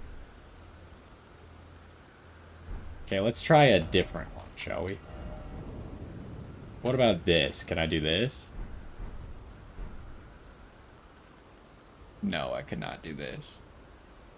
Put on a talisman to increase your stat. That's a good idea. I hadn't thought of it like that. Did I do this one? Also can't do this one.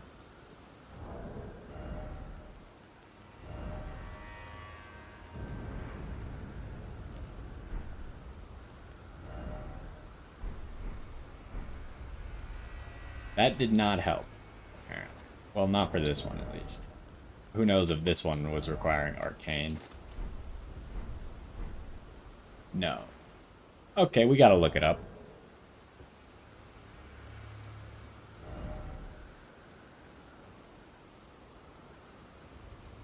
Elden Ring Priestess Heart.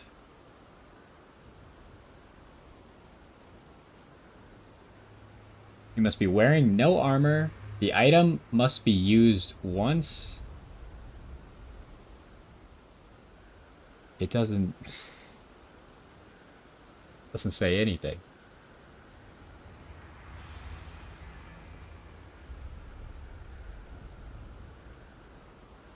Damage buff can stack with Golden Vow.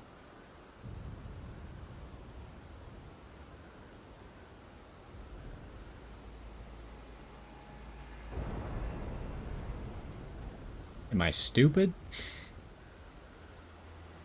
Hold on, there's a video. In this Shadow of the Erdtree. Oh my gosh, he's too loud.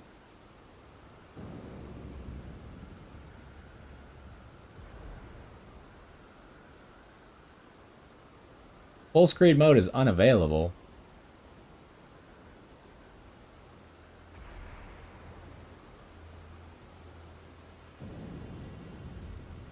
He just already is a dragon. I want to see you become the dragon.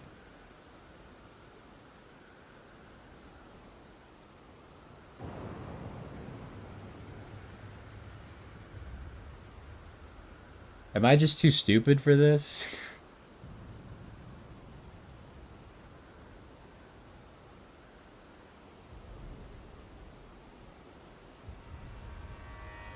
He's talking about the heart. Very similarly to the rock heart, if you saw our Dragon God video.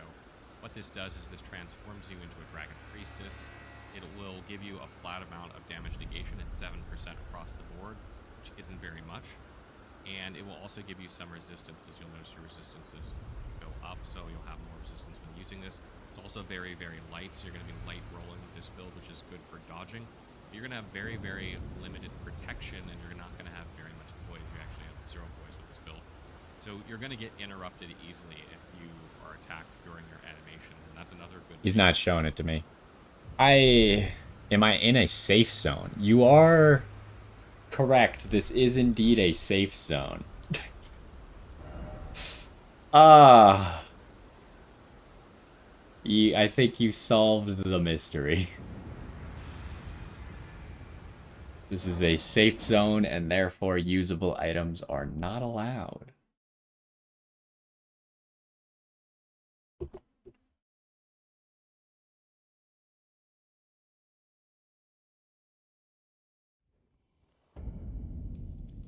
Yep, you got it.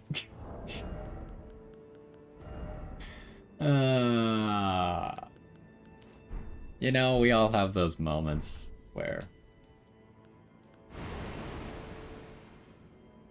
we make mistakes.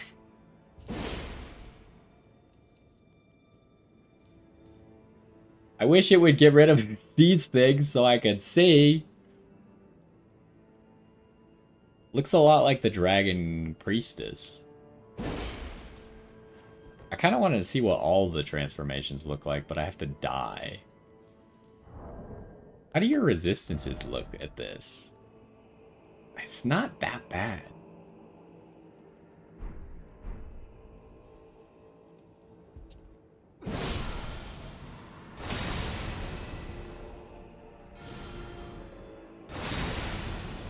Let's go talk to the Hornsent Priestess now that we've done everything.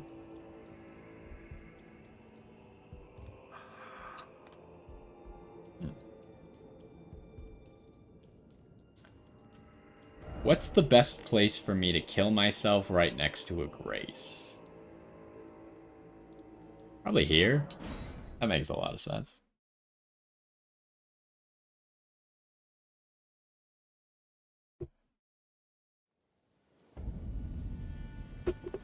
We'll figure out a way to make this episode look like it took me an hour to beat Bale and not 15 minutes.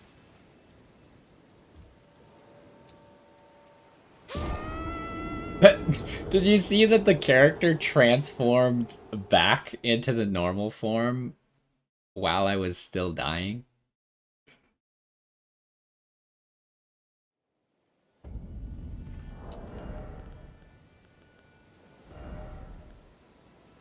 So what the heck does this look like? The rock heart.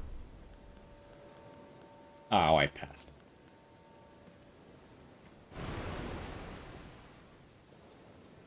You know, the other one looked better because it had more clothes on. What do we got here? The resistances, like, definitely more fire. I feel like more physical. But maybe less lightning, but more of the others as well. But this one's more like the brawler build, right? For dragons. Whereas I think the other one's more the caster build. Okay, let's figure out what a Lamenter is. I mean, I'm pretty sure a Lamenter is just that guy we fought in the Lamenter's jail. But, like, what does that mean for us?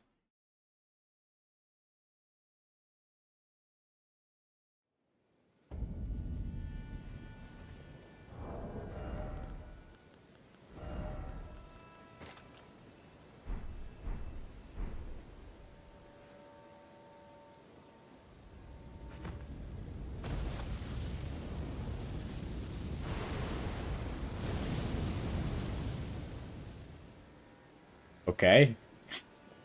Definitely the worst looking out of all the options. How are we doing now? Terrible lightning resist. Apparently really good holy resist. Oh, wait.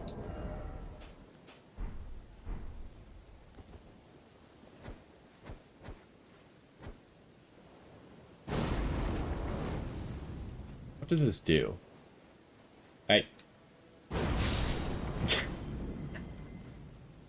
Okay. Is this supposed to do anything else?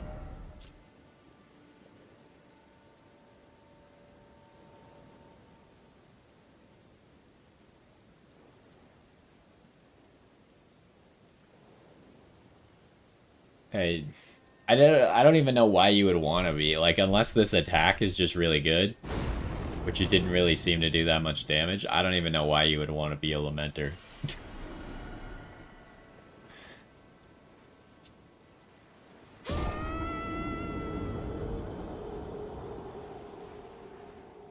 Okay, is there anything else we want to do before we wrap up the DLC of Elden Ring?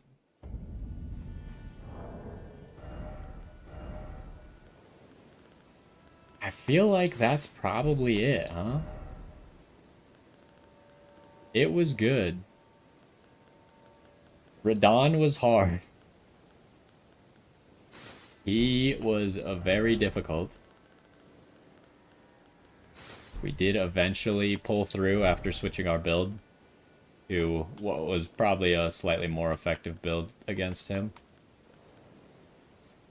What did I have? I had the Crucible Knight ones. Those were the only ones that got me there. I guess I could go heavier now, though, because I took off the bow and stuff. But I'm not going to worry about it too much right now.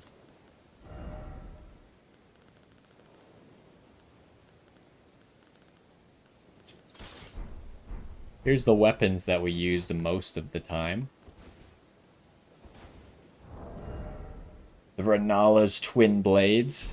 Used that for most of the DLC after we actually got it.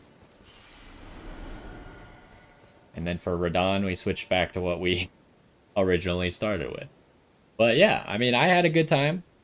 Radon was really the only boss we got stuck on, although the Erdtree avatar was kind of hard. I think that one actually took like an hour. That one was pretty difficult as well. And that one, there weren't really options to help you. Like in the Radon fight, if you did the quests, you had Ansbach and Tialie to help you, right?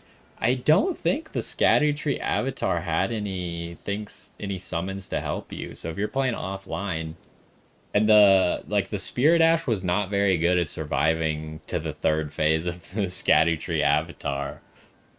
Usually it would die somewhere in the second phase. But that was a tough boss. Radon, still tougher. And I would say we could have easily been there for another hour. I still don't think I had it mastered by the time we beat it. But since we switched builds, we were kind of on a build that had the potential to win at any time, just based on like when we get the staggers and stuff. It was cool that they did another like attack where he goes up into the sky, except I didn't really figure out how to dodge that one because he just shoots laser beams that explode at you. It was kind of tough to dodge. But anyways, I very much enjoyed the DLC. I'm sad that I did not find, where is it? The last fragment. I don't know where the last fragment is. And I looked it up very briefly, like a list of the fragments, and I was like, I can't be bothered to check through all of these to find the last fragment. So I missed one fragment somewhere along the way. Without a guide, I found all but one, which is pretty good. Good enough to beat the game. Oh, I did like Letta's Greatsword. I thought that one was cool. Or Letta's Sword. There's a lot of weapons that I still would maybe want to use for stuff. But it would require different builds and such. So maybe we'll do that in the future. Like some co-op builds or something. But it's likely that I will do that on my own time. But I had a good time. Hopefully everyone enjoyed the playthrough. If there's anything that I missed, let me know and maybe we'll come back and do it. Oh, I mean, obviously I missed a fragment, but I doubt anyone's gonna keep track of which one I missed. And I probably, there would be no reason for me to come back for something like that, unless there's literally like a boss. Yeah, but if it's a golden hippo, it doesn't count.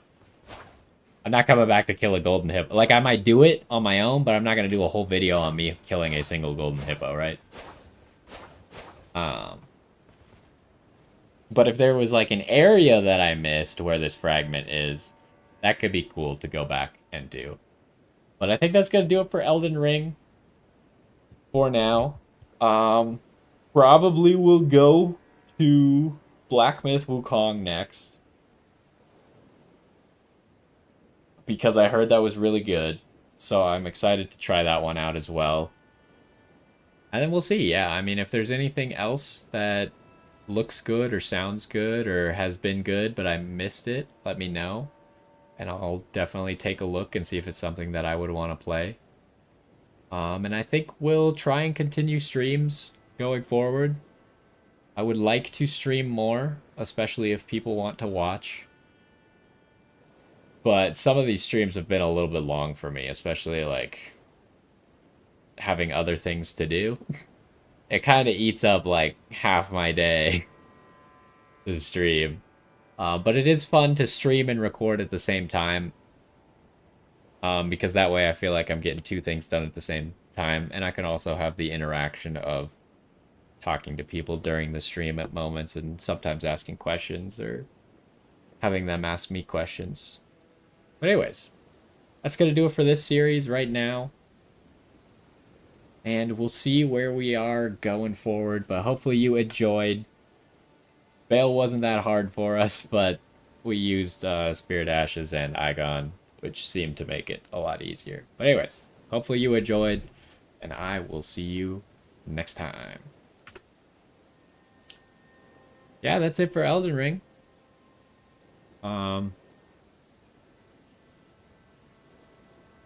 I don't know if I'm going to do more Elden Ring stuff on my own right now.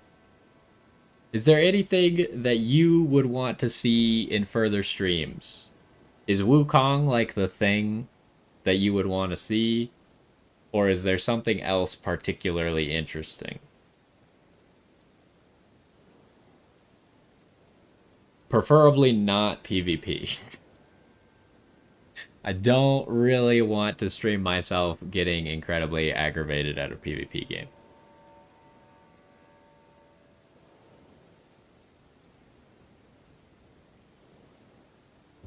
We could actually, I'm going to change up our gear as well. We'll just go like full Letta build right now.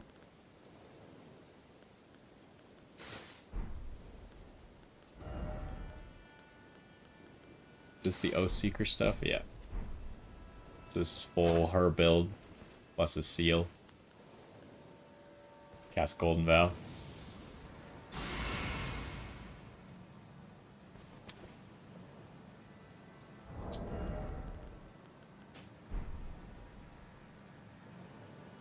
And we have our special let us go together gesture.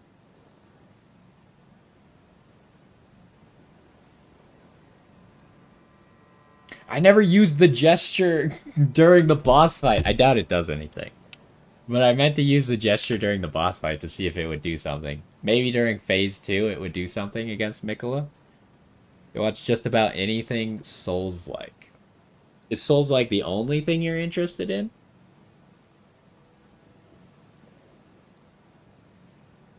Because, like, I play other stuff that's not Souls. Alright, here, let me... Oh, it undoes the gesture? What are the past few games that we've played?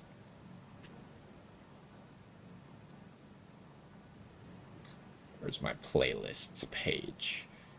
Played Elden Ring. Before that, we played Unicorn Overlord. We played Grand Blue Fantasy Relink. We played The Last Flame. Dungeon Drafters was kind of meh. Death Must Die was good. Liza P, another Souls-like. I wasn't really a huge fan of Armored Core. We played Hollow Cure. Played Tales and Tactics, but not that much. We played Halls of Torment. I did play Diablo 4, but I couldn't really get into that. Another Souls-like, Wolong Fallen Dynasty. You can see, like, every few games I get back to a Souls-like. We played Fire Emblem, Marvel's Midnight Suns, Pokemon Scarlet and Violet, Legends of Runeterra. I always like going back and playing that. We played a Yu-Gi-Oh game. Also played Master Duel. Cult of the Lamb was kind of a disappointment. Played Pokemon Unbound. Oh, and then we're back to Elden Ring. We really haven't played that many games since Elden Ring, huh? I mean, that's a few games. Like, some of these are like 60 video long series, but Elden Ring was 116 videos. And the DLC is already like 50. If you count all the shorts and stuff. Let me bring back up the chat, because I closed all that. Since you're on PC, some of the games, not too familiar with. Yeah, it's definitely an issue. It's not... I wish PlayStation... Like, I think Final Fantasy recently dropped their... Or, like, Square Enix recently dropped their exclusivity contract with Sony. But PlayStation's really the only one that does any of these exclusives anymore, which I find highly annoying. Xbox doesn't really do it anymore because they have, their app on PC, so you could play a lot of the Xbox games on PC as well, which means that there's no point to make them exclusive to Xbox, so they end up coming out on, like, Steam or whatever. Black Myth, Wukong you'll watch. That's probably going to be the next one. I heard that it's not as open world, which is probably a good thing, because I'm a little open worlded out. Like, intricately exploring an open world is really daunting. And it really wears me out a little bit. Like, the fact that I missed something in this open world, like, hurts my soul. I somewhere missed the fragment, and I don't want to find it. I would love to know, but I don't want to do the work to find out, right? But yeah, I really wish they would stop doing exclusives. Or at least if they're gonna be exclusives, like make it PlayStation. Comes out on PlayStation and comes out on PC. Like um don't make like they could keep the console war going. I don't care about that. Just don't make it only on PlayStation. I'm not gonna buy a PlayStation 5, or at least I don't want to. It's expensive. I'd rather just play everything on PC. It's also easier to record on PC.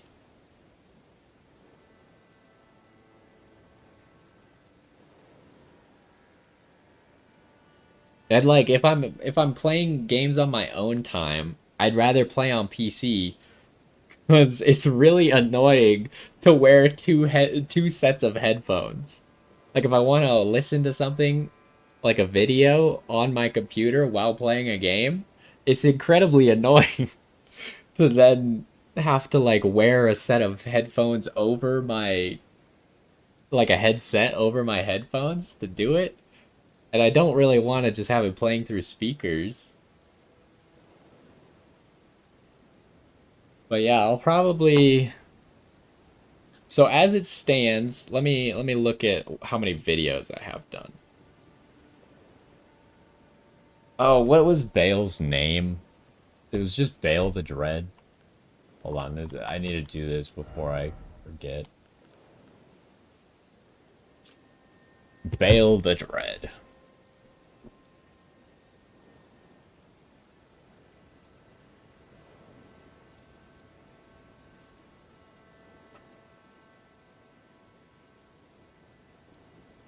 Okay, so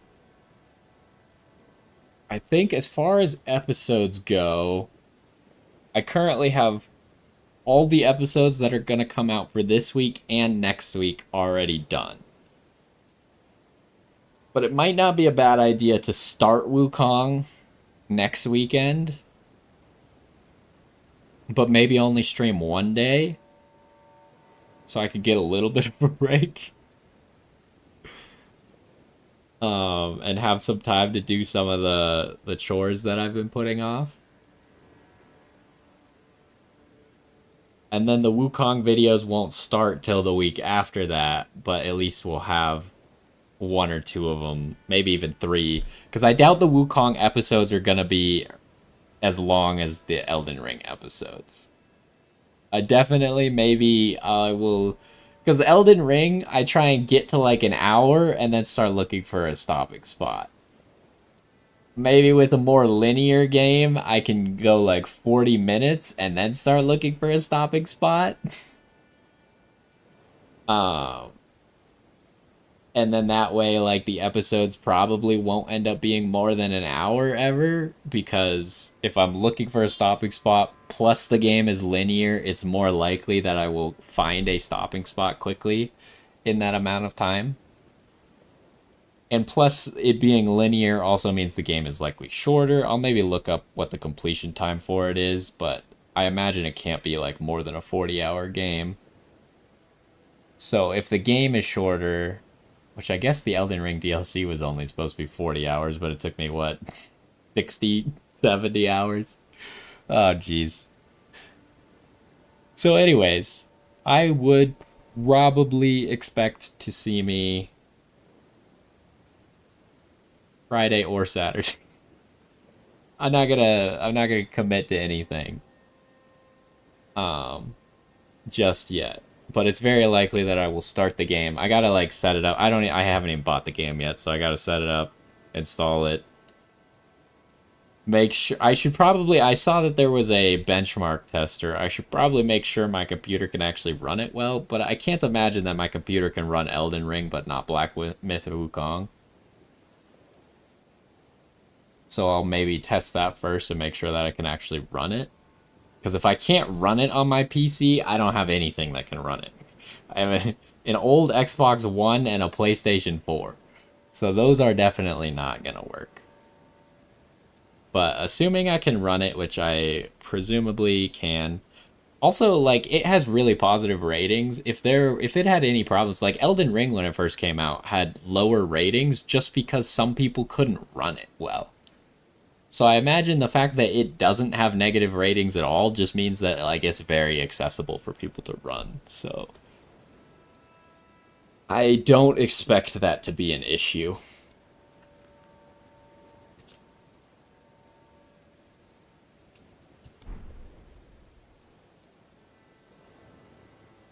But yeah, I guess that's the plan for next week. And if you have any other games you want to keep hanging out, I appreciate it greatly. Let me know. Obviously, I'm not going to guarantee that I'm going to play everything that you want, but like like I said, I'm probably not going to play your Returnal even though that was one that you suggested. But I definitely take all things into consideration and think about it. So if there's anything that interests you or you think would be an interesting thing to do videos on or something like that, I'm always open to experimenting.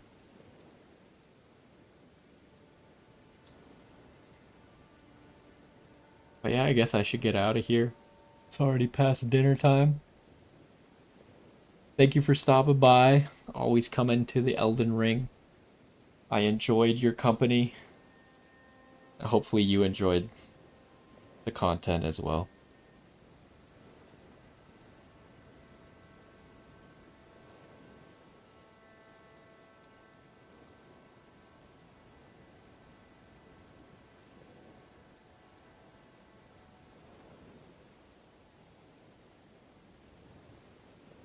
Yep, no problem. Hopefully I will see you around and I will try and keep doing streams. This Elden Ring was like my I want to it's a perfect time to get back into streaming. I will change it up and try it on YouTube and see how it goes. Cuz I just on Twitch I didn't have a big platform. On YouTube I obviously don't have a big platform either. So, but at least on YouTube the videos and the streams are all in the same place. So, there's some cross-pollination there. But anyways, thank you for stopping by. Hopefully I will see you around. And that's going to do it for Elden Ring. Bye.